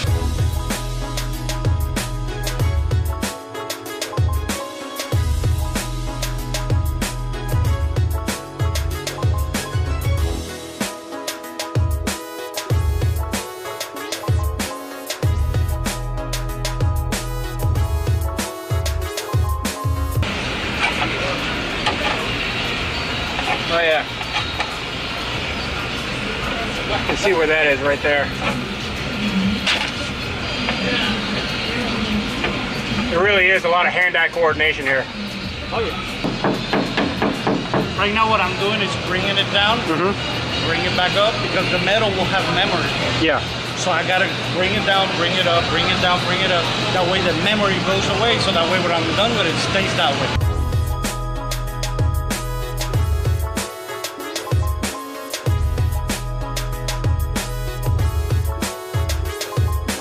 All right, take a look at the before and after. This is, I think that's the color we're gonna go with. This is the color that's already on the car, and there are some slight sparkles here. This is technically the same paint, but you can see that this formulation makes it pop so much more. It's night and day. I'm not even sure that you can see that on camera, but it's a lot lighter, it's a lot more orange, and it has a lot more of that color. It's not as brown as this looks. So this is what I'm gonna choose, and I can't wait to get this on the car. So now, what I'm gonna do is I'm gonna try to get these side skirts off, because it's not just getting this panel off. There's actually a bunch of bolts underneath, and I have to get in here, and if I can kind of get to this, might be a little harder than I thought. Okay, side skirt is officially out. It actually was a lot harder than I thought, because there's a little bolt here that was very, very hidden. You have to go from inside the car, and we didn't figure that out until later on. But take a look at this. This is not a two-piece side skirt. It is now, because look at this horrible hack job that the production company did with Bondo and filler, and yeah, this looks really, really bad. So hopefully this is something that we can fix, but this side skirt is looking pretty janky. We're gonna put this off to the side, and then we have to get the other side skirt off, so yeah, let's get to that.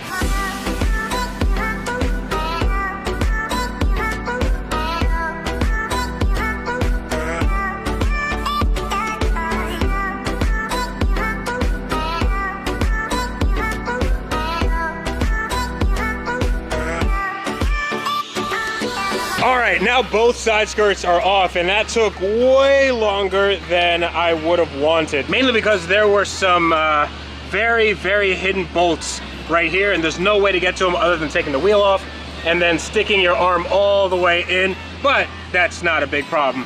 This is already off, and there's nothing really too bad right here. There's no body damage, nothing to write home about as far as rust, so this should all clean up very, very nicely. Now, one of the things that you might have seen is this. This is my new steering wheel, and I wanted to show you guys with a nice little unveiling. Now, I do actually have to send this core out, so I'm going to be replacing the steering wheel with this nice new one. I'm going to keep this cover on because, as you can see, it's already getting a little dirty, but take a look at this. This is the very first of its kind on a Murcielago. Oh, yeah. This is a carbon-tastic forged carbon. This is what the new Lambos have. Look at that. This is awesome. And I'm doing a complete interior in this same thing. So we have the orange center line right there and the orange stitching, and that's gonna be matching to everything else in my interior. I'm gonna have a forged carbon and orange theme. This is gonna look absolutely amazing. And of course, I have the flat bottom wheel, and I can't wait to put this on. But right now we just have to cover this up and get this old guy off.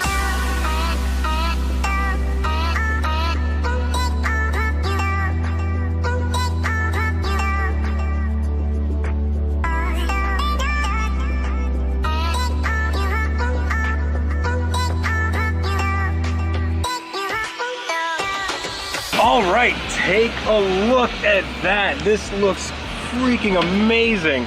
This is so much better, but it's not without its surprises, as always with this car. So I take off this airbag. You see anything missing from the back of this? Yeah, there's no airbag. There's no airbag module in the back. So what I'm gonna do is I have to order a new one, see if I can find one maybe on eBay or something, and then I have to make sure that all the wiring is good, because that wiring doesn't look exactly great. And then I'm just going to install this back and have this look as good as it does. This is awesome. I'm gonna cover this up obviously because I don't want this getting dirty or nicked or anything, but man, Carbontastic did an awesome job. Link will be in the description below for this. I can't wait to see what the rest of the interior looks like. I went down to South Florida to E3 Customs because they are the experts at doing interior modifications. But before we get into what I'm putting on my car, I want you to take a look around this shop because there are some awesome cars in this garage.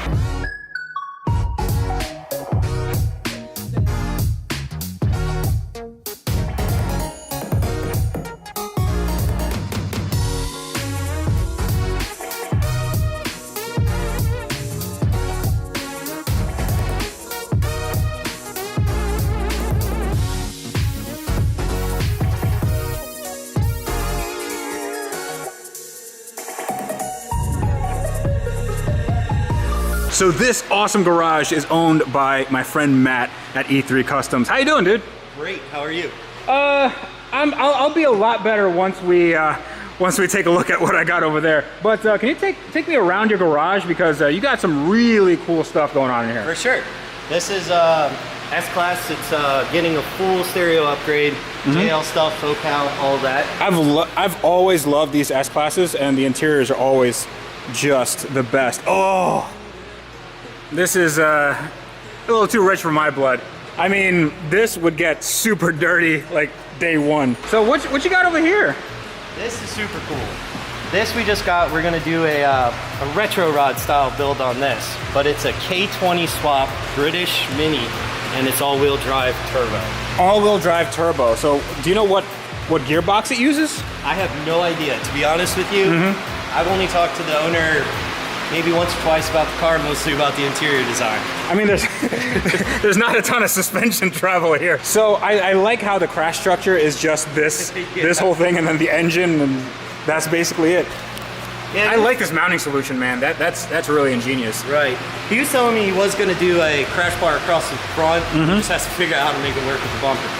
Small space. There's a lot in there. Yeah, I mean, this is you can't fit a ton in here, but a K20 plus a turbo and all-wheel drive, that's That's insane. And I believe he did tell me that the rear end was actually from Miata. He salvaged a bunch of parts from Miata. Wow. He has a CNC machine business or something like that, and basically all the parts he made himself. It's been a 7-year project so far. Very cool. Yep. So obviously I have to ask about this. Fiero or MR2? It's real, believe it or not. What? Yeah. I didn't even know real ones existed. It came here originally because there was some water damage on the interior, so that mixed with a little bit of rodent problem in the wiring. And basically we just redid the entire interior.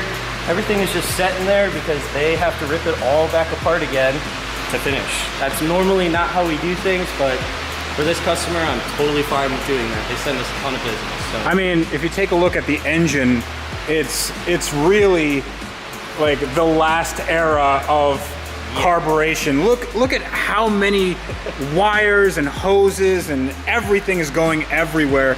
I bet this thing sounds awesome. Yeah, I'd love to hear it when it's all finished, but they take their time building these cars, so it could be a little while before I get to hear it run. One thing that I miss from Lamborghinis of this era is that the new Lamborghinis, they don't have anywhere near this sort of trunk space. No. This is a dream in normal Lamborghinis now. Right, and it's got a front too, so you get that mixed with the back. This is a daily driver, dude. This is like suitcase in there. Yeah, this is. Well, I mean, a small suitcase. You can definitely fry an egg in here because the exhaust goes right underneath. This is a Rabbit turbo diesel. It's from it's actually my friend's shop. He owns it, and it's his wife's daily.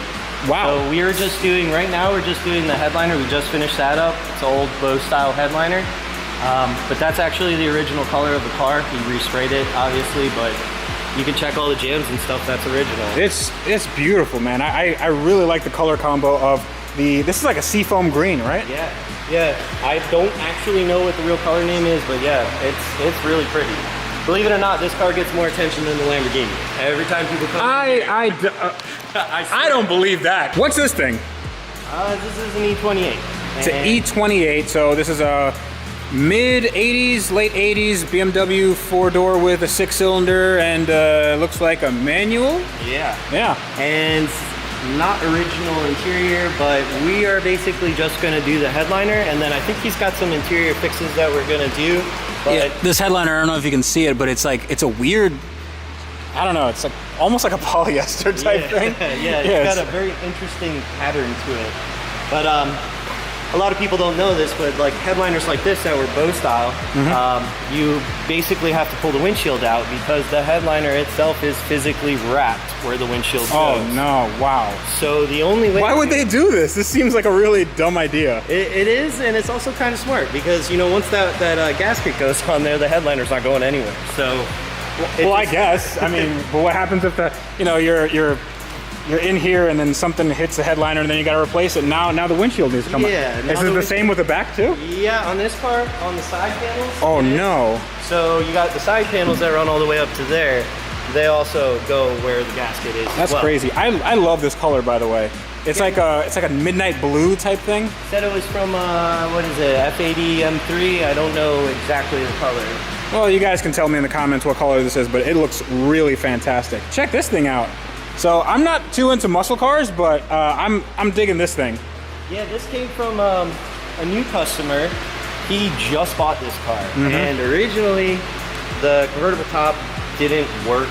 I wouldn't know anything about convertible tops not working. And then the top itself is actually installed incorrectly, so we have to put a new one on. This little strip right here gets stapled through the convertible top, and there's this nice little ridge you can't see because it's dusty.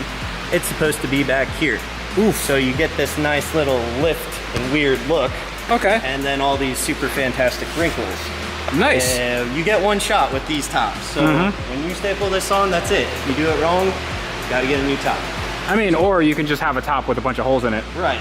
You get a little bit of shower in the back, something like that. I can assume that you guys do a variety of cars. You don't just do one type of car. You have exotics, you have the German luxury, you have some muscle right here, you have some 80s nostalgia. It's really an eclectic collection here. Yeah, it's kind of fun. I actually really enjoy working on multiple different cars from different countries, different time period, exotic, classic, whatever. Simple repair work to full restoration. It's all fun to me.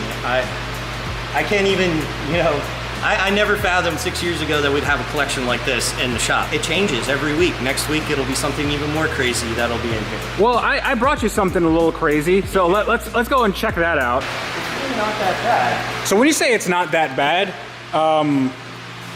I am 100% convinced that you haven't seen everything then. Yeah, well, I mean, as far as like the basis of everything, it's there. You know, I got a little bit to work with. It doesn't look like the foam's super destroyed. I mean, the leather's obviously cracked, and this is probably a little tired. But, you know, that's an easy fix. I wouldn't breathe any of that in, just FYI. Just like cover your nose when you're around that. Here, like everything on this table is my car. So I might have doubles and triples of some of these components just because I brought everything. And actually, I didn't bring everything. I'm missing something there. But one of the things that I brought up to you was this guy. So this is this is the center console. And I'm not sure if I ever mentioned this on the channel before, but I am a dummy. I'm not a smart man. So I bought a console and I thought I was getting a great deal because it was in Australia and I had it shipped over. And I realized Australia, they drive on the other side of the road. Yeah. So their cars are right-hand drive. Right, everything's angled a little bit. The dimensions are a little bit different. Yeah. So. And the reason why I needed to buy one of these is because the e-gear and the manual are different and I didn't have the waterfall thing. It's whatever. So what we have to do is we have to cut this right here, then take this, I'm gonna keep this, and then my 6-speed one, we have to kind of graft it on because this is just like fiberglass, I believe. Yeah. And then fiberglass, and then put some nice leather on it. Yep. New foam, new leather. You'll never even know it was done. So what kind of leather do you use? Is it hides? Yeah, we use hides exclusively. I'm a big fan. Their leather, by far the best quality. A lot of original equipment stuff. So when I say you're getting Bentley or Lamborghini or Ferrari, you are actually getting Bentley, Lamborghini, or Ferrari leather. Awesome. Not something that somebody says is Lamborghini dyed that. Not OEM equivalent? Yeah. This is not OEM style? Yeah, and the best part about it is it's super workable. The leather stands up because it's original equipment. So I'm using leather that was meant to be in the car and used and abused. And it's super easy to take care of and maintain. And if you do, it lasts for a really long time. This is the headliner that comes in a Lamborghini Murcielago. And all it is, it's just glued onto the roof. The roof is just a really thin piece of metal and it's just glued on, and you can see that the foam just came off with the glue. Yeah. So, well, the headliner's all here, so it's not ripped or anything. So you have the same basic shape. So I'm gonna have to glue this back on, but I need some advice. I need some help with design. So you guys also, you don't just install, right? You also you do consultations for design, that sort of thing. For sure. Basically, if somebody comes to us with like a color design, could be leather, could be stitch color, could be anything. If they don't really know what they want, but they kind of have an idea, we're pretty good at, doing conceptuals. I can actually see what the car would look like, how you want it done before it's actually finished. So most of the time, our customers actually trust us to the point where they're like, okay, go ahead, you've seen my work, our backlog. I'm gonna do it the way you want it. Mm-hmm. So you tell me you want orange, I'm gonna put orange stitching on it. You tell me you want heart shapes everywhere, I can do that as well. I don't want heart shapes everywhere.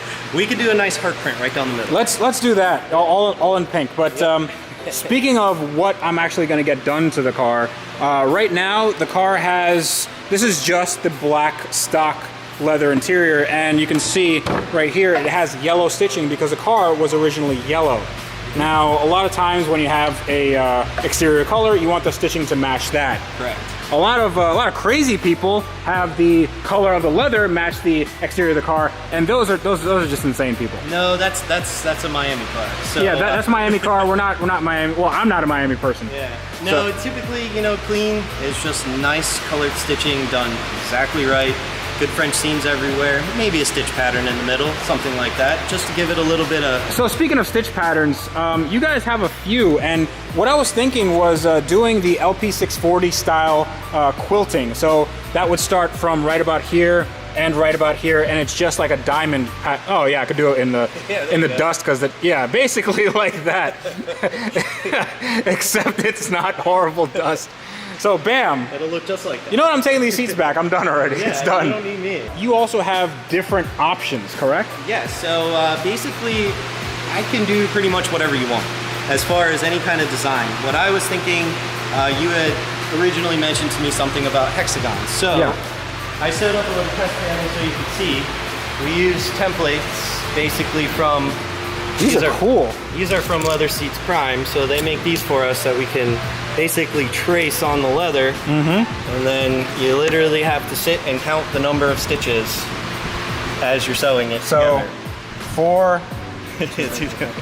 Was it 7? Yep. So this is more like an Audi stitch, right? Yeah, the RS7 has something similar to this. It's a little bit smaller hexagon than that. And I believe even, what is it? There's a version of a Lamborghini now that comes with... I think the Huracan is similar to this, like the Aventador, I believe. Something like that, and then it kind of, goes up. I know the Performante has a derivative of this, but it has like their open lines. Right, they just kind of end. Yeah, and that's all done with CNC. So, like we have the ability to have CNC stitches made. That's all for stuff where you have to basically start and stop in the same hole, so it doesn't go back and forth. A lot of the patterns we do in-house, basically if you could take a pen and draw it, you can sew it.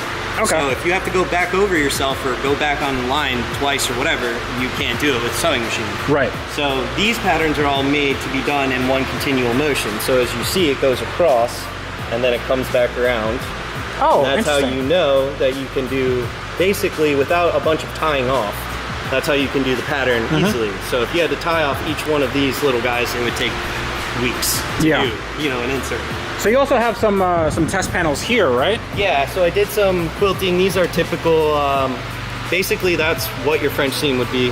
We use a 1/4 inch, basically seam space, nice and tight. And then I did a test panel in Alcantara, see how you feel that. Okay, so you guys might not like this. I am not a fan of Alcantara, especially in Florida. And I mean, I've just been here and already my hands are dirty and I'm pretty sure it's not from this shop. So I can imagine this getting super dirty really quickly. So I think I like the look of leather. I like the feel of leather better. Yep. I mean, it would be cool if we could do this in like, cloth from like a Toyota Camry, but I could if you wanted to. I don't think that would be very fast nor furious. It would be very practical and slow. This pattern is just used from one of those quick templates too. Use 1/2 inch foam so you get some definition in the diamonds. And then once it's actually put on there, all the lines, they're stretched out and they're nice and straight. These Ferrari seats are my jam right now. I mean, I can't stop looking at them. I love the contrast between the stitching and the seat, and I love the way they look. They look like really super comfortable, plus they're carbon fiber. I feel like I'm selling Ferrari seats right now, but like I would love to have a car that has these seats in it. So maybe I'm gonna buy another car just for these seats. Yeah, that'd be pretty sweet. These seats are super expensive if buy a car that already has them. Yeah, so what is this off of? This is originally it's from a 360, but the design he chose is from a 430. Okay. So they're challenge seats, and actually the original seat was all one piece all the way down.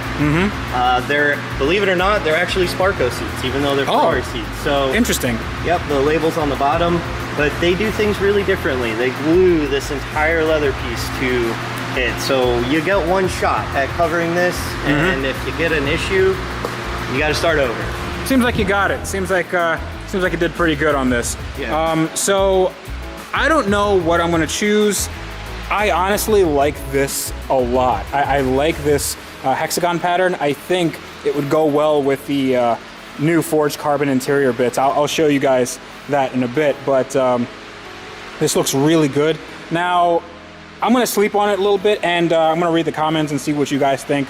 I know a lot of you want me to just do the entire interior in Alcantara. That's not happening. I'm not doing that. Just forget about that. I also don't necessarily want to do a fully stock looking interior because the car's not stock. It's a Fast and Furious movie car. No, it should have a little bit of show, but it doesn't need to be over the top. Yeah.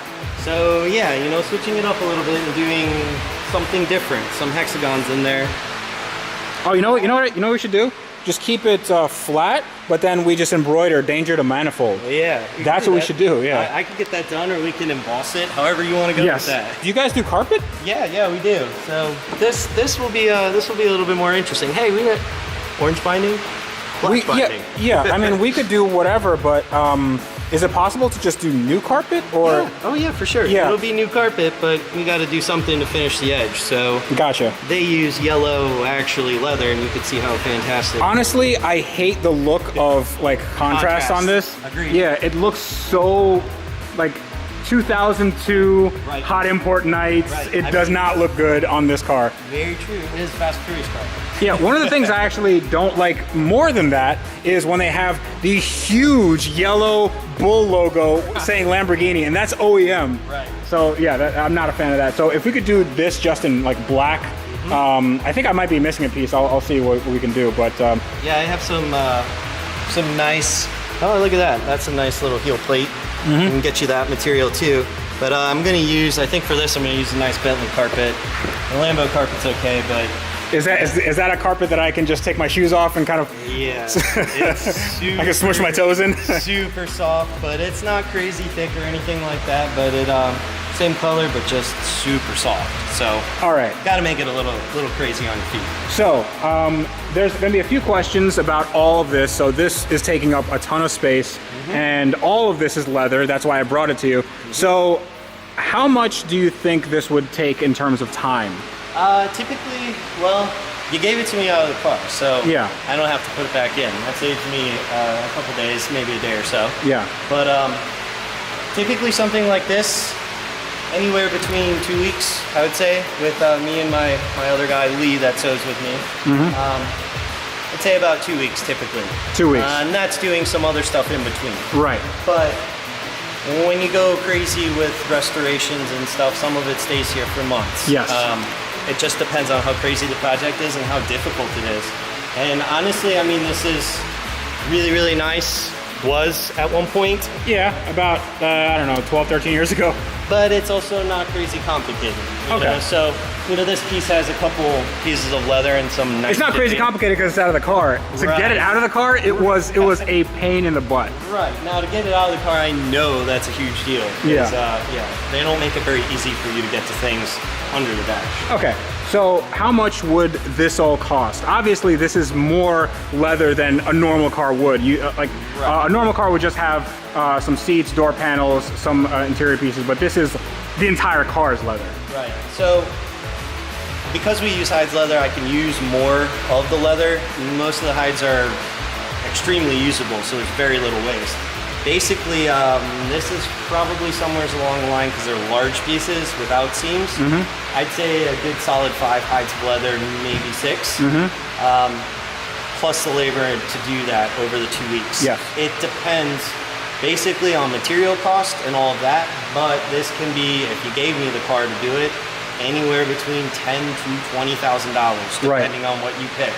Right. And they go through the roof from there. I have a car that we're doing currently, but it's a retro rod type build, so everything from scratch. Yeah. $50,000. Right. It's possible. It takes a lot of time.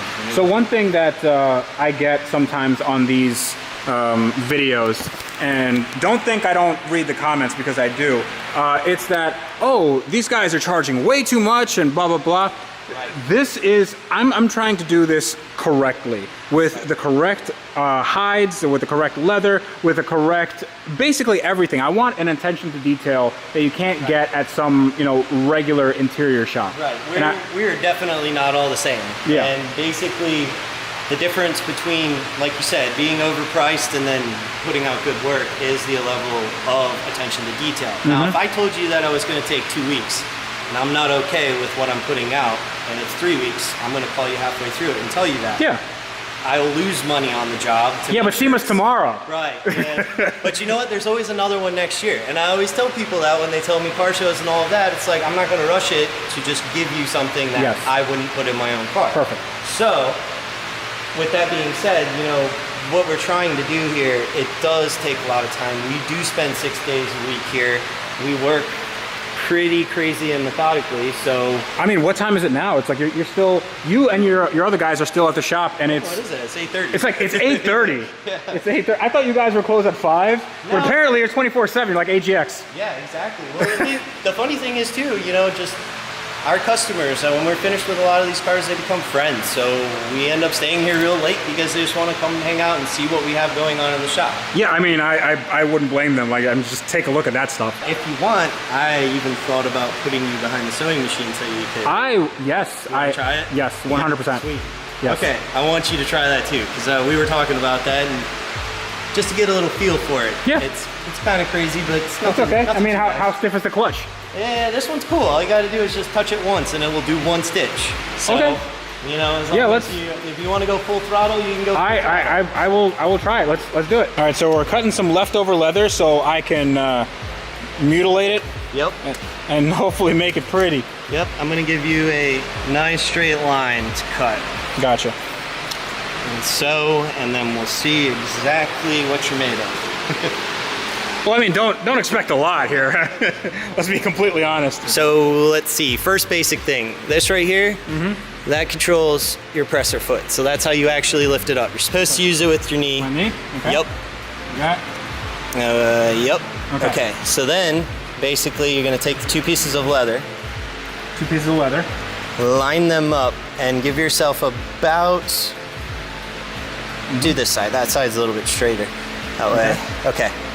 You're gonna feed it through, let's go this way. I'm gonna make you do a nice long line. Sorry, I got it. You're gonna wanna go push the knee. Push the knee like that? Yep, so that's about the depth that you're gonna wanna sew. Somewhere between 1/4 and 1/2. I like 1/4, but 1/2 is fine. So drop the knee part. Boom. Now you gotta hold those 2. Okay. And then just kick the pedal.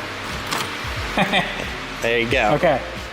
All right, I sewed. Bam, I'm done. Okay, so I keep going? Yeah, you can keep going. Basically, the sewing machine will want to sew straight. You basically just steer it through.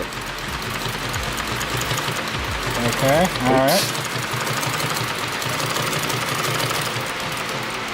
Okay, now that I got off of this. Okay, then push your knee. Knee. And then you're gonna wanna grab this guy and just pull it out slowly while you're twisting that back and forth. So just pull the leather until you feel the thread actually let it go. Like that? Yep, just trim it right there. There's normally a back tack in there, but that's okay for the purposes of sewing. Yes. You get to see it. All right, so that is really bad. It's a straight line. Well. It's straight, just, you know. Straight-ish. Yeah. It's okay, cool. So that is my first stitch. Right. So. I think I'm gonna leave the work to you. Yeah. Because you probably do a better job, but this is really interesting. I like doing this. What I like is that how easy it is to just. Yep, just like, one click. Yeah, it's so easy. Yep, and that's kind of what you need to do a pattern like that, basically, because if you have to sit there and count stitches on a hexagon, you know, it's 7 stitches across, 4 down.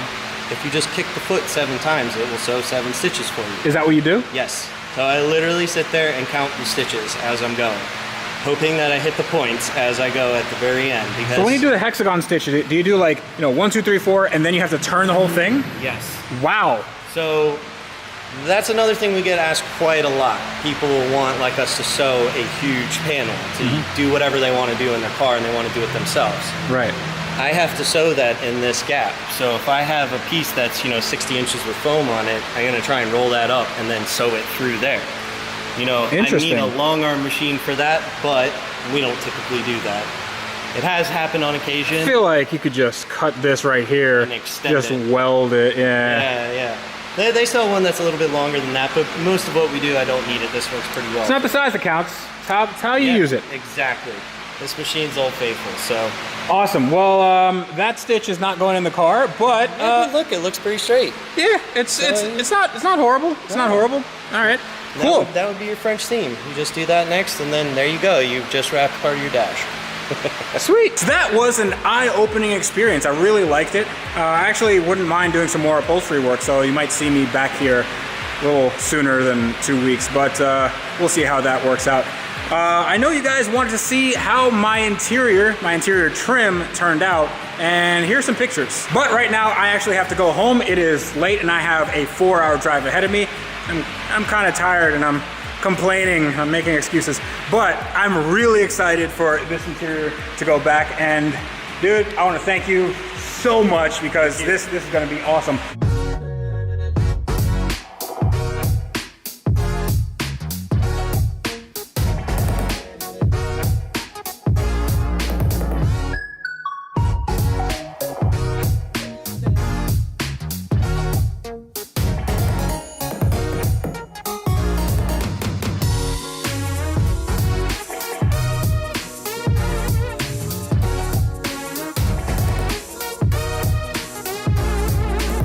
Oh my gosh, take a look at this. So it's already in the booth, it's already in its last motor primer, I believe. Actually, we're gonna do one more finesse touch, then we're gonna seal it, and then we're gonna start shooting some paint. There's been a lot of work done since I last saw this car, and since you guys last saw this car. So we're gonna go over everything that was done. So these are the side skirts. This one was the one that broke in two, and they fixed it right here, and it looks absolutely OEM. There was a big bulge right here with a bunch of Bondo and fiberglass and all that stuff, and now it is straight as an arrow. It looks absolutely spectacular. I mean, I almost like how this looks in white, but it's gonna be better than it came out of the factory. Oh yeah, it's definitely gonna be better than when it left the Lambo factory. But yesterday I was here and we fit up the bumper, that $5,000 bumper, and it fit actually pretty good. No necessary modifications needed anywhere here, and it looks very good. I don't want to touch it too much because that's going to contaminate it. This is going to be a long day. Really long. Yeah. But at the end of that, there should be $1 million show car coming out of there. It's going to be a product that hopefully the whole world can enjoy. These guys have been working basically round the clock for a long time. It's not just sanding down and then painting. This is taking everything apart. I mean, take a look at this. This is just the little spoiler section. They took that off, made sure that everything was sanded underneath, and then primed it, and then did all the stuff that they would do, even though this is not going to be seen. So there's a lot of that detail work going into this car. I mean, this car has so many nooks and crannies and crevices. It's just crazy. That's what it takes. So the roof right here looks perfect. I mean, usually you'd have the old guy dents right here when people put their elbows on it, and now there's nothing there. And no filler, that's the best. Yeah, and no filler, no Bondo. This car has had no Bondo put on it whatsoever. This is just good old-fashioned sanding. This is just a lot of elbow grease and prep work.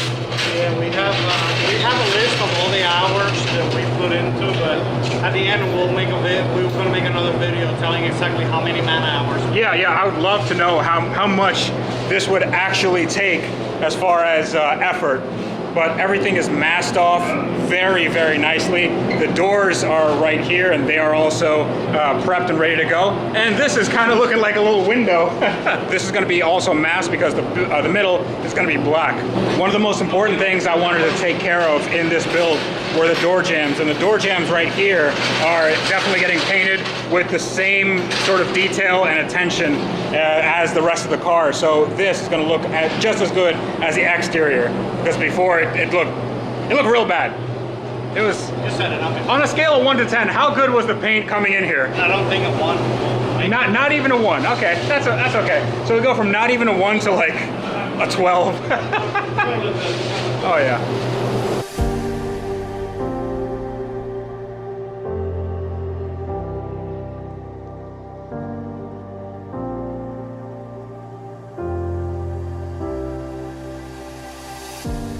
Lately when I look in the mirror, I don't know who I see. These eyes are so much darker than they ever used to be. All right, it's a little boomy in here, but everything is completed, right? Yep, pretty much. Now we're just gonna seal it, and it's gonna be like what, 2 coats of sealer or something like that?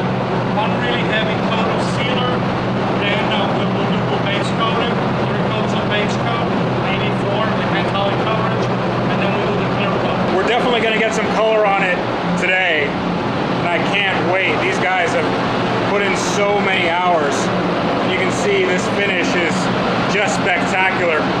getting a little bit of lines just from the lights.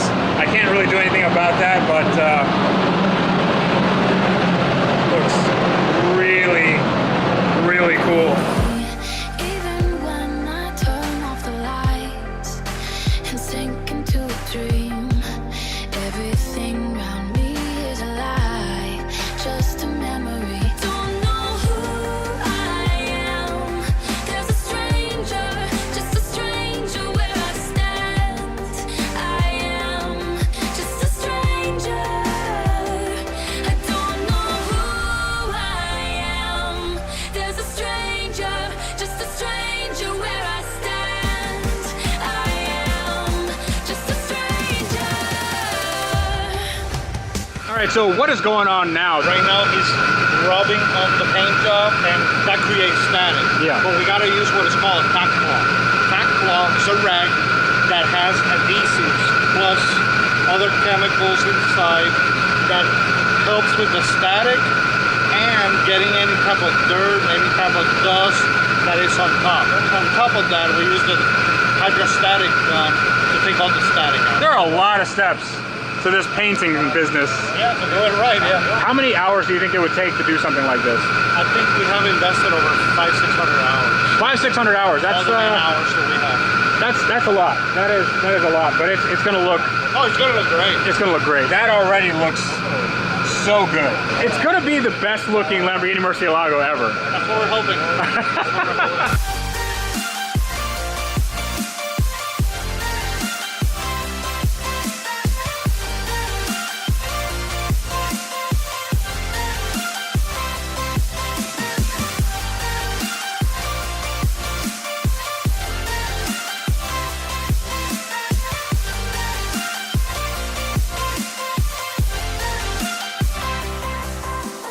All right, man, what you got for me? The black accent. So this is what we're looking at for all the black in the car. So Yeah. black is not exactly black. There's like black with a little more gold in it here. There's just kind of like a, actually there's a little bit of flake in here too. Very light. Yeah, this one is a little more gray. So some of them are a little more blue. I like that. I like that too. This is It's almost more, black. Yeah, yeah. I like this one because there's like little red flake in there.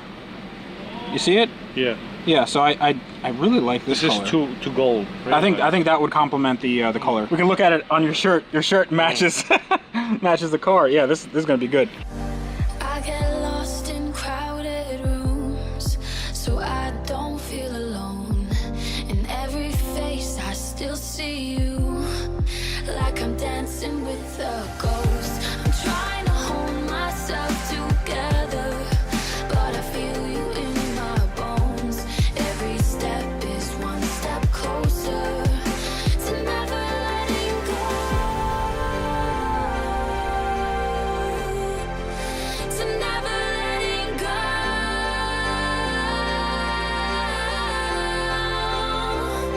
I don't know who I am. There's a stranger, just a stranger where I stand. I am just a stranger.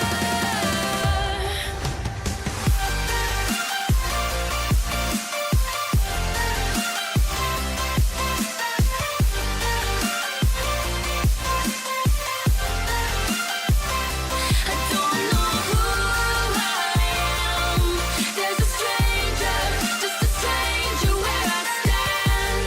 I am just a stranger. All right. Oh wow. Oh yeah, I'm gonna be super careful because everything here is still drying, but this is all the layers of clear. This is all the layers of paint, and it's such a deep color. I'm not sure if you can see this on camera. Really hard to get, but everything here is straight as an arrow.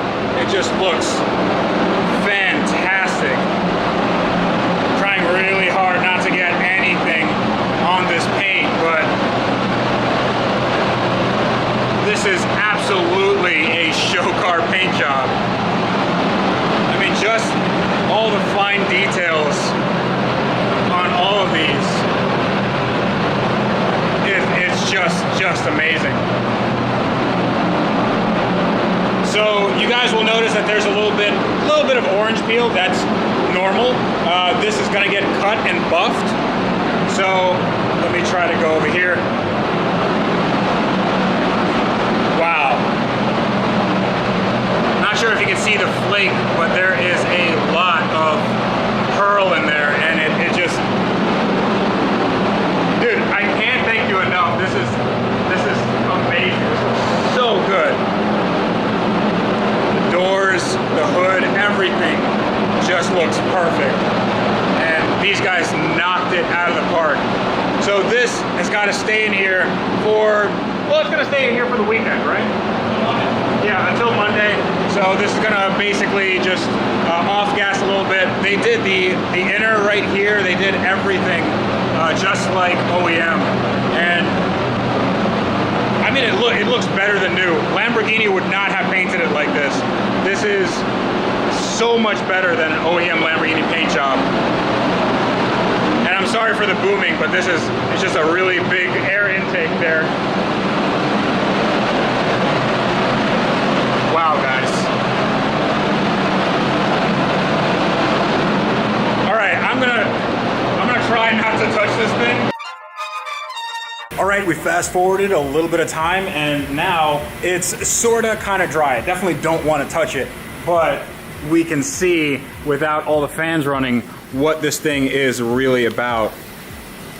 Man, this is absolutely amazing. These guys have knocked it out of the park. They were working overtime for many, many hours. This is actually Saturday, and they're closed. But right now you can still see that they're working out what color to put as far as the black on the trim, and it just looks so good.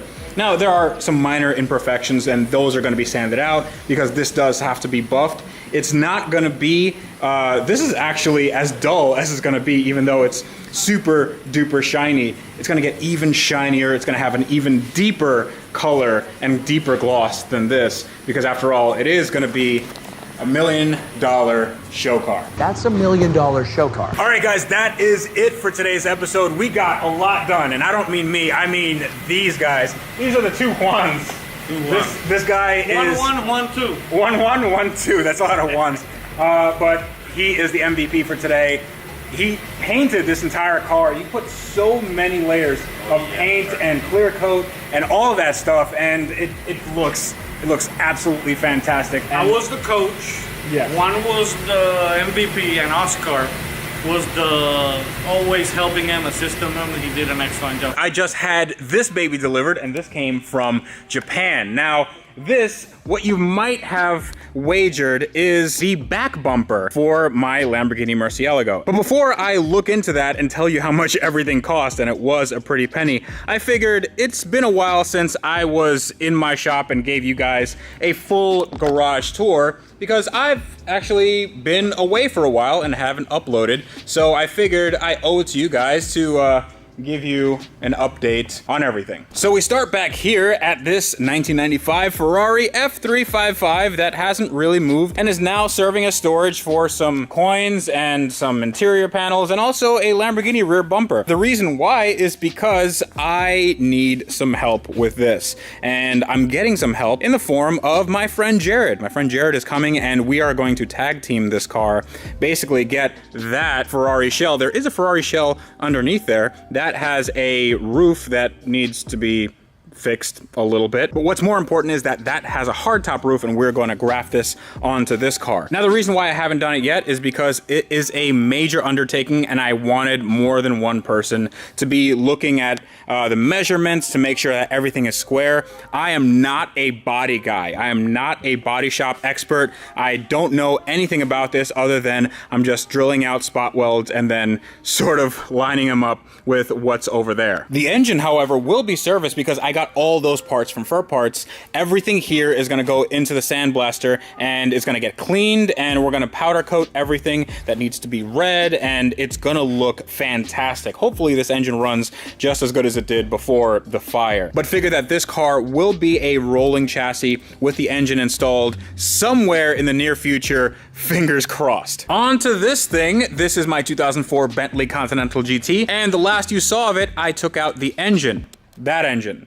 That engine is very, very hard to take out. It is a pain in the butt, and the transmission is off of it, and believe it or not, that took an entire day to do, and we ended up breaking a bunch of bolts because galvanic corrosion is a thing. When you use disparate metals, they tend to break off. So this needs to mate up with this. This is my new engine. Well, new to me. It has low miles, and I also got it from Fur Parts. However, I have a ton of other parts. I have the motor mounts, trans mounts, a bunch of sensors and solenoids and all that stuff, and that's going to be going into the car. This is what I'm going to be doing for the next week because this is going to take a long time. And the reason why I haven't done it yet is just because, honestly, it's a big pain in the butt. This car is one of the hardest cars I've ever worked on, and unless you're a humble mechanic, I think you'd think the same. As soon as this engine gets into that car is going bye-bye. It's going up for sale. I'm not sure how much it's gonna go for, somewhere in the 30 grand region, but everything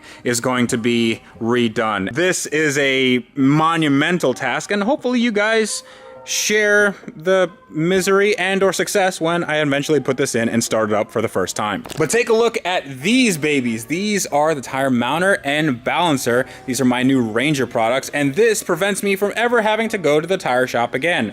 I am going to be using this on everything, and I already put the new Michelin PS4S's on the Bentley wheels, and this is the correct size. I believe that the size that it had before was just way too small and it looked really dinky, but those are the correct tires for those wheels, and now I have the correct machine to put any tire on any wheel. We also got this. We got our peak stack here. I do need to fill it up with coolant. I do have a lot of coolant that I need to kind of arrange, but we have the peak OET coolant that I'm going to be putting in all my cars, and it's awesome because this is exactly what all my cars need. All you have to look at is the color and where the car was made. Let's see, Asian vehicles and red coolant, boom, that goes in the Supra. If I have European and that's green, then that goes into something else. I have no idea. But speaking of the Supra, this thing is amazing. I love this car so much, and it's on the lift because I'm just making sure that everything is buttoned up because this is gonna go for a very, very long test drive, and that's gonna be coming up in this next week.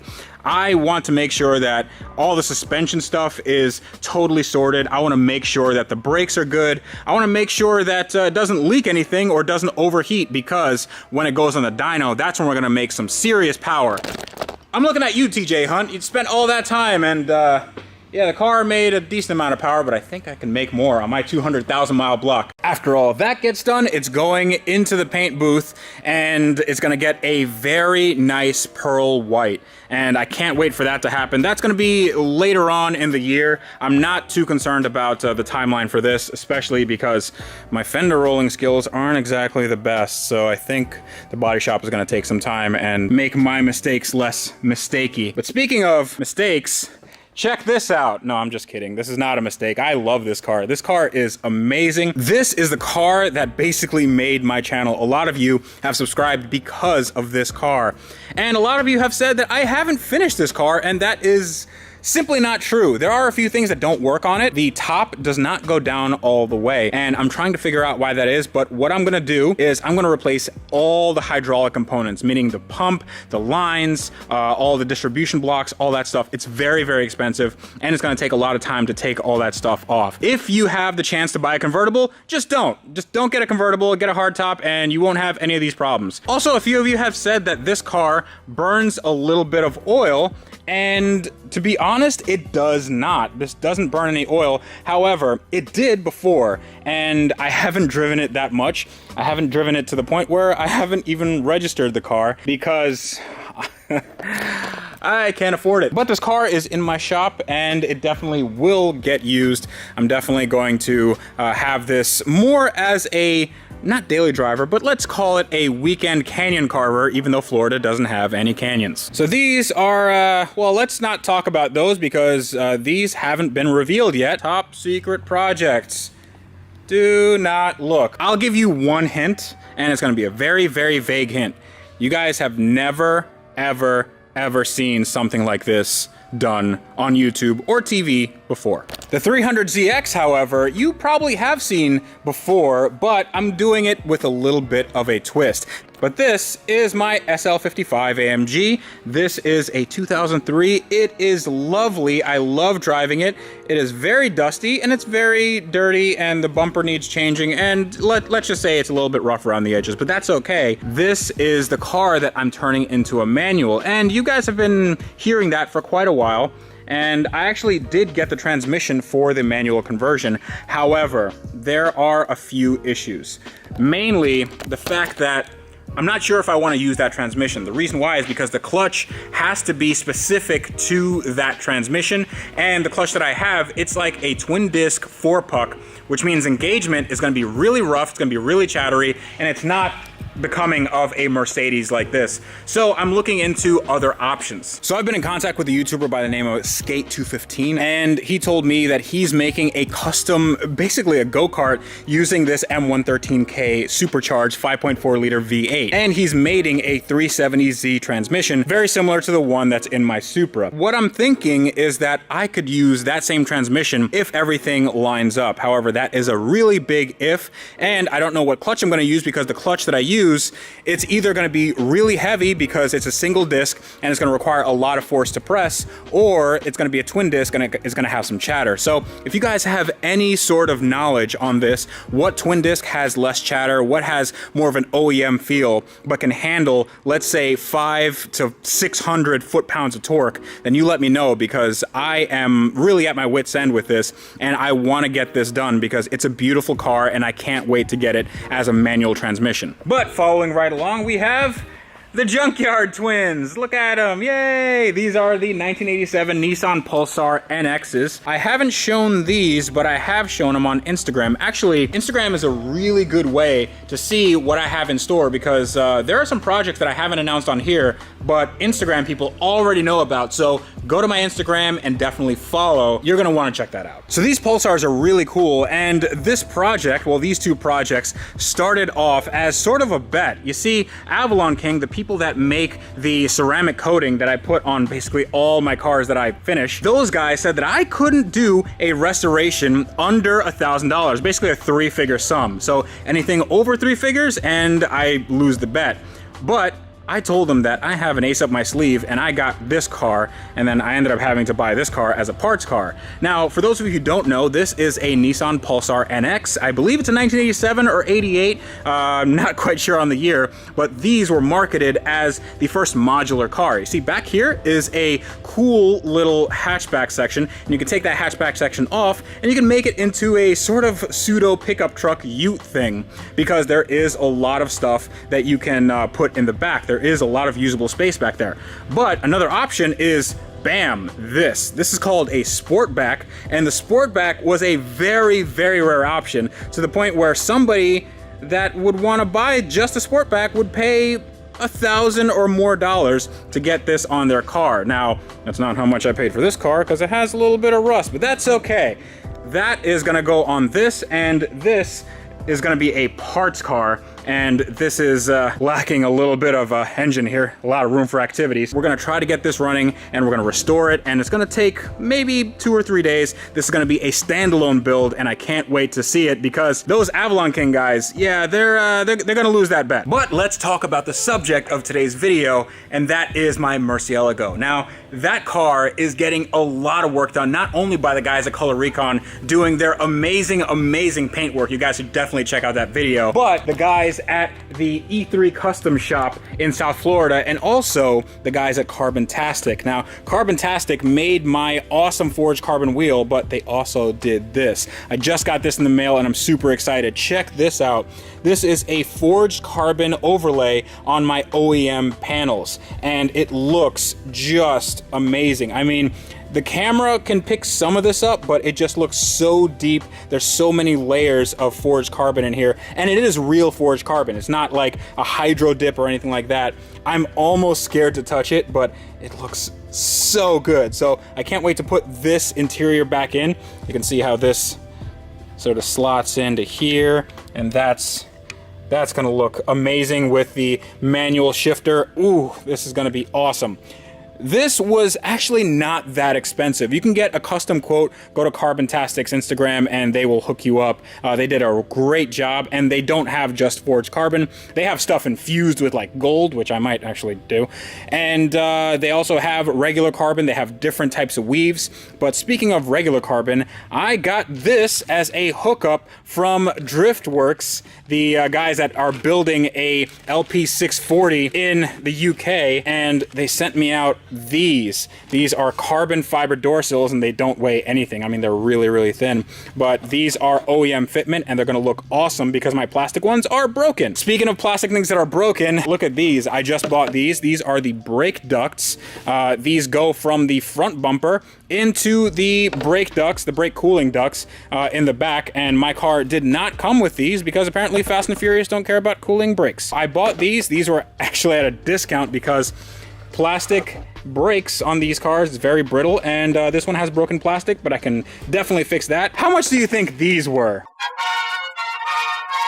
$500. So 500 bucks for this. This was well, it's what I needed, and it's for a show car, and it's for something that's very, very functional because I definitely don't want my brakes to overheat. But all of this pale in comparison to that thing. All right, this is just like Christmas morning, except I bought my own gifts, and I also opened my own gifts before. So this is a Premier 4509 official bumper by Veilside. And Veilside is the Japanese company that makes a lot of aftermarket components. They make those really cool RX-7 kits, and they make a really cool Lamborghini Murcielago kit. It's actually already been opened before because when I got this morning, I had to open it up to make sure that there was no damage. Obviously, shipping from Japan, you have to make sure that there's no damage to the box or anything like that, and this came in pretty decent shape. Now, I got this actually as a fluke because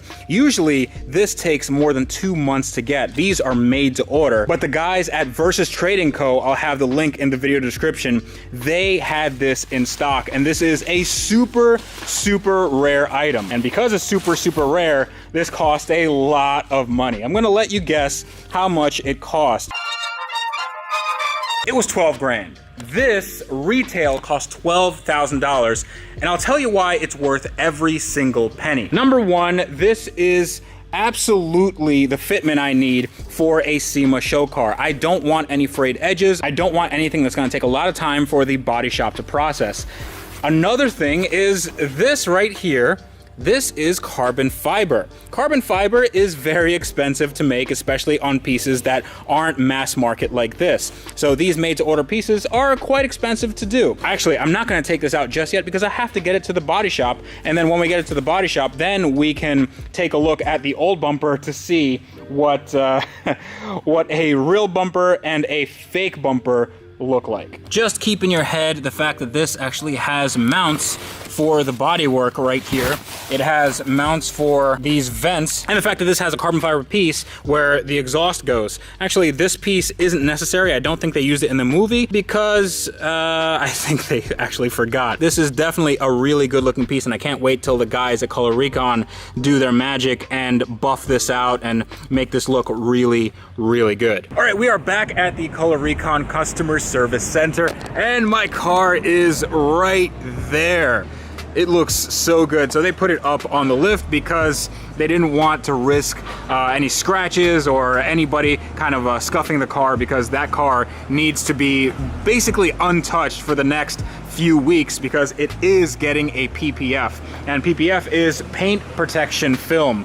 Now, what that means is that on top of the gloss that's already there, there's gonna be another layer of gloss, and it's just gonna look even deeper. Now, that hasn't been cut and buffed. That's gonna be done in a few days when the paint has outgassed properly. But you can tell right away that these guys already put some matte black on the back just to get rid of some of that really, really bad overspray. Hey man, what's up?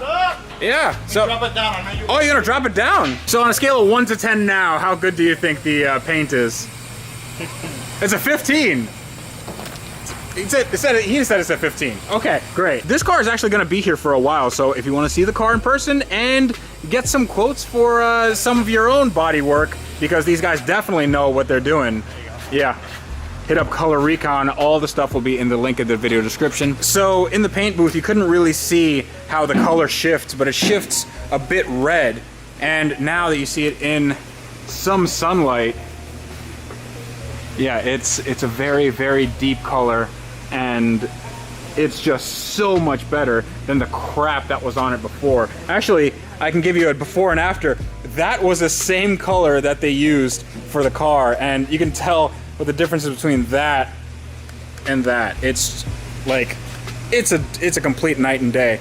Obviously, I'm gonna have to repaint this, but that's gonna be after I get the car, and I have to redo all the wheels because the wheels are also, they're not in horrible shape, but they're not SEMA quality, so we have to get all that done. But they also did some matte black accents here, and they also did this in gloss black. This interior is gonna be real fun to put back. So this car needs to get done in the next month and a half because that's basically when I turn into a pumpkin. Now, I didn't tell you this, but I am actually not going to SEMA. The car is going to SEMA, but I'm not gonna be there because I actually have a vacation to attend to with my family. But this car you'll definitely see at SEMA at the Rag Company booth. Now the Rag Company is a company that I've worked with for quite a long time. They did my Bentley and they made it go from a complete disaster to a awesome looking Bentley. I mean, it just looks brand new. This car is gonna be the showstopper, hopefully. So let's go to Color Recon's other location and we can drop off the bumper and I'll show you what the old bumper looks like so we can see what $12,000 really means for this project. You guys want to see something cool? Well, check this out. This is my old bumper that was made by the production company, and you can see that there's a lot left to be desired. First of all, it is super heavy. It is really, really heavy. They use a ton of fiberglass, but they also used a ton of self-tapping screws. You can see how they mounted it a few times and it didn't really take a few of those times. So this went directly into the carbon fiber of the car. But just take a look at this. This mounting tab, the grill goes right on there, and there's, yeah, it's not exactly great here. The grill was just haphazardly put on with some self-tappers, and yeah, this looks real bad. So the way that they got this is not any sort of aftermarket thing. They didn't farm it out to anybody. They took a mold of one of these. They did have a genuine one, and they made a mold and they started just making these for the movie cars. I believe they had 2 or 3 movie cars. And for the most part, they fit okay. And for the most part, they performed okay, but they just didn't look the part. They certainly don't look the part when you get right up close. I mean, yeah, that's definitely SEMA quality. And going underneath the car where you definitely don't see it, that's when they start to really skimp on things. This starts looking like a paddle boat. Like it just, there's orange peel, there's a lot of texture, it's painted really poorly, and it's cracking right here, the fiberglass. Plus the paint, you can see it's very dull. This is the paint that they use. It doesn't have any flake in it, doesn't have any shine, and it generally sucks. We're gonna use this, and this is gonna look absolutely amazing. There's gonna be a lot of work done today, and this guy is helping me do the work. This guy is Justin from Clarity Coating, and you have an interesting product to show me. Yes, we do sprayable paint protection. Hello. And what we're going to do today is we're going to be applying our paint protection product on Freddie's Lambo to protect the amazing paint job that the guys at Color Recon have done. Hold on, before we talk about any shop, just look at it. This car has just been cut and buffed, and this paint is looking fantastic. This is the Arantio Argos paint that the guys at Color Recon put on. It looks so good. However, this is not protected. It's not protected because what I could do out on the street when it goes out for coffee, for example, I could key the side of this panel. No, don't do that. But what if I did? What happens if your car was scratched in the street? You would be back here. Yeah, I would be back here. I would cry because this This is not a cheap paint job. This is an expensive paint job. Yeah. So what we're going to do is we're going to make that whole thing, that whole stress go away. We're going to coat it, protect it. You won't even know it's on there. If anything, the car will look even glossier once we finish with it. There's an even better reason why you should consider doing this to your car, because this is completely removable. So let's say I wanted to put this coating on a car. It's kind of like a clear bra, except it's sprayable. So this is a paint protection that is completely peelable, almost like a plastic dip, something like that. Imagine that on steroids, but clear. Yeah. So we're offering a clear product. So the idea is that we can put something on your car, and we can match the finish that your car's got. So your car, thankfully, it's got a really beautiful glassy finish. Oh yeah, it does. By the way, it's extremely hot here. Is it? It's only 90 degrees with like 65% humidity. Come on, dude. It's not that bad. I'm from England. Just like look at my glistening arm. So imagine that this is just as glossy as it is, but then you have another layer of complete gloss. It's gonna be just as hard. It's gonna be just as protective. Actually, if not more. But wait, there's more. You can actually change the color of your car using this product, right? Yes, you can. So let's take this wonderful Lamborghini. Let's say customer comes in and he goes, you know what, I love my car, but I want it in another color. Yeah. Whatever that color is that you can pick off the spectrum of, original car colors, we can use the real paint technology within our process to change the color of the car. So if I wanted to have, let's say, a white Lamborghini or a red one or a green one, I could just have it just like this in a paint booth, and obviously they would have to be trained on this. This is not something that, it's not a DIY thing. No. But it is something that a professional paint shop can do, and it's one that these guys are gonna do right now because they're getting training by the man right here. These are going to be the first company in Orlando, or actually probably in Florida, that can be able to offer the service. Great shop, and we've got a great training vehicle for them. Oh yeah. I mean, listen, no pressure, guys, no pressure. It's only $1 million show car. Let's be honest. I thought it was $1 billion show car. Oh, it's $1 billion. Okay, I'll take $1 billion. I'm also going to be in here, and I'm going to try to paint a panel as well, not a panel on the car, because because when this dries, this will be able to be peeled. But when my panel is done, I want to peel it off just so I can see if you're really for real with this. Talking rubbish. Yeah. Okay. Trash. Yeah, you're stateside, so it's trash. Yeah, of course. Color is spelled with an O-R, not U-R. Okay. Exactly. Yeah, that's correct. Correct.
Are you excited?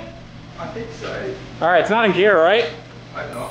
Hey Juan, you should cover your ears. Woo!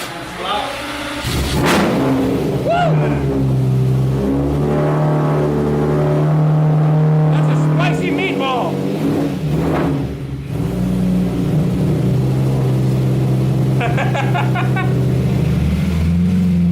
A little bit more. A little bit. I think we're good.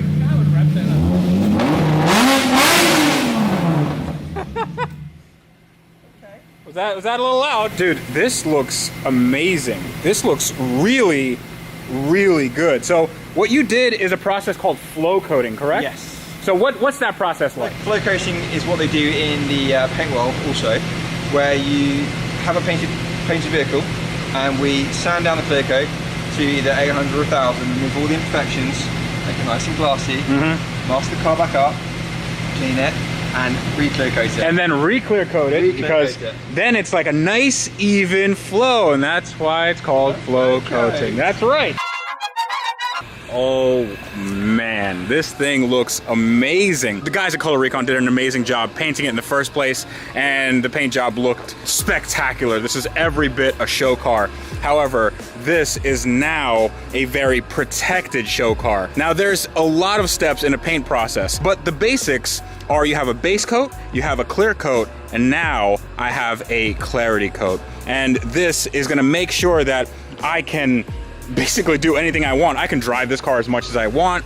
I'm not gonna have to worry about stuff like keys or scratches or whatever. And I'm actually gonna do a little bit of a test because we're doing more panels. We're doing the doors and the side skirts and all that stuff. That is in the booth right now.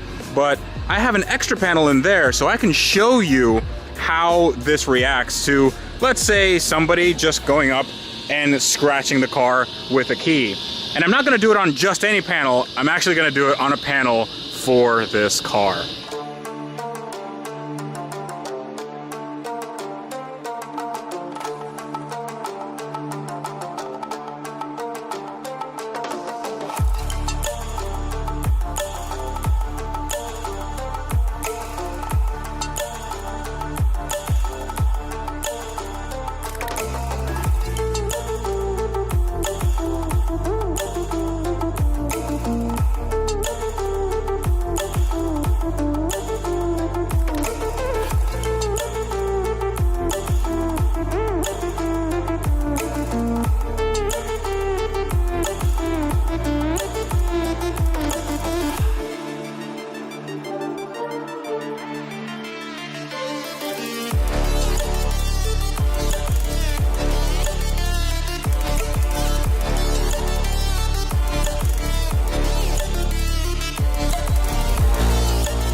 Now is the moment of truth, and I am very, very nervous.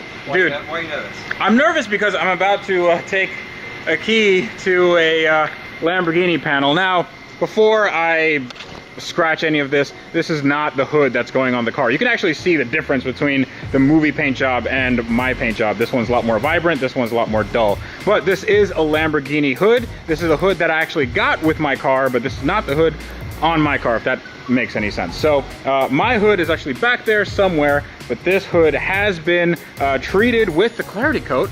So we're gonna see how well it stands up to my keying. Now, there's no protection in the world that's gonna protect this from, let's say, a really angry spouse or an ex-spouse. This is like, you know, people rubbing up against the car and their jeans hit it or something like that. Or someone comes along and scratches it as they walk past. Yeah, if they scratch it as they walk past and they don't notice it, but the car definitely does. So here goes nothing. You have... Just go for it. No, just go.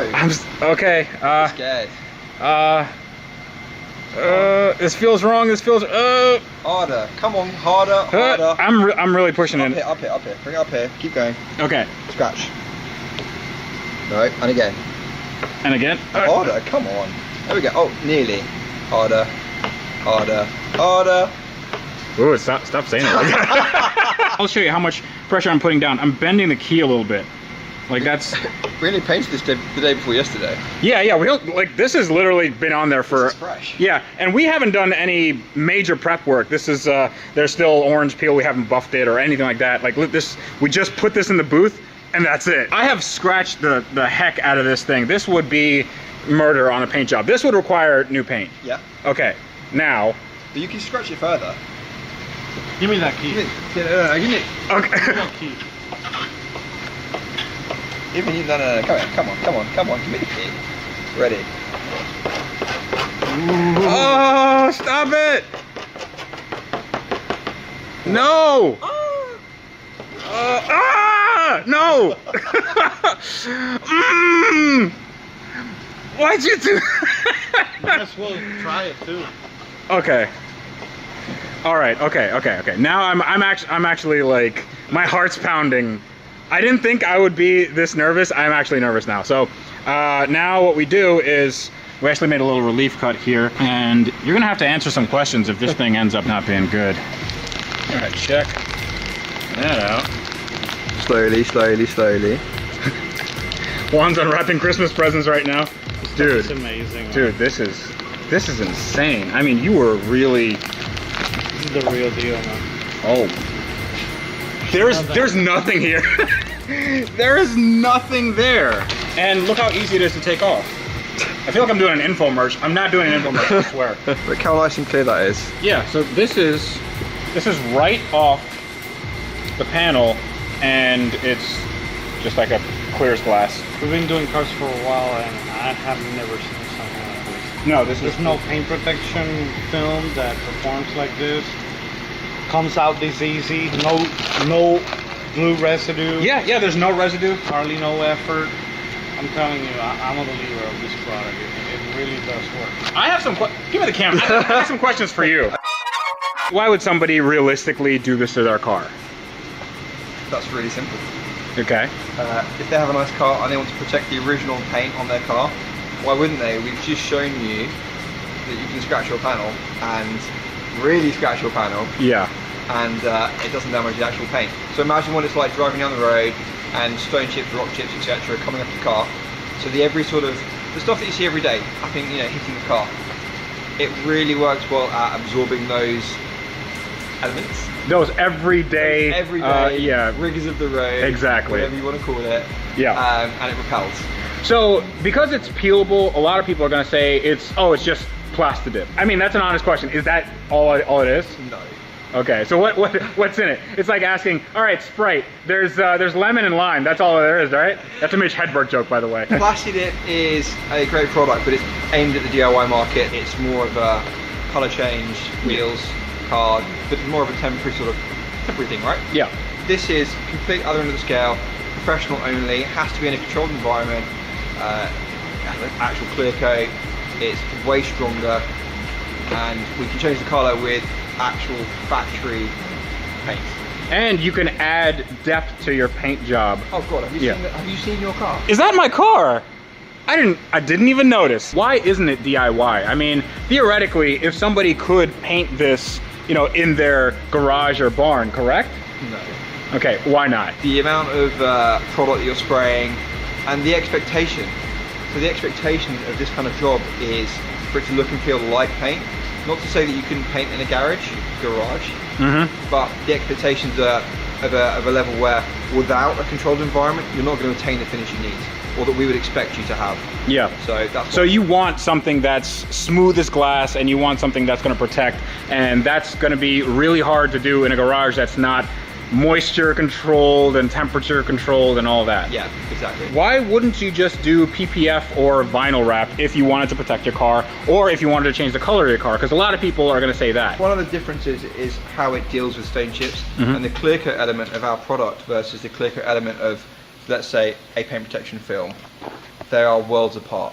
So we do get far superior protection, and then other than that, I mean, let's be honest, we can cut and buff or flat and polish depending on where you are. I can't believe that you can do that to this. Now, there are some vinyl wrap companies that say, like, yeah, we're polishing our vinyl wrap. They're just putting on like a haze, like a wax or something, They're making right? it glossy, etc. You can't take away orange peel.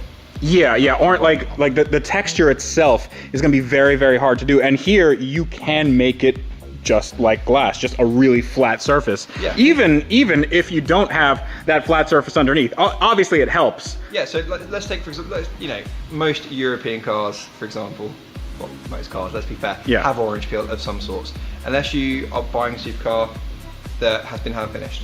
So what we can do is technically take your orange peely car, spray it in clear protection, or you can have a colour change, and then we can cut and buff our product to whatever finish you need, or want. So we can match the finish that's already on the car, or we can improve it from peely all the way up to a glass finish.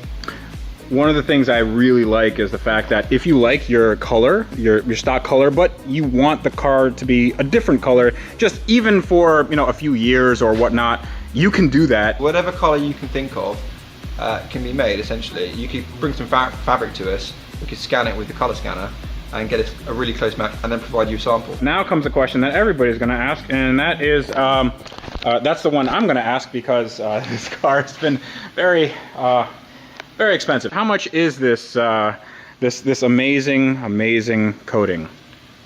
That's a really, really tough question. Take Teslas, for example. If you look at the average cost of that in paint protection film at the moment, it's gonna be anywhere from $5,000 to $7,000. Yeah. Okay, we would expect that level of pricing for this product. Okay. So basically, yeah, you're the same price of a paint protection film, or I mean, vinyl wraps also go up there as well. Vinyl wraps are increasing. The difference is, what we're saying is we can give you a color change with all the benefits of paint protection at the same time. Okay. So whereas you get a vinyl wrap, it doesn't really protect your car. With PPF it does. We're saying, well, we'll give you the best of both worlds, and hey, we can even give you the best finish that you'd ever get. Okay, my last question is this, and I want you to be on camera while this happens, okay? Now, I'm sweaty in a hot garage. It is, what time is it? It is like, it's almost midnight, but I'm gonna do something that nobody has ever done on YouTube. I'm gonna give you a business proposition, okay? So this is legitimately next level. I think it's a real disruptor to the market, and I'm a little bit of a businessman, sort of, kinda, you know, when I wanna be. Can I be a part of this? Can I be a part of your company? Because I really like it, and it's actually, I love the stuff that you're doing. No pressure. I am so hot and sweaty. I don't care, you know, what it takes, but I want to be a part of this. All right. And yeah, why not? I mean, what's the worst that can happen? What's the worst? I like this man already. Okay. Are you actually serious? Are you serious? I am 100% serious. All right, cool. Let's go. Cool. Yeah, done. Dude, that was easy. Yeah, why not? Why don't we do all business like this? We can solve all our economic issues. This car is going to be at SEMA, and you guys can see the paint protection for yourself. Please don't key my car, even though it will be protected. Please don't key it. Well, I will be there, so. He's going to be there, and yeah, he's. Have fun. Juan's going to be there. You don't want to mess with Juan, because I just saw him with a key, and that was not a.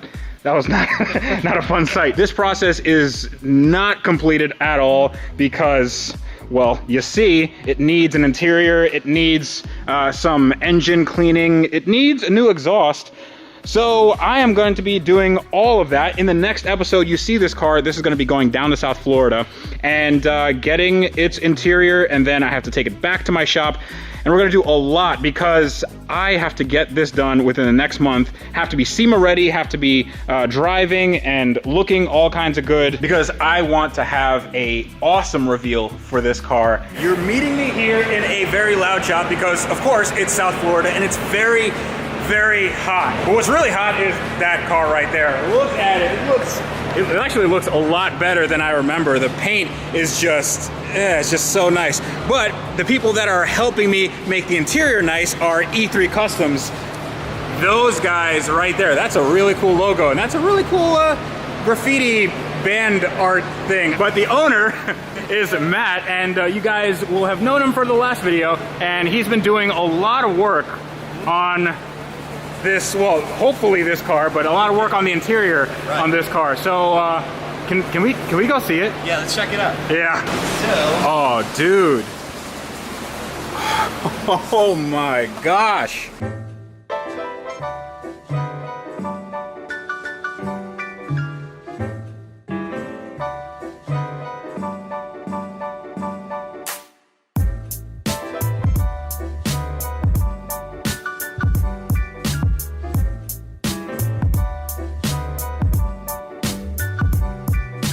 Dude, this is crazy. This is absolutely nuts. Yeah, there's a couple little things that we didn't really take pictures of or show before. One of which, you know, little details like leather wrapping the actual cranks. How did you do that? Because I know leather doesn't really stretch all that well, and this is stretched pretty good. And also, I love the little detail, the little logo right here. You got that. We have a little bit of hand stitching down on the bottom. Oh, dude, I didn't even notice this. This is awesome. This is a lot of attention to detail, and it's not shifting around. This is like tight on there. No, it's pretty tight. Wow. For those of you who don't know what Lamborghini Murcielago seats look like, this is not a traditional seat. This had to be reworked a lot. You guys can see what a real seat looks like and what my seat looked like, and then now you can see the after. What'd you guys have to do? Well, when we had the design concept, we talked back and forth. You said you wanted a little bit of modern mixed with, you know, still keeping it Murcielago. Yeah. So what we did was we actually take the shape from an Aventador. So the seats are more Aventador looking by integrating the headrest and changing like this whole bolster area. Yeah. That involved a lot of welding, cutting, shaping foam, all of that. So everything is 100% handmade. Nothing is pattern or any of that. I had to just shape the seat, sit there, check both of them to make sure they were the same. Wow. Then do the leather over it. The pattern that everybody's been talking about, that is from a Huracan. This is a little nicer than a Huracan, because a Huracan it's almost like this, but this is like Audi RS6-ish. Yes, I mean the hexagons are a little bit different. Yeah. But the key thing here is, like when you're modifying a car, you like to keep it in the family. Yeah. So why not take bits and pieces from other Lamborghinis and put it in another Lamborghini? That's true. Yes. So that design, it'll just look perfect when everything is said and done. So when it's all mixed together in the car, this thing's gonna look like it just came out last year. Yeah. Even though it's what, 2005, 4? Yeah, it's 2003. 2003. But who's counting? These are the seats, and they look freaking spectacular. I can't wait to sit in these, and hopefully I don't mess anything up with this beautiful, beautiful stitching. Should be pretty difficult. But the other thing too is when you were here, I sized you up, so I fit the seat. Did you do an ocular pat down? Yeah, pretty much. I looked right over it and I was like, all right. The seat is actually physically not even wider than it was. But so it's gonna fit exactly the same way. Right, it'll fit exactly the same way it did in the car. So it didn't change anything as far as the width is concerned. It was more so on the inside to make it a little bit more comfortable for me, for you. Behind here is even more goodies. Every stitch here on any of this, especially this, all of that is hand done. People always talk about, you know, nice cars, Lamborghinis, whatever, having perfect. Yeah. None of them are perfect. They're handmade. If it was made by a machine, it'd be perfect. So, you know, that keeps in spirit everything is as good as we could possibly do. Yeah, yeah. That's actually what I like about this, and the fact that this car, if you take this car apart, you'll see that there's a lot of rough around the edges stuff, but this is better than what Lambo would have done back in the day. And we have new hides leather. This is OEM Lamborghini leather, correct? Correct. Yes, and this, because we picked that leather, so it'll stand up, you know, to the test of time. Yeah. It's actual automotive leather, so it can be in Florida. It's not going to shrink. Well, depending on how good you take care of it, but you know. Some people will know that I'm not the biggest fan of Alcantara. The reason why is I'm not the biggest fan when it comes to stuff that you touch, because you can have all your oils like in your fingers get into the fabric, and then it just becomes this nasty mess that's not the funnest to clean. But when it's on stuff like the headliner, that I'm a big fan of. Yeah, we actually talked about it, and like the whole time, you know, you said you wanted to stick with just straight leather. I was fine with that, but you know, kind of the trend with newer modern cars is Alcantara on the roof. From the shoulders up, everything Alcantara. We did the hexagons on the roof. Yeah. So we could just tie a little bit up in there, even though it's a really small panel. This piece is twice the size of what's actually going to be in there, but I wanted to be safe than sorry. So yeah, this little guy itself took me 3.5, 4 hours to sew. That is insane. And everything here, every stitch is hand stitched. Yep. So you had to count. Counting. You had to count the stitches this way, this way, this way, this way. And Alcantara makes it a little bit more interesting too, because this material has a little bit of stretch and give to it. So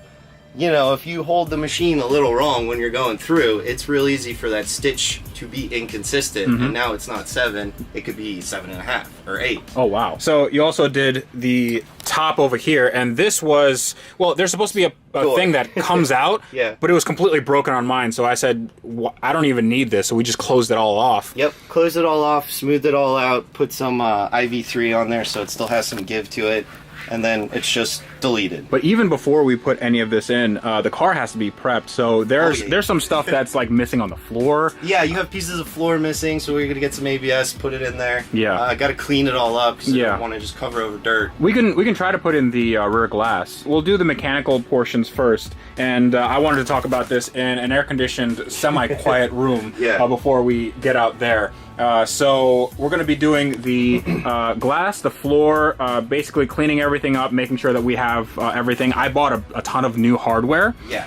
We'll see what we use for this, but I just got a bunch of new hardware, and then we just gotta knock all this out. Yeah, we just gotta put the pieces of the puzzle together, and hopefully we have everything. Yeah, it's like a Lego set, except some of the pieces are missing. Right. You have no directions. No directions, and the internet is no help. Yeah, as far as you have duplicates, and and also it's made in Italy in 2003. What could go wrong? Right.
All right, I know it doesn't look like much, but we got a lot of work done. So there were some pretty big holes in the bottom of this floor, and it's not even the floor of the car. This is just kind of a false floor, but it's made of plastic, and underneath, that's where all the carbon fiber is, and that's where a metal lattice structure is. Now, this entire thing was a plate for the roll cage, and since the roll cage isn't here, we had to fix that plate. And we also put some sound deadening underneath, so we're not gonna have any issues with insulation or anything like that. But one of the things I was focusing on back here, you might have seen me with this little grinder. Ooh, that's loud. I was taking off all of this material, this rubber window weld thing. And the reason why is because we're putting the window in, because the window has to go in and then all the interior has to go in. So when I had these little half moons put in by Tony the Welding Jedi, I didn't grind them off, so now I just ground everything down. Now everything is good to go. I do need to prime the metal because this is steel and I don't want this steel rusting, so we have some POR 15. That's gonna go on there, and then after that, we can put the headliner on, then we can put the back on, and then we can put this whole thing on. We can put the subwoofer in, and then the dash can go in. I don't know if that's the correct sequence, but I think we're just gonna put it all together like Legos and see what pieces we haven't got.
And just like that, it's starting to look like a car. Now the dash is in, I have the cluster in, and take a look at this amazing forged carbon work by Carbontastic. This is gonna be a very good match to not only some other carbon fiber pieces here, but we're gonna have them here, and also here, the wheel. Ooh, that looks tough. What are you doing there?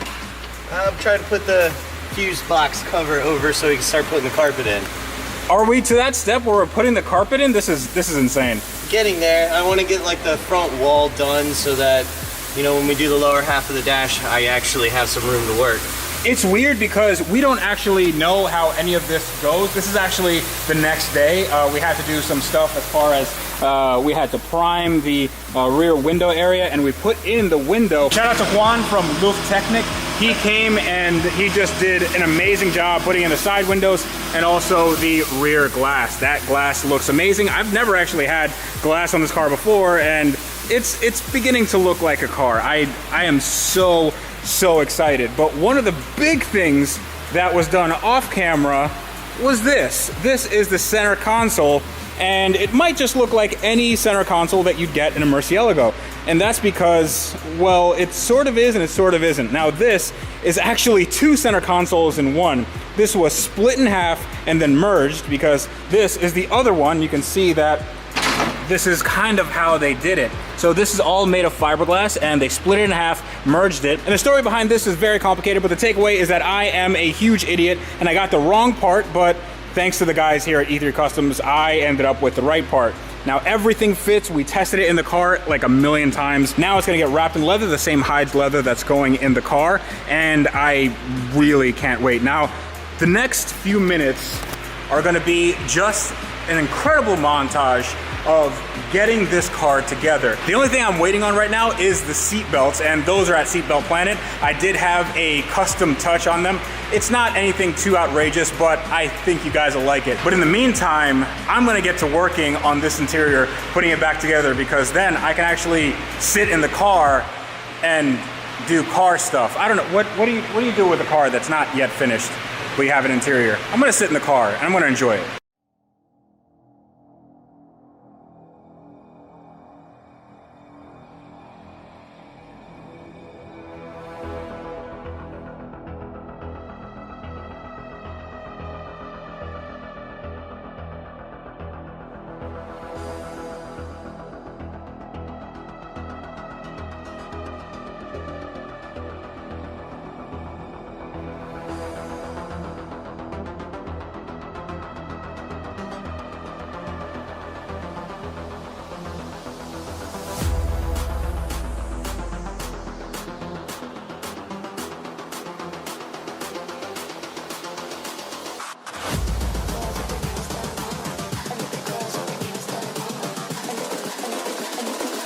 I think the girls with their nails done now.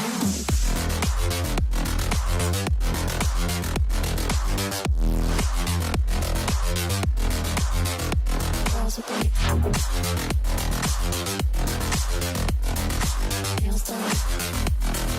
I think the girls with their nails done.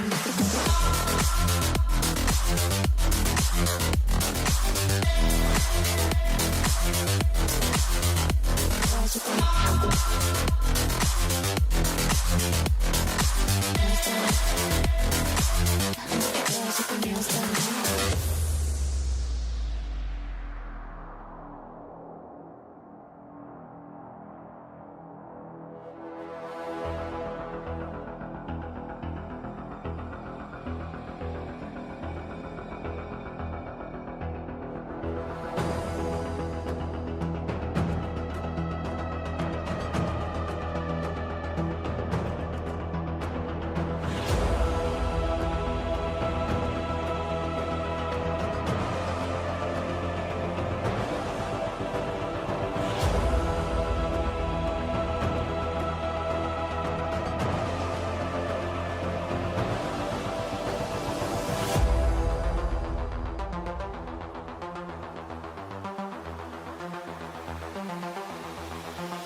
Ladies and gentlemen, after a few days of very hard work and a lot of fiddly work, I'm as done as I'm gonna be right now, but take a look at this. Oh my gosh.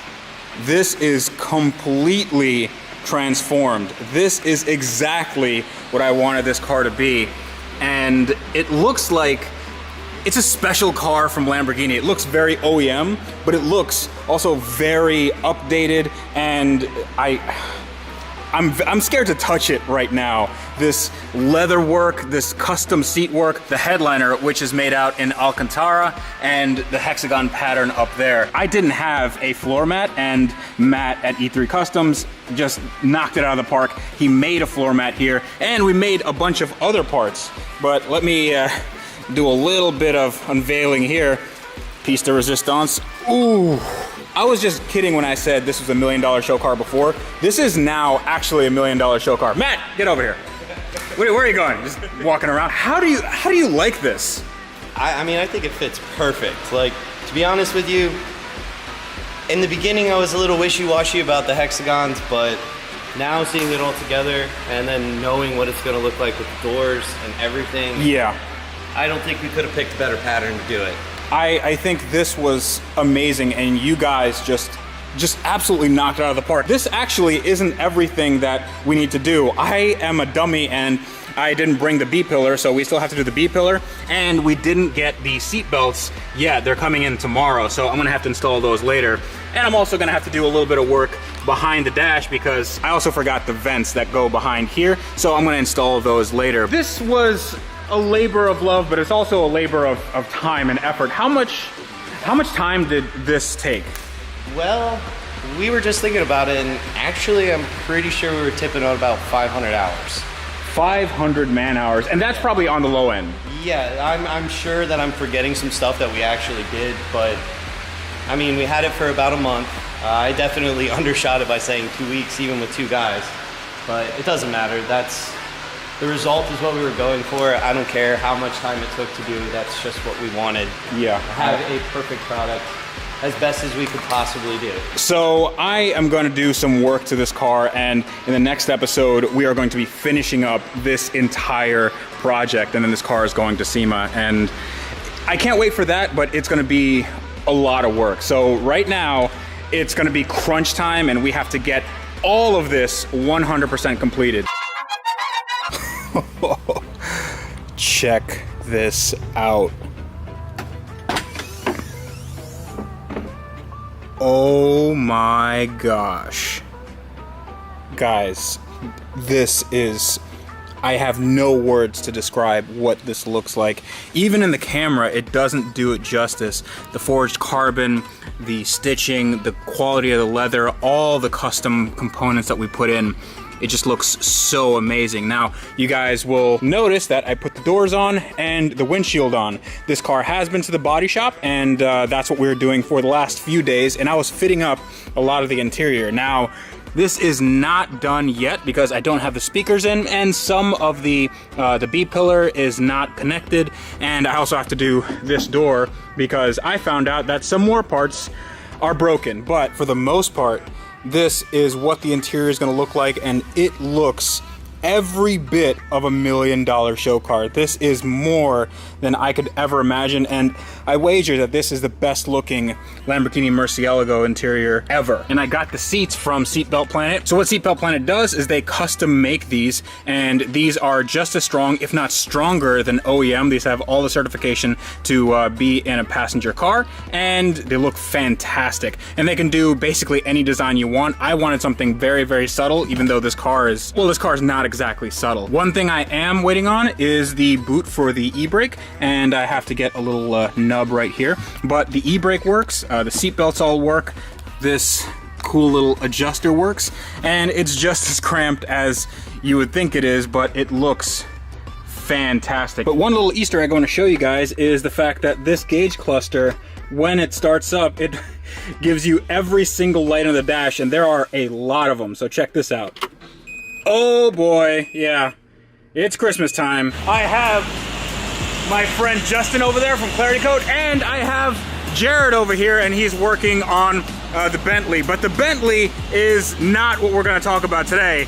We're gonna talk about this. This is my 2003 Lamborghini Murcielago. It's a screen used one in Fate of the Furious. You guys know this car because I've made tons of videos about it, and it is almost ready for SEMA. Now I do have to kind of yell into the camera because we have all the fans going. It still is really, really hot in Florida.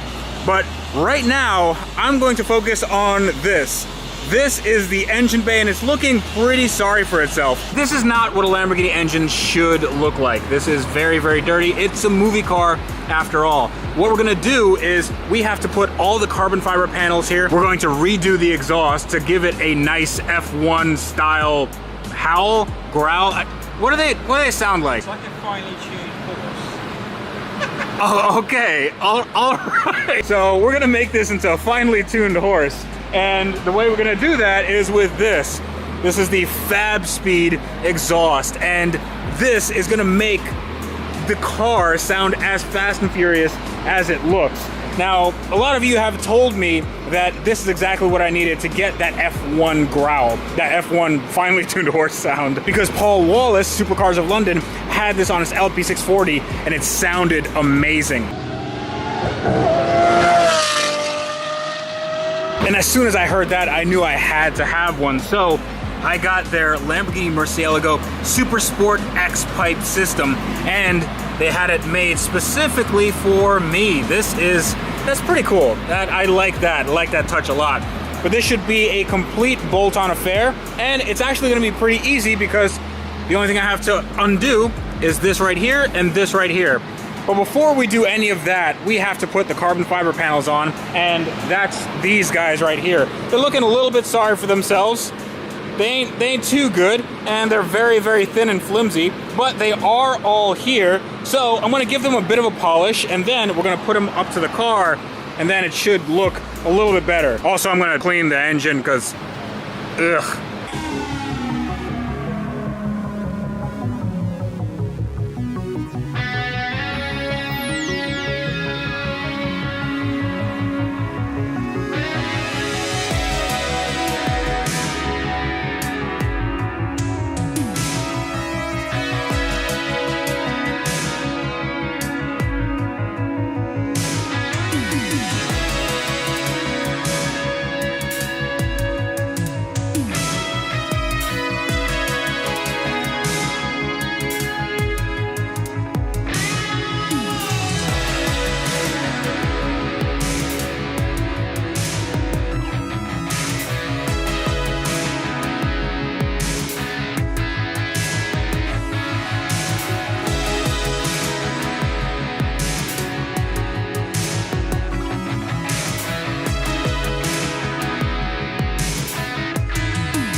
It's looking so much cleaner. Now, this is not 100% obviously, but we polished all the, well, raised lettering and all this stuff, and we made sure that all the loose dirt and all that stuff is completely gone, except for that one, just so I can show you what the before and after is. That's a real big difference. But this engine bay is still pretty dirty because none of the carbon fiber panels are on. But before we can do that, we have to clean them up. look at how bad they look. This is a very expensive piece. Actually, all of these are very expensive pieces, but they look like complete garbage. And Justin is about to show us how to clean this, because I know how to clean stuff usually, but I'm just a little scared of ruining this finish. This is disgusting. Absolutely disgusting. Well, I mean, tell me how you really feel. I feel like this has been abused. Okay. And what I'm going to try and do is break up some of the surface, and then we're going to polish it. This is actually pretty thin. Do you think that there's enough there to sand? It'll be fine. Okay. So what do you? So what's the procedure? Because I want to learn, just in case I have another one of these. Please don't. We're going to use just a really simple intensive, like just a cleaner, something that's going to try and break down some of the dirt, wipe it off, and then what we'll use is an older pad just to try and get rid of any of the overspray. Because I think from over the years of whatever it's been going through, built up some sort of crap on top of it. I don't think it's the years. I think it's probably when they were filming and they didn't give a crap about any of this. It was those 300 miles when Universal had it, and all the problems came from there.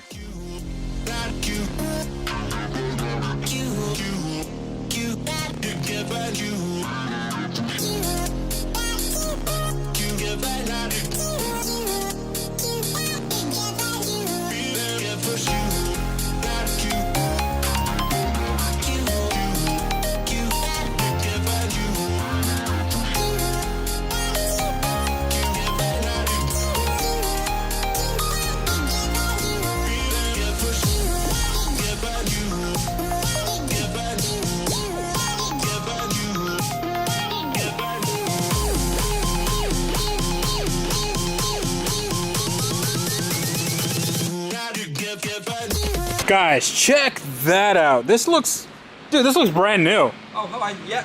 Yeah, this was a little bit harder than you thought, right? Yeah, we've actually had to do some 2,000 sanding, some 3,000 sanding, some 4,000 sanding, just to get it to look like this. And then we went over with compound, and then we went over with polish. Now, there are some deep scratches here. Like, this stuff is really, really hard to get out, and I don't think you can get this out without going into the fiber itself. But as far as something being presentable, this is definitely presentable. So let's see. Let's kind of offer it up to the car and get a sneak preview of what it's going to look like. And like that. Dude. Oh my god. Oh yeah. That looks really good. I like that a lot. So there's a bunch of other carbon fiber panels. Can you? You don't even have to say the words. Will I fix that? Yes. Can you fix those? Maybe.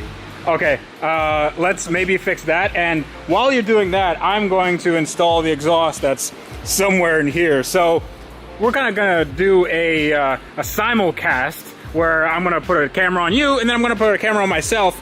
We're gonna get this exhaust off. By the way, if you guys don't know what this exhaust sounds like, here's what it sounds like.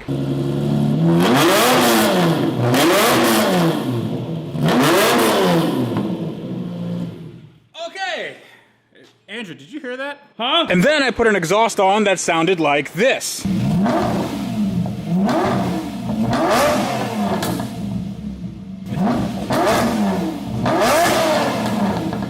But now you get to see a montage of me taking this off.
Oh my gosh, this is next level. It just looks so good, and it was pretty easy to install. I didn't have to reuse any of the hardware. It came with these V-bands from the stock exhaust, and we have another one right here, and I had to just reuse this little swivel spring mount just so this can move a little bit up and down. So I know a lot of you wanted that single exit LP640 exhaust, but this is actually more true to the Fast and Furious movie. This had well, the car had a stock exhaust on it, and this just looks a little bit more stock, but it looks a little more mean. So before I start it, gotta take that out. And I almost don't want to ruin the sticker. Let's just put this over here.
Well, now that I have composed myself, I am actually sweating, not because it's hot, but because this is exactly what I wanted from this car. This is now that F1 sound that I've been waiting for, and it's all thanks to this Fab-Speed exhaust. I thought that the LP640, the later model, had that F1 sound because it had a different engine. Turns out it was just the exhaust. Can you tell I'm excited? Well, I am excited. This thing shoots flames, this thing sounds amazing, and it's gonna look amazing because we still have to put those carbon fiber panels on. I am really tired, I'm really dirty, but now I'm very excited to get this thing back together. You're wrenching. I thought you didn't do that anymore. Well, I mean, let's cut this.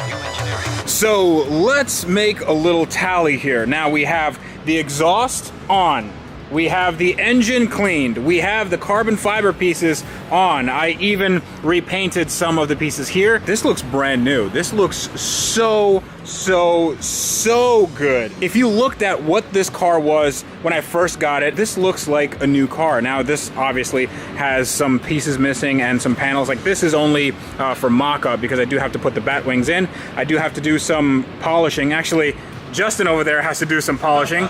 Yeah, he's been hard at work. I mean, he did a really good job with all of this. And I did some fiddly work in here just to make sure nothing was fouling on anything. And this exhaust was as good as it could be as far as fitment. And it really is. I mean, this thing sounds awesome. I can't wait to get this on the road. And I can't wait to button everything else up. Hey, it's me from the future. And I wanted to answer a few questions before you guys asked them. Now, don't worry that the car is already sort of polished. That's going to be coming up in the next episode, but this exhaust is a little bit different than other exhausts that I've tried in the past, and I know that you guys want to know why this sounds the way it does. So the reason why the stock exhaust made all these weird turns and bends is because the stock exhaust was made to have cats right here, hubcaps right here, and then a huge muffler section. I mean, this was a huge box that took up the entire rear of the car. I think you save like 60 pounds over the stock muffler, and it just sounds amazing. This is exactly what the car needs to make power, and this right here is what makes that power, well, makes some of that power possible. So this X section actually uses something called exhaust scavenging, meaning that when an exhaust pulse goes through here, it actually sucks the exhaust pulse through here, and that effect compounds, and that actually makes more power. So these are FabSpeed's own resonators, and I did have resonators on my other setup, but I wager that these are actually tuned for the sound. I know that they have a lot of R&D into it, and these are probably better quality than the ones I got on Amazon. So now I bring you back to the regularly scheduled program where I don't have as much polishing done. Now the car doesn't really need much more. I mean, we're pretty much done, except for the fact that there is a lot of work to do. There's so much more work to do. Oh, guys, this car is done, and it looks fantastic. It looks spectacular. And I wanted you guys to see it right away, because I don't think that this channel is just about the finished product. It's about the journey. It's about the story with the car. It's about our experiences with the car. And I want to thank each and every one of you that stuck around for this journey. I know this project was particularly difficult, specifically because it had so much interior and paint and mechanical work, but we did it, and I thank you so much. But I want to thank not only the people who liked and commented and shared these videos, but I want to thank the companies that helped make this car a reality. Without them, without their support of this channel, I couldn't do what I'm doing right now. And this car was definitely not in this state when it started. So we're gonna go back in time, because this is gonna be a long one. If you guys are new to the channel, I hope you guys like it. I hope you guys enjoy all of my projects, but this is my 2003 Lamborghini Murcielago, and yes, that is the correct way to say it. Murciélago. This car, if you didn't know, was a screen-used one in the last Fast and the Furious, The Fate of the Furious.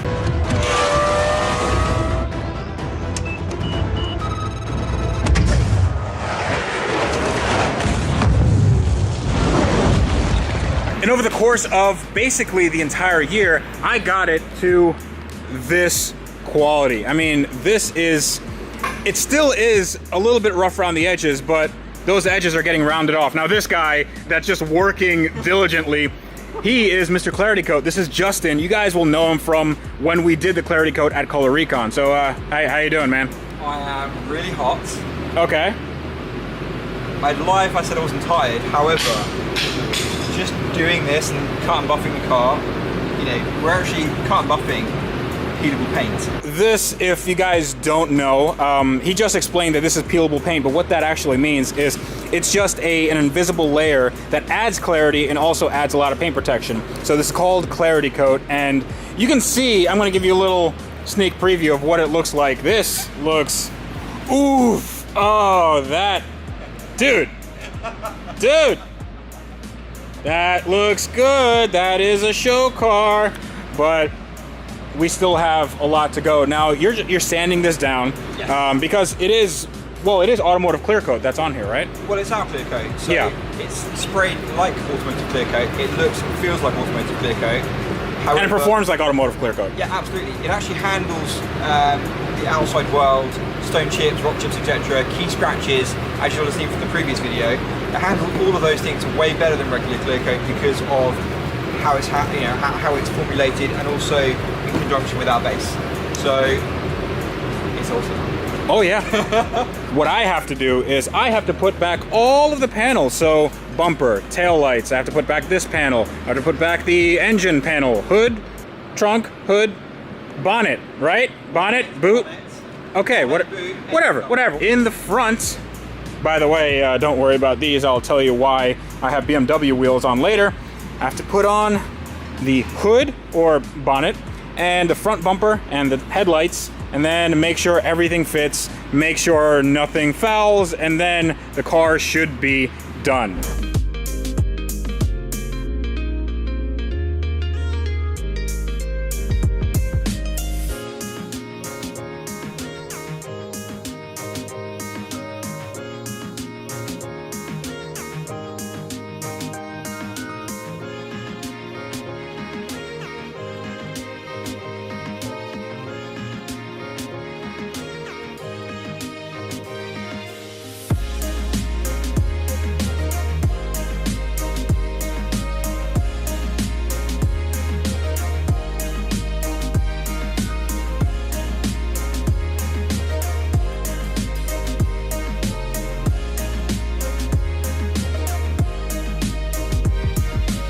And would you believe it, it's a few days later. Polishing this car takes forever. We have a new crew here, and you guys will notice these guys, well, this guy in particular. These are the E3 Customs guys, and apparently they do make house calls, because right now they're just finishing up some odds and ends on the interior. So what are you guys doing? Just some fitment issues. We're waiting to see how you got everything together. One of your guys just did some welding work for a bracket on either side, and it's just like little fiddly detail bits right now, but it's all coming together. Yeah, it's just a couple small things, nothing super crazy. Just wanted to have hands on it one more time before, you know, we could say it was finished on before it goes to SEMA. Yeah.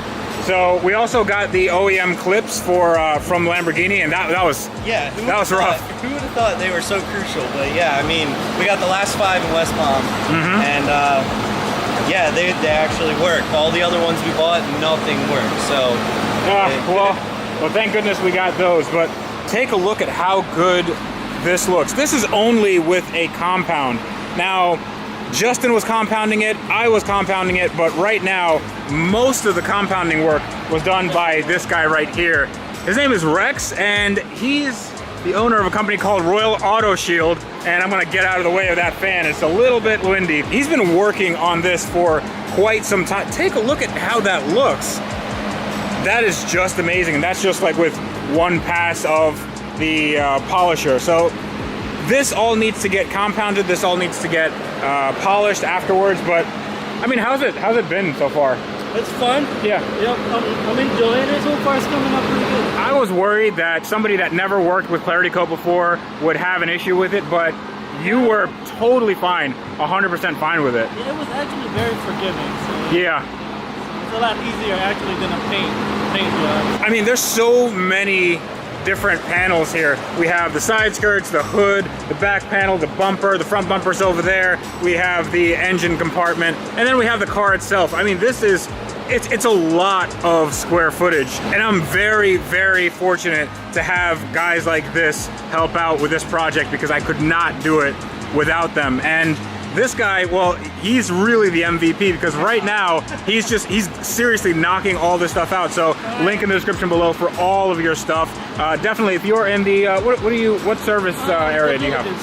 The Villages. So area. So let's say Central Florida, around Orlando. If you're around that area, and if you need, yeah, definitely, yeah, if you need a car detailed very, very well to a $1 million show car spec, you call this guy right here. Thank you. By the way, Matt Mormon told me about you. That's how we got together. Matt Mormon of Obsessed Garage, he's like the guy I go to for all my stuff. He recommended you, so that is like, that's the biggest recommendation you can get. Thank you. Thanks, Matt. So right now you can see that there's a lot of people actually on the car. I'm gonna wait till they're done. Then there's gonna be a gigantic montage of me putting this car back together, also taking some stuff off the car and then repainting it, and then doing some mechanical work. And well, I think you guys will like it, so let's do it.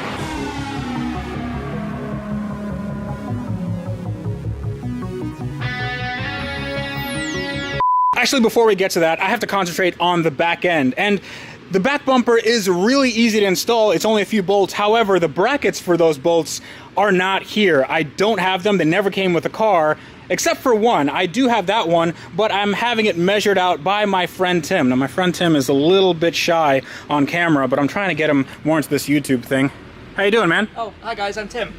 Oh, that was pretty good. You should start your own YouTube channel. So Tim has made this into a template, and we can now transfer this template into metal, because this is the old bracket, and I'm gonna have to just drill some holes in it, and hopefully now we can put the bumper back on.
Okay, now that we have the rear bumper on, it looks really good. Everything fits up nicely. I have very nice panel gaps on the side, and the tips in the middle are nice and even. Now, Tim did an awesome job with measuring everything out, but I'll give you a closer look at what I actually did. So we have some aluminum bar stock. Actually, it's not bar stock, it's flat stock.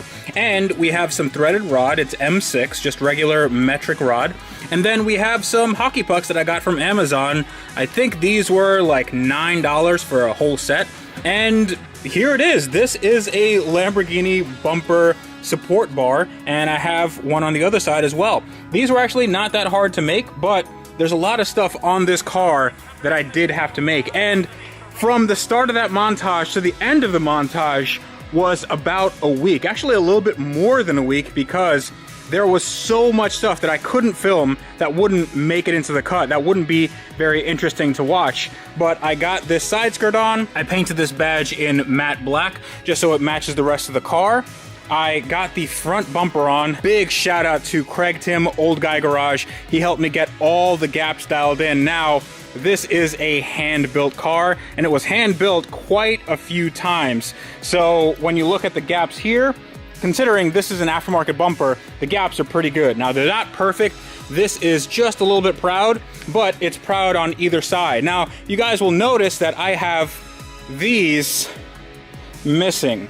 And these are the headlight washer covers. So headlight washer comes up, it sprays on the headlights and then just makes a mess, and then they come back down and then the cover closes up.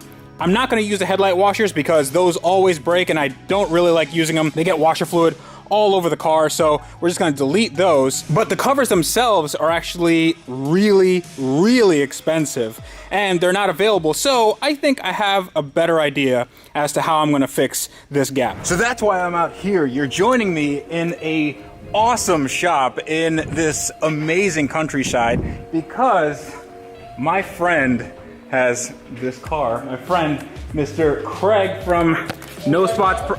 What was that? Old Guy Garage, No Spots Pro. We're here because we need to do some work to my car, but first, before we do that, I just want to take a look at this. This is a newer version of my car. This is an LP640. It has more power. It sounds even better. Actually, you guys will know this car from the rev battle that I had.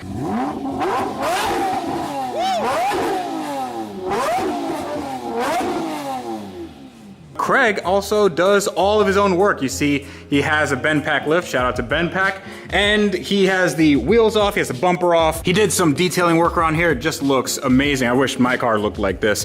But right now, we are focusing on this. I have some odds and ends that I need to get done. This is the front cowl piece that is, well, it's seen some better days. It's ABS plastic, I hope, and we need to fix it because this little guy goes on the end of here. And you can see that it was fixed very poorly. I think it was Bondo or Panel Bond or something. So we're gonna try to fix this and make this all one piece. But one thing that Craig did, and it saved me a lot of money, is this. This is a piece that covers up the headlight washer. This is the other side. This is stock headlight washer, and this is what Craig made out of raw aluminum. He basically copied the angle, he copied everything about this. Well, the saving grace is that the original one is, how much was it? It was like $795 each? Yeah, $795 plus the hinge is how much? $500 for the hinge. $500 for the hinge. So $1,300 versus whatever. I think I paid like 20 bucks for aluminum. For both pieces? For both, yeah, for both pieces. Plus, I mean, it's a big sheet of aluminum, so we can do we could make 20 of these if we felt so inclined. I'm really, really excited to see how to make one of these. You got it.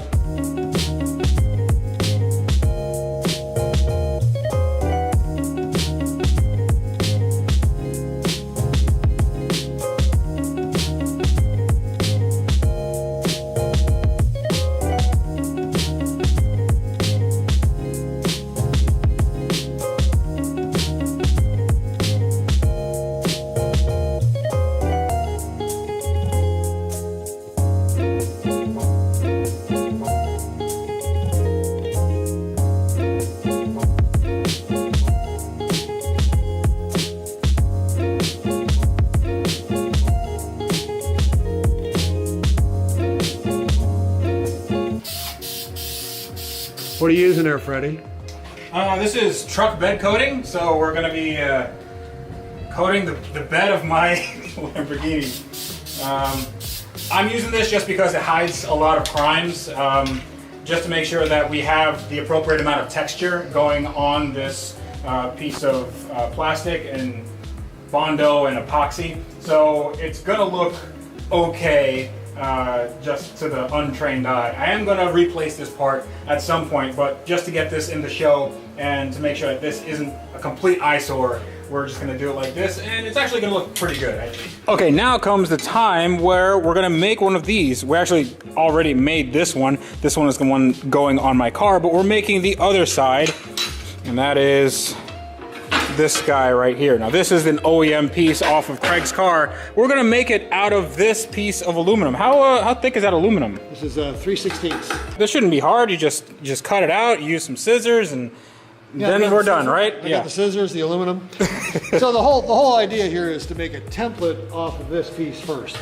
Now we want to be careful, we don't want to damage that piece. So I'm just going to show you what I did originally, and I've got to cut a little square out of the bottom because it has the hinge arm attached to it yet. Okay. So we're just going to trim it out. Not trying to be fancy because I've already got one made. So this is demonstrating. So what we have to do is clear that little bracket there on the back. Okay. So that's what we did. That's why we cut that in there. Now we're going to trace it out just like you would anything else, and try to be as accurate as possible. And this will serve as what we transfer over to the aluminum, correct? This will be the template. So once we've got it traced, and make sure that I've got most of it on there. Yeah. So now we can take it. We've got our pattern, and we can go ahead and cut this out with just a pair of scissors. This is file folder holders. Okay. You know, just hanging file folders. Yeah. It's stiff enough. You don't want to use cardboard because you don't get enough detail. Okay. So you got to use something that's small. So it's almost like cardboard, or it's a little bit thicker than a piece of paper, but not as thick as cardboard. Right. Okay, so once we've traced it, I've already gone ahead and cut it out. So I've cut out an actual part that's going to represent the actual finished piece. And I sprayed the aluminum, the raw aluminum, so I get a good trace on it with what they call toolmaker's ink glue or Dykem glue. Okay, so what does that do? This is just an aerosol spray, and what it'll do, once it gets rolling, it'll turn the aluminum blue once it gets going. And once it dries, you can actually sit there and scribe the part into the aluminum and gives you a nice cutting edge. Gives you an exact match. Wow.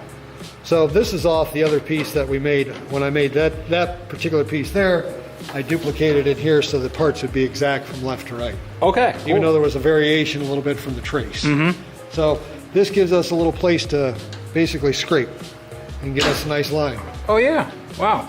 So and this comes out with... This will just wipe off with lacquer thinner. Oh, very nice. It'll be clean as what you see on your finished part. Cool. So aluminum is sometimes hard to cut and sometimes hard to work with as far as shaping it. So you need specific things to work with aluminum. What do you use? Well, on this one, I've abused my... for putting that curve in there, I have a little hand roller. A little cheapy Harbor Freight hand roller.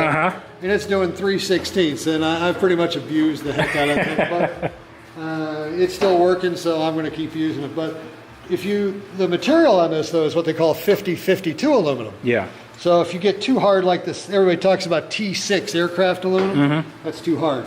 It's too hard to work with. It's not flexible enough. So the 50-52 gives it a nice base. It's very clean to file, and it'll do a good job when you do a final part. Okay. Cool. So now all we have to do is... what you have to do. What I have to do. Is cut this out. Yes, cut. Well, we're cutting this, or are we transferring this to... No, we're going to just cut. These are already made. Okay. So we're going to go ahead. You're going to cut one of these out, and we're going to shape it. Okay, cool. So I'm just going to take those scissors and just cut it out, right? Yeah. Well, I've got a little bandsaw for that, too. Let's do it. All right.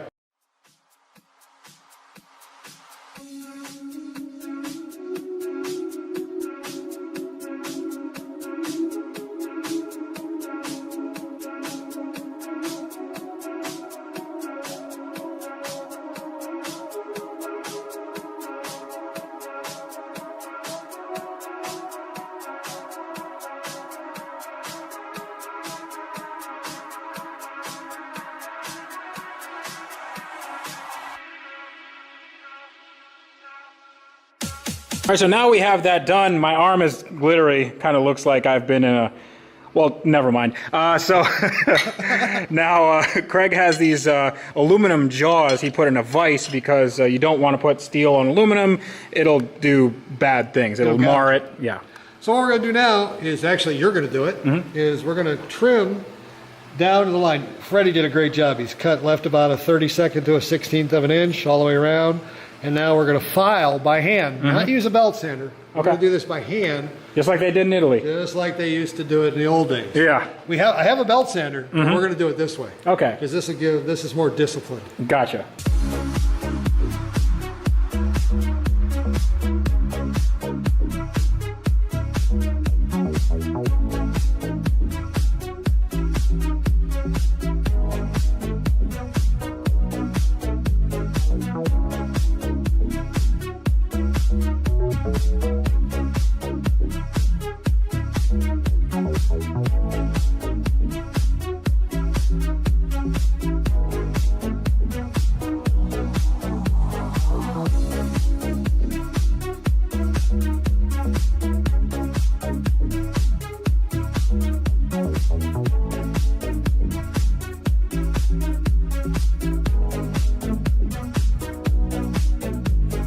All right, and we are done. Can you tell which one is mine and which one is Craig's? I bet you can't. Actually, I bet you can. Craig's is the one that has the bend in it that we still haven't put on mine. But this is looking pretty good. I just finished it with 150 on the edges, and then we went over the whole thing with 400. Now, what we have to do after this is we have to bend it, give it that very, very slight arch, and then we have to wrap it. So, Craig says we should wrap it in this. I think the green is awesome. Don't you guys think so? I think the green better than the black. But... No. So we're not gonna do green. We're just gonna do gloss black. This is a 3M 1080. It's just it's usually what you do on parts like this, and we're gonna wrap it. Probably use some heat gun on the edges. Shrink the edges, corners. Yeah, and then we should have a very good, very OEM looking part that I can just double-sided tape onto my car and then not worry about for years to come.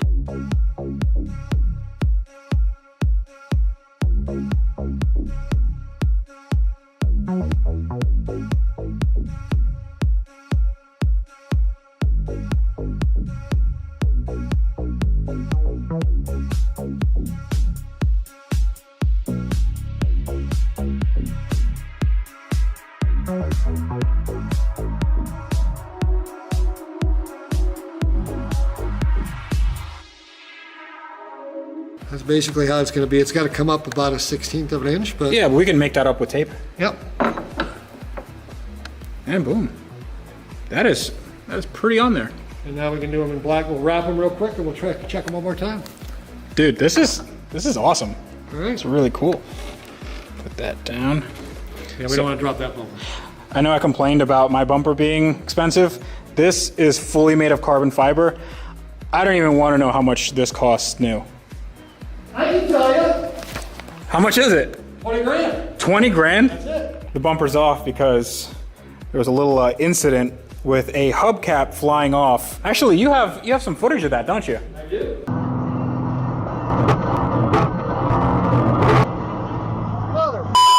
All right, so take a look at these. So this looks like real carbon fiber, and we made sure that the weave is symmetrical and it's all going the same place. Dude, these look amazing. These look really, really good. So I think another thing that we can do is ceramic coat it. What do you think? I'll do that. Okay. I've got some here, and I'll do that while you get other stuff ready. All right, cool. So I'm just gonna let you do that, and I'm actually gonna. I'll work on it. Go take something off his car that he doesn't know about. I'm just gonna take this, then take this. How you doing over there, dude? Pretty good. You want 2 coats on or 1? We could do 2. Okay. No problem. He's not gonna miss these. So this was a very, very productive day. Take a look at this. You can't even tell that anything was broken. This was broken in 3 pieces, and this looks OEM. I really, dude, we did a great job. Thank you, sir. Basically, I have to go back and install all this on my car. Your car is a little nicer than mine at this point, but I see that thing over there, and I was I was gonna ask you, can we do like a cold start? Because I know that car sounds really good. It's been sitting all day, so it's cold. Oh yeah, it's real cold. I haven't driven it all today, so yeah, all good. Let's do it. All right. Oh wow!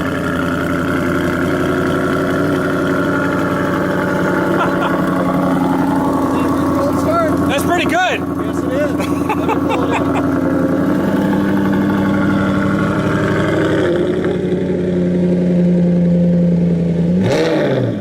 Now take a look at what I got here. These are the finished headlight washer covers, and they go in perfectly like so. One right there, and another one right here. That looks really good.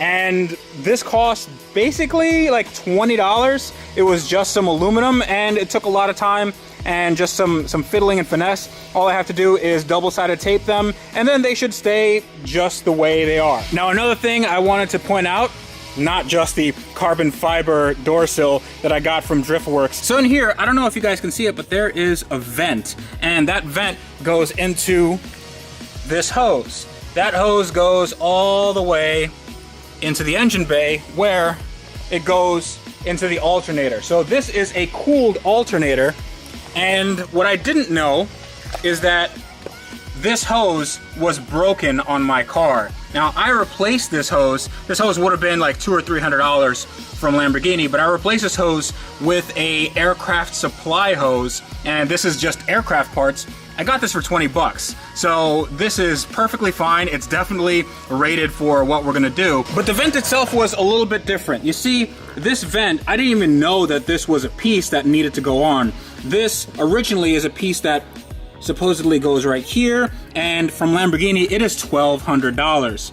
So what I did is I adapted a piece from my wet dry vac, and it does exactly the same thing. I ABS welded a little piece of stainless steel, and I just connected it to a mounting hole up here, and now we have a very sturdy vent. So this solution is a little bit less than OEM, but first of all, nobody's gonna notice, and I think it's gonna work just as well. Also, take a look at the custom hexagon ABS that I got for this, for the grill. I think it really looks good. I actually think it looks a little bit better than it is stock. But another thing that took a long time that I didn't exactly show you guys, but some of you will have known this on Instagram, is the fact that I did the AC system. So the AC is really weird on this car because the low pressure port is right here. So you have to take the wheel off. You don't have to take the liner off or anything, but that's where the pressure port is. That's where you fill up with Freon or R134A. So I got the gauges that I needed. I made sure to run a vacuum, made sure that there were no leaks in the lines or anything like that, but I couldn't get it to work. I kept on having this issue.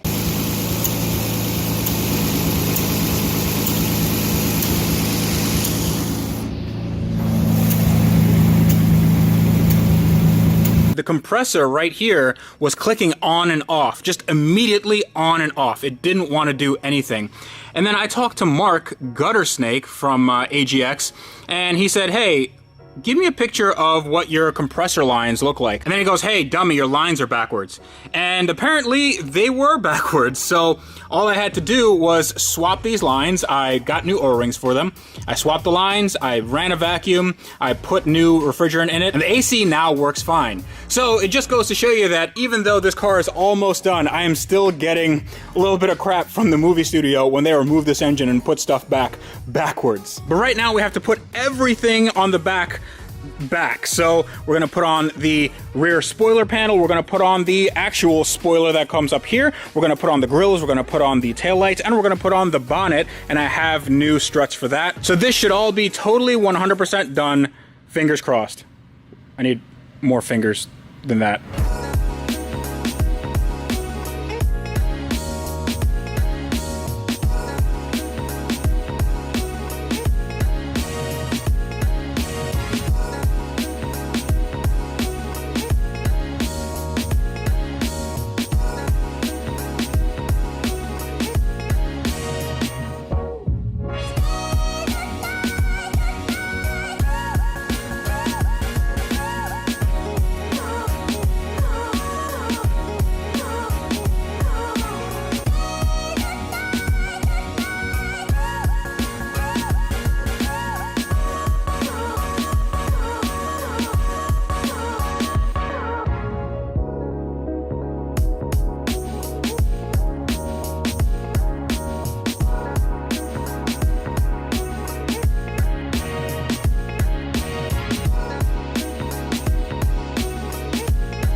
Well, would you look at that? The rear end is done and it looks fantastic. Everything is lined up and where it should be for the most part. Now, one thing I really don't like, and one thing I should probably get out of the way, are these taillights. Now, these taillights are the stock taillights on this car. They are pre-LP640 taillights, and they don't actually look very good. And a popular mod that people do on these cars is just black them out. I don't like the black look. I actually do like the LP taillights way more. The reason why I didn't get those is because they cost $6,000. So I think I'll deal with these for a little while. But other than that, just take a look at the fitment of everything. That $12,000 Premier 4509 bumper, it fits perfectly. That 5-speed exhaust fits perfectly. And I have brand new struts, actually shocks, right here and in the front as well. And these actually are not Lamborghini parts. They're just the right length. And I think these were like 15 bucks on Amazon and they work just fine. Now I am missing a piece right here. I had to paint that. That's somewhere over there. But the engine bay is looking pretty dang spiffy, if I do say so myself. I will have to do some final cleaning after everything is said and done, especially on these panels, because yeah, there's just a lot of grease and stuff on it. So a lot of you have been asking, what am I gonna do with the wheels, the tires, and the brakes? The brakes are looking really, really bad. They were painted by the movie studio. That was actually the same paint that they used on the car, and you can contrast that with what we have over here. It's a real big difference.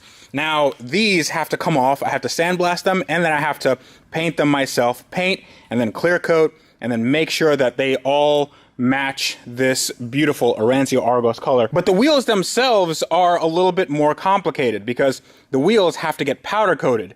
So let's go do that. All right, guys, I am here at Performance Coat in Orlando, Florida, and I can't wait to see what my wheels look like.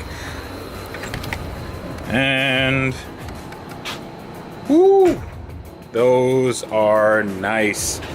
So I had these repowder coated. This is in gloss, and the faces, I believe they're over there. And hey, how you doing? Good to see you again. This is Mike from Performance Coat, and he's the guy behind all of this. This is a very busy shop, and you have a lot of stuff that you do as far as coating and powder coating and all the ways that you can basically protect a finish of a piece of metal in lots of different colors. What'd you do with my wheels? Well, we just sandblasted them all down bare metal and recoated them all in the gloss of matte black. All right, so I just want to take a look at the detail here because these are the lips, and this is what I'm really concerned about. And these came out spectacular, man. This is really, really nice. Now, I'm not really a black wheels sort of dude, but I figure that this is for a movie car, you know, so that's the way it was in the movie, and this is going to SEMA, so I figure this should probably look okay. Oh, wow. Yeah, that looks amazing. That looks really, really good. Now, these wheels were actually kind of expensive. I looked them up, and they're like $5,000, so. Probably, that's on the cheap end. Yeah. I thought they were going to be $10,000. Wow. Okay, well, 3-piece wheels are fun to take on and off. Hopefully they don't give me too much of an issue, but we'll see what that process is. But I want to know what the process is for actually powder coating, because last time we were here, we did some ceramic coating, and I understand the powder coating process is a little bit different. It's a little bit different. It's using static electricity versus a liquid. Mm-hmm. So other than that, it's the same as it goes into an oven and bakes. Okay, cool.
Dude, thank you so much. The wheels look completely redone. They look amazing. You did an awesome job, as usual. So if anybody wants to get any sort of coating done, whether it's powder coating or ceramic coating, just hit this guy up. I will have everything in the link in the video description. It's not just in the local area. You can also send Mike your parts and he will have them to you in a reasonable time. You actually did it really quickly. We like to have a fast turnaround because we know you want your parts back and we don't want to own your parts either. Awesome. Dude, thank you so much. No problem, man. All right, now I gotta go put this car back together. So check these out. Now I know that this is a bit of a cooking show situation because you guys have probably seen this in the back of my shots, but these have been ready and I wanted to make sure that they cured properly. And also, I wanted to show you the entire process of putting these wheels back together because I actually have never done 3-piece wheels before, and some people say that these are, well, they're a pain in the butt. So we're gonna go step by step, and hopefully we won't get any leaks at the end of it.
Well, that was an adventure. I skipped ahead a little bit to have the tires on, but the 3-piece wheels were an interesting sort of thing. So these, wow, they're really, really big and heavy.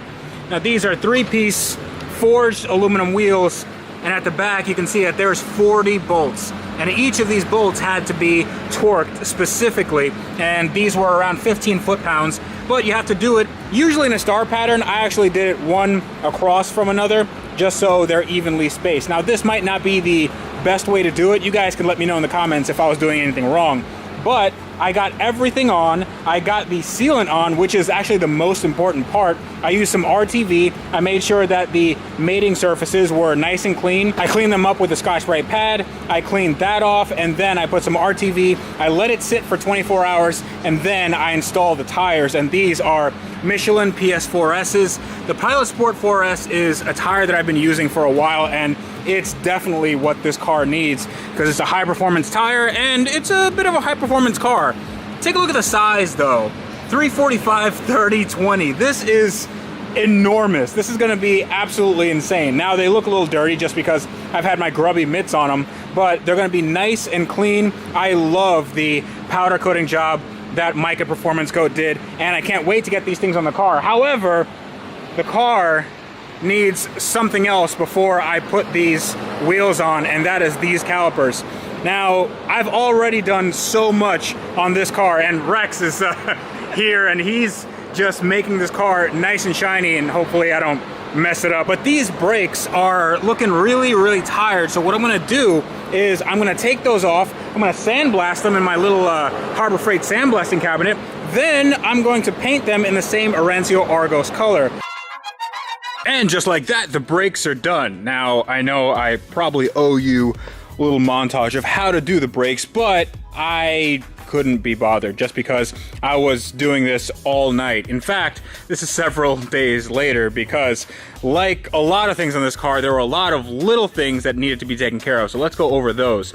But first, the brakes, they look a lot better. Now they actually match the car.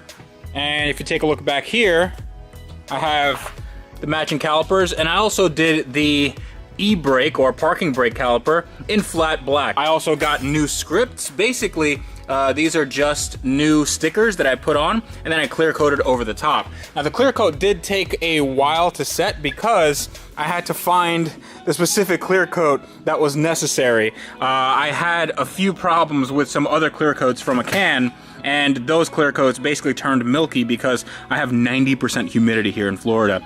In addition to the brakes, we also bled the brakes, we also bled the clutch, and when I say we, I mean the royal we, and we also lower the car a ½ inch. It was pretty easy. These are adjustable coilovers, and I did that because when we deleted the front drive shaft and front differential, the car basically sat a lot higher because there's no weight in the front anymore. So we lowered it a ½ inch. Hopefully that should be enough. Now take a look at the interior, and the interior has a radio, and it also has a door panel, it also has mirrors, and it also has glass.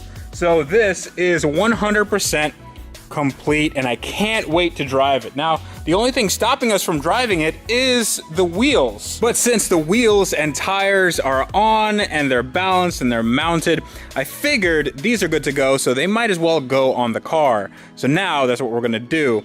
But the eagle-eyed amongst you will notice that I don't have any fender liners, and those are over here. Now they are not in good shape.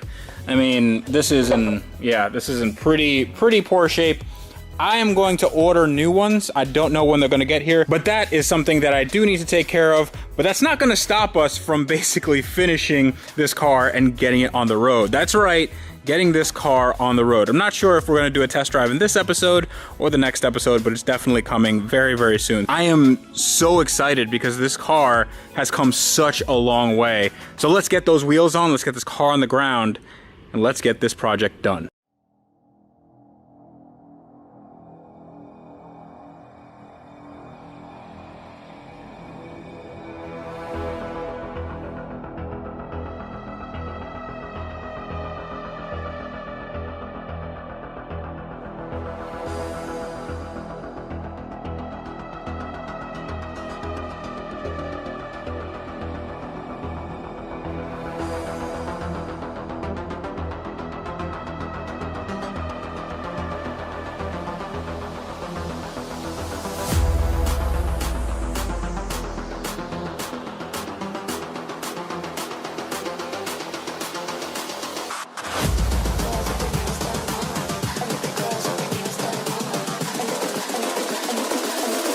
Girls with their nails done now.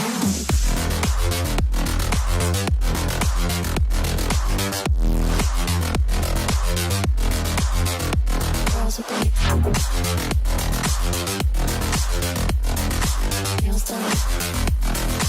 I want the girls with their nails done.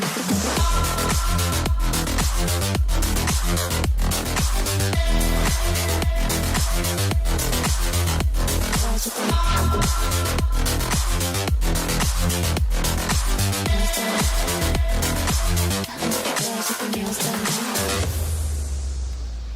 So there comes a point in every car guy's life when he just looks at a car and he can't believe his eyes. This is so far beyond anything I thought I would be able to own. This is absolutely incredible. I really, really have no words for this. I love how this came out. This is amazing. So the paint work is fantastic. The clarity coat is fantastic. The wheels are awesome. All the hours and hours I've spent putting body panels on and putting vents in and painting calipers and making sure every body line was serviceable and right, it just paid off in such a big way. I mean, this is no longer some rough around the edges mercy. This is exactly what I wanted from the beginning. I just didn't know it yet. This is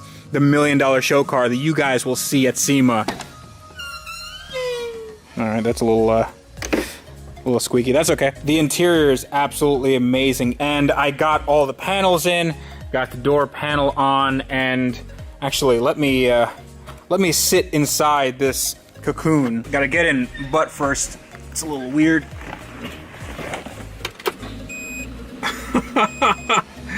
Oh yeah.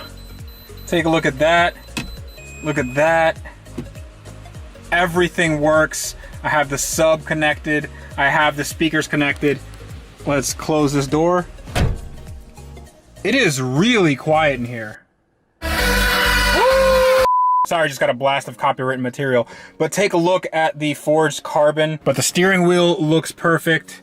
The dash looks perfect. Everything in this car just looks absolutely amazing. And of course I have a fire extinguisher because, you know, it's an Italian car, so let's be realistic here. Now, if you can hear what's going on outside, that's the reason why I'm not taking it on a test drive right now. It's raining, it's raining pretty good. This is gonna be awesome, except for the fact that we already have a problem, and some of you may have spotted it. Take a look at these tires. Now, the tires look very meaty. They are awesome. They are great compound tires. They are Michelin PS4Ss. However, they leave very, very little in terms of space in the wheel well. If you take a look right here, I can't get, even my pinky finger, I can't get in there. And this introduces some rubbing because even the small amount of driving I've done, I haven't actually taken it on the street. I've just done a once around the parking lot just to make sure that there's nothing literally falling off the car. This does rub just a bit, and I don't want anything rubbing on the paintwork. So these tires are very expensive, but I can't really drive on them just because the fitment is not what I wanted. Now, this is completely my fault because I wanted the widest wheels that I can get. These are 235 40/19 in the front and 345 30/20 in the rear, and I think these are a little bit more than what I needed, especially because Michelins, they do tend to run a little bit girthy. They are a little bit bigger than the Nittos that were on here. So since this is a SEMA build after all, and SEMA crunch time is very, very real, I'm actually having this car picked up tomorrow. I need to get a test drive in. I need to make sure that this car is good to go on the road and doesn't have any major flaws. So what I had to do was I had to overnight new tires, and I have to thank Michelin for this because they knocked it out of the park. I said, guys, I have an emergency, will you help?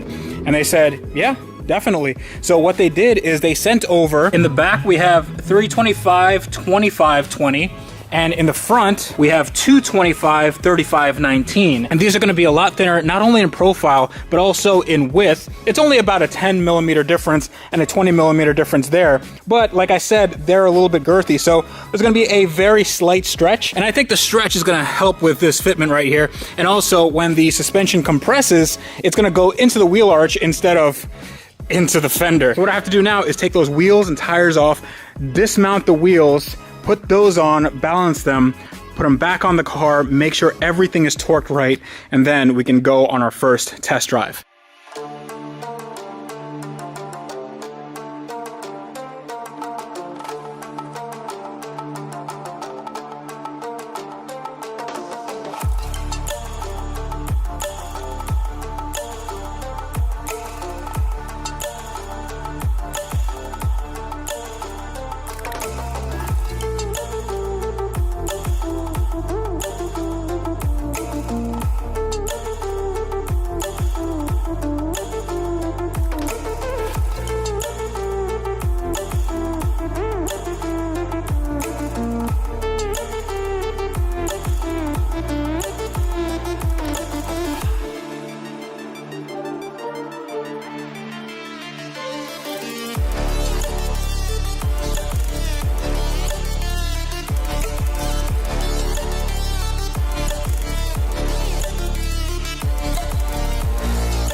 All right, the car is ready to go. I can't believe I'm saying that. Now, I did skip a few steps on camera. I didn't show you absolutely everything I did, but I just want you to take a look at the difference between the profile right here. You can see now I can stick maybe 1.5 fingers in between the tire and the fender, and on the front, it's basically the same thing. Right here, you can see that it's a different story altogether. This tucks in neatly inside the fender, and they look pretty good. I like the meaty look, but this looks spectacular. I can't thank Michelin enough. They did an awesome job. But the reason why I didn't show you everything that went on camera is because I did some wiring work. Right here, by the way, this car is registered and insured, and it's ready to go on the road. I don't know why they gave me an NBA plate. I'm not a basketball player, and when I get out of this car, that'll be very, very apparent. Right here is a little rear view camera, and that is connected to this. So this is an Autovox X1. That is a rear view camera.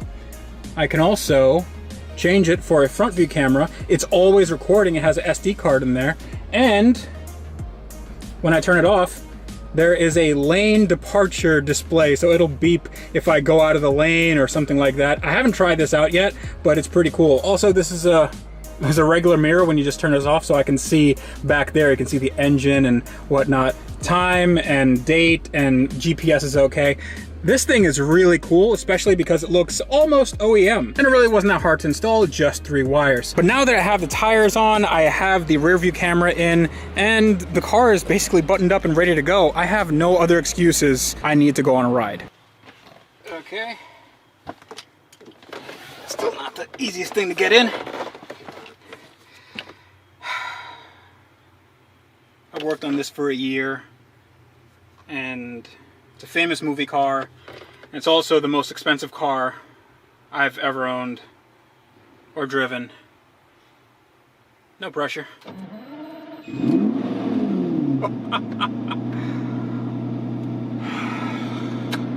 Brake pedal pressure is good. Clutch pedal pressure is good. AC is very good. Fun fact, this car doesn't have a traction control system anymore because of rear wheel drive. If I give it any sort of throttle, it just cuts the engine completely because apparently the ECU thinks that the front wheels aren't spinning and I'm just doing a massive burnout. Yeah, that's apparently a thing. So I talked to Mark Guttersnake about it, and he was like, yeah, just drive with the traction control off. So okay, yeah, it's 600 horsepower, naturally aspirated V12. Just drive with the traction control off. That'll be fun. Power steering works. Oh, the bat wings came up. The clutch engage is pretty good.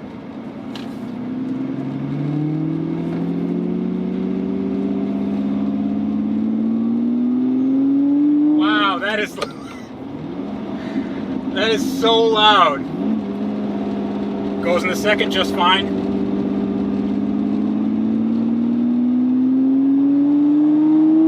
Sounds so good. Third is okay. It tracks pretty straight. No nasty clunks. No scraping. This almost feels like a car. Tell you what, driving at low speeds, it's not actually that bad. I've heard horror stories about these cars not wanting to do anything low speed, like lurching and stuff like that. This is totally fine. It's totally manageable. It just feels like a regular car, except for the fact that it's super wide and orange and gets 2 miles to the gallon. And that one. Don't blow up, don't blow up, don't blow up, don't blow up. That'll get me about 3 miles. So since this is a car I actually want to drive, like drive, not just down the street, I want to make sure that it can handle stuff like traffic and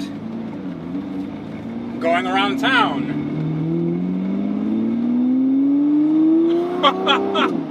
Oh boy!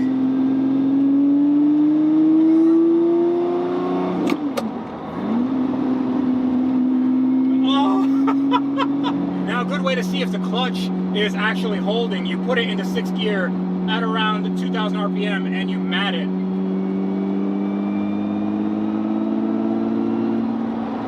The clutch holds fine. The clutch is totally fine. That Bizzarini V12 that Lambo has had since 1963 in one form or another. This is one of the last iterations. It's a 6.2 liter and it makes almost 600 horsepower. Now, 600 horsepower might not feel like a lot right now if you're on the internet and you're bench racing, but back in the day, I mean, just think about it. The McLaren F1 had around 600 horsepower, and that was the fastest car in the world for almost 20 years. So let me see what, if I can open this up just a little bit.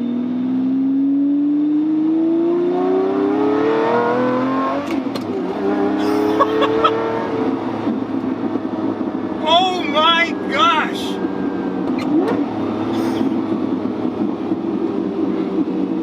That is incredible!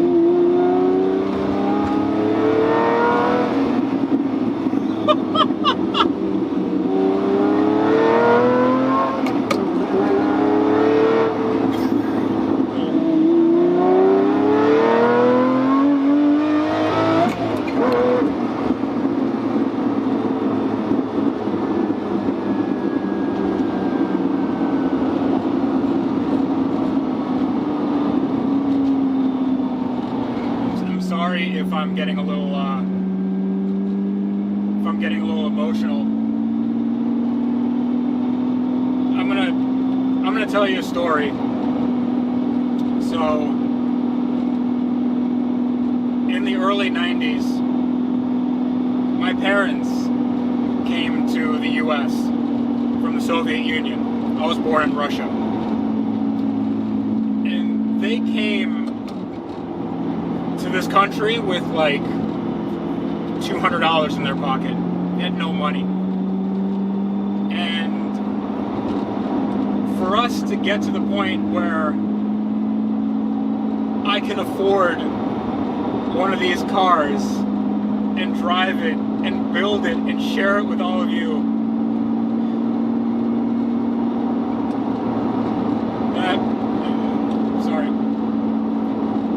it really means a lot. It really does.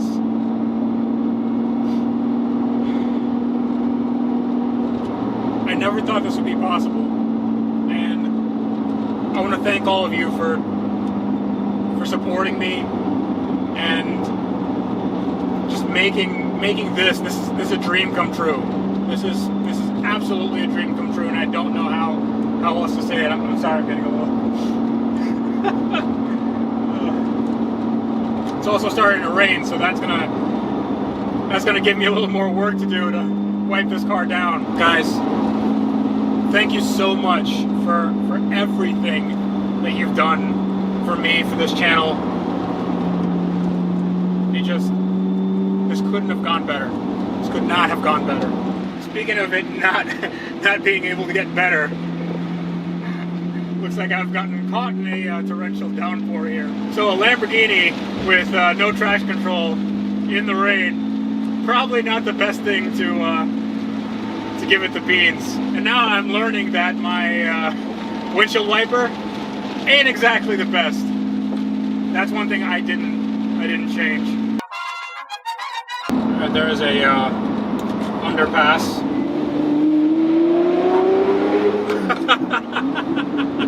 This car is absolutely insane. This is insanity. So if I lower the window, you can hear the engine reverberating off the trees.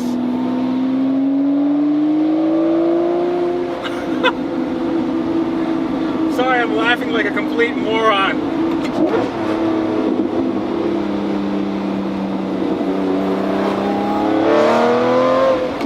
One thing you don't get in turbo cars is that instant push when you hit the throttle. It is just intoxicating. So since we turned around, we're probably going right back into that rainstorm. But I don't care. I don't care at all.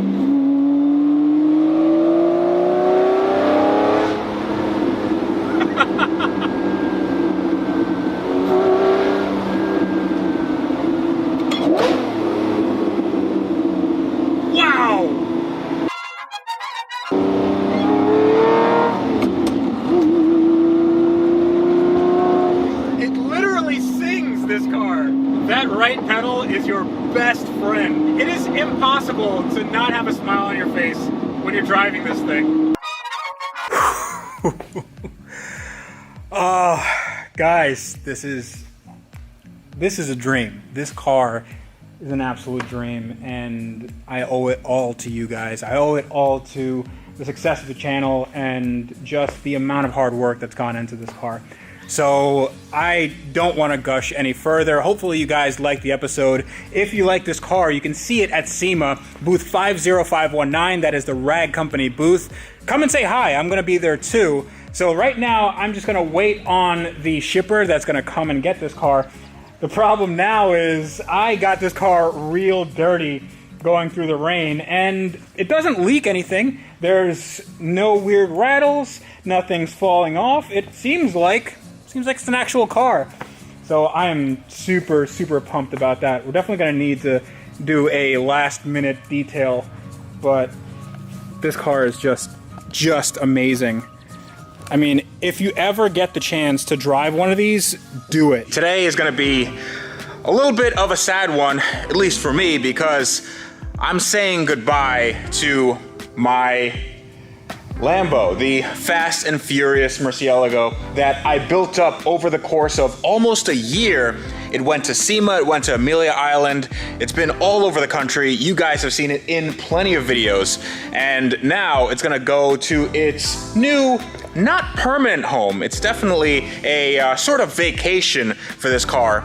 This is going to the world famous Petersen Automotive Museum in LA. And I'm super excited because it's gonna be a photo op for you guys. You guys can check out this car anytime you want. Just go down to the Petersen Museum and you can take a picture with it. You can check out the quality of the craftsmanship or lack thereof. And you can see what this car is like in the flesh or in the metal or in the carbon. So right now I'm actually waiting on the transport truck to get here so I can load this thing up and it's gonna make its way over to LA. But I'm getting a little bit misty-eyed because I'm gonna miss this car and I miss the experience that it was to put this car together. So I've arranged a little bit of a montage to get you guys up to speed and kind of remind you how far we've come along on this little orange Lambo.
So I would be remiss if I didn't take it on one last drive before it goes on its almost year-long vacation. So let's go do that.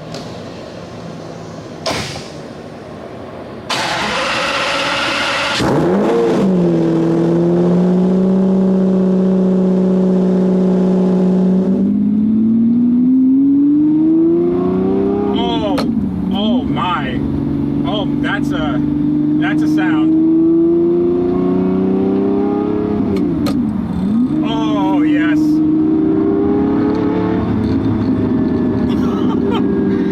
I'm sorry, it's pretty hard to talk. Oh, wow.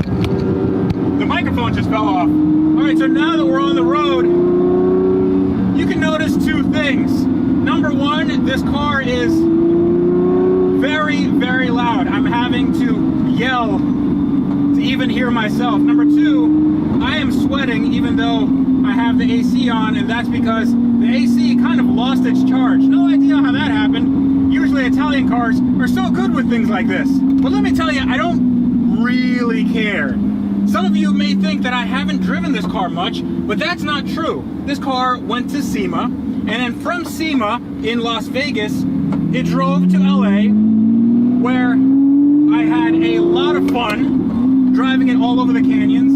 Then from LA, it was taken to Atlanta, from which I drove it back here, and a 6 to 7 hour drive in this car, it might sound like fun. It's fun the first 20 minutes or so, and then you're just, well, you're basically rendered deaf because this thing has such an incredibly loud drone on the highway that it's ear-piercingly loud. But these are the kinds of things that happen when you own a car like this. A lot of people think that this car is hard to drive. It's intimidating. I mean, it does look intimidating, and yes, it is quite expensive if something breaks, but it really isn't hard to drive. I'm at a stoplight, just turn green, clutch in, that's it. Very smooth clutch. The gear changes are like a rifle bolt. There's nothing that comes close to that sound. I don't care if it's a Zonda or it's F-Spots, S-Class, nothing comes close to this. I mean, I'm at 3,500 RPM and it sounds like that. I'm nowhere near redline. This is one of the greatest V12s of all time. Now, I believe somebody was in this car before me because my legs are sort of in the wrong position, a little further up than they need to be. So, let's tilt this seat back. Well, tilt the seat forward and bring this seat back. I think, yeah, there we go. Now my legs don't hit the stalks when I turn. Actually, they still hit the stalks. Maybe that's just a Lamborghini thing. Or maybe this needs to come up a bit. Oh, there we go. That's much better. And now I can't see the gauge cluster. Just Italian car things. One thing that's interesting about this car is the fact that it gets so much attention. Now, there is an officer of the law behind me just to my left, and this is a very loud, very orange, very wide, and very obnoxious Lamborghini.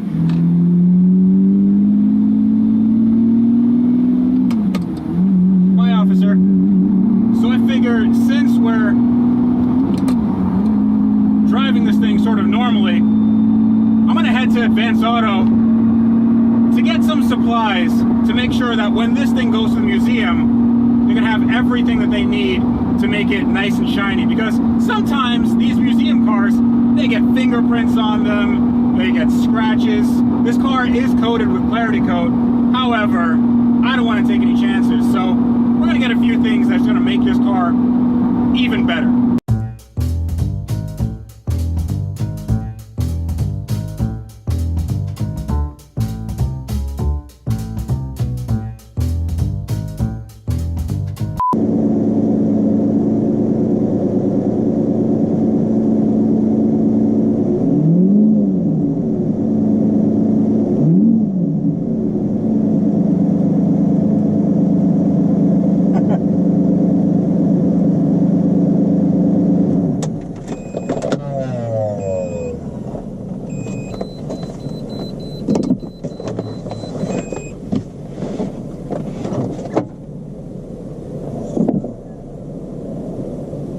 Just checking. All right, so we just left Advance. I got some microfiber towels and a ceramic detailer.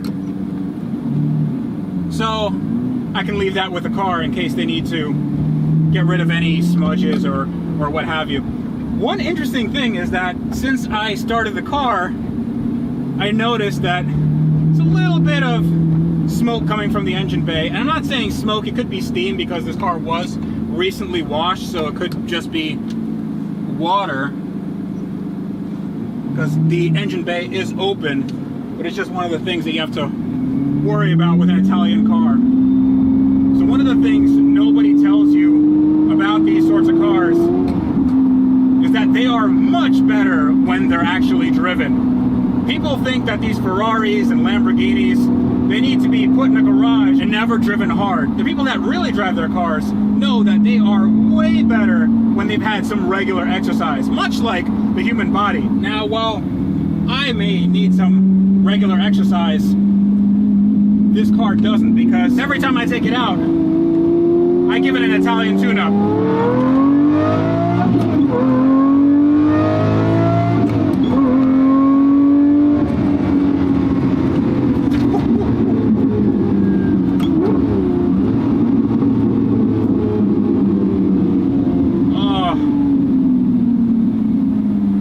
And now the car runs great.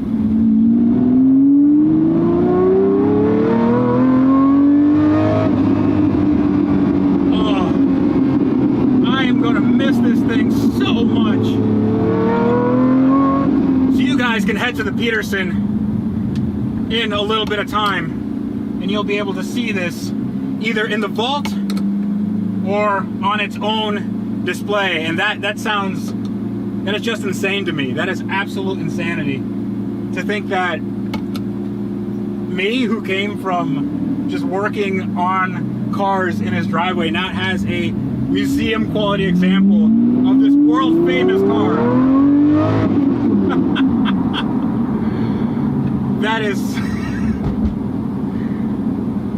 That's a lot. That means so much. Hope you guys can see this car and enjoy it and appreciate what it took to make. All right, one more. And go.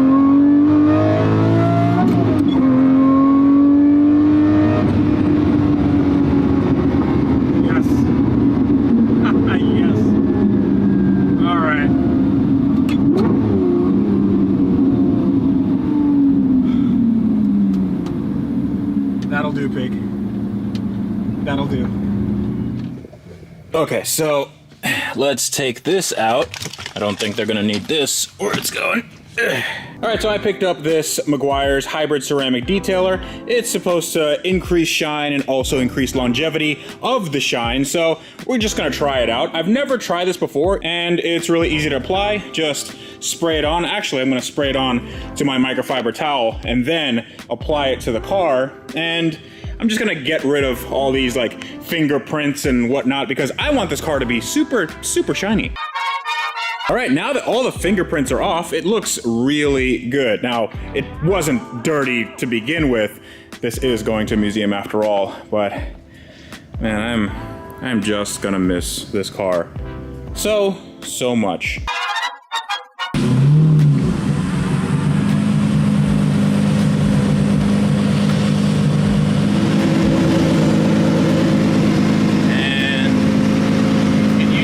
That looks like I'm centered on both sides.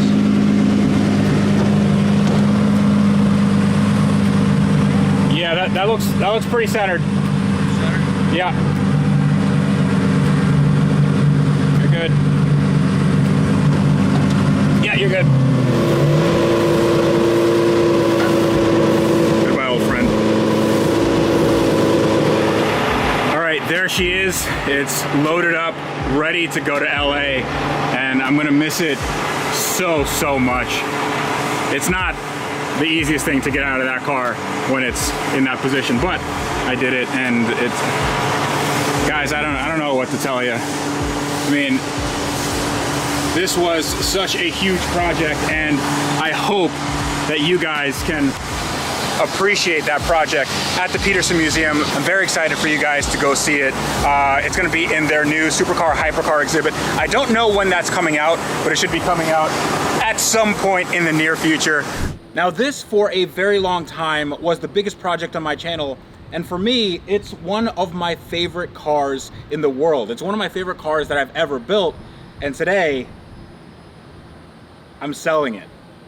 I think it's time to let it go, because with my P1, with all the other projects we have, it just seems like a lot of money that could be potentially used for something else. And I want this car to go to somebody that can actually enjoy it. So I found that person. Now, the details of the sale are gonna remain anonymous. This is a private collector, but he really, really enjoys this car, and I am very excited about that.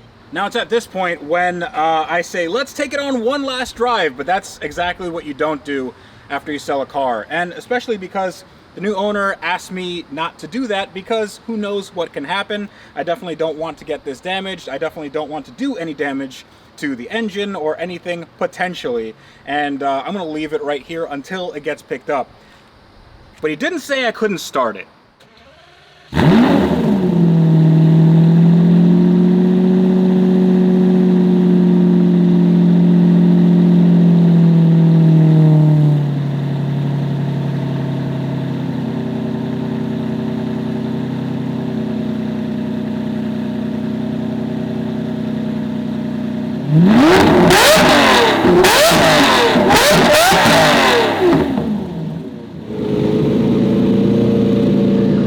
You sure about this?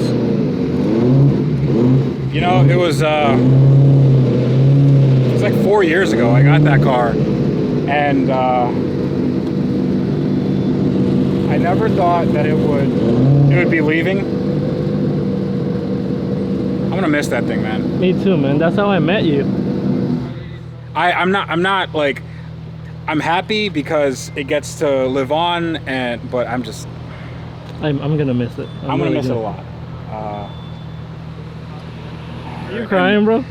No, I'm not. I'm just like, hey, Jack, take him away, Jack. Stop it! The sun got in my eye. Yeah.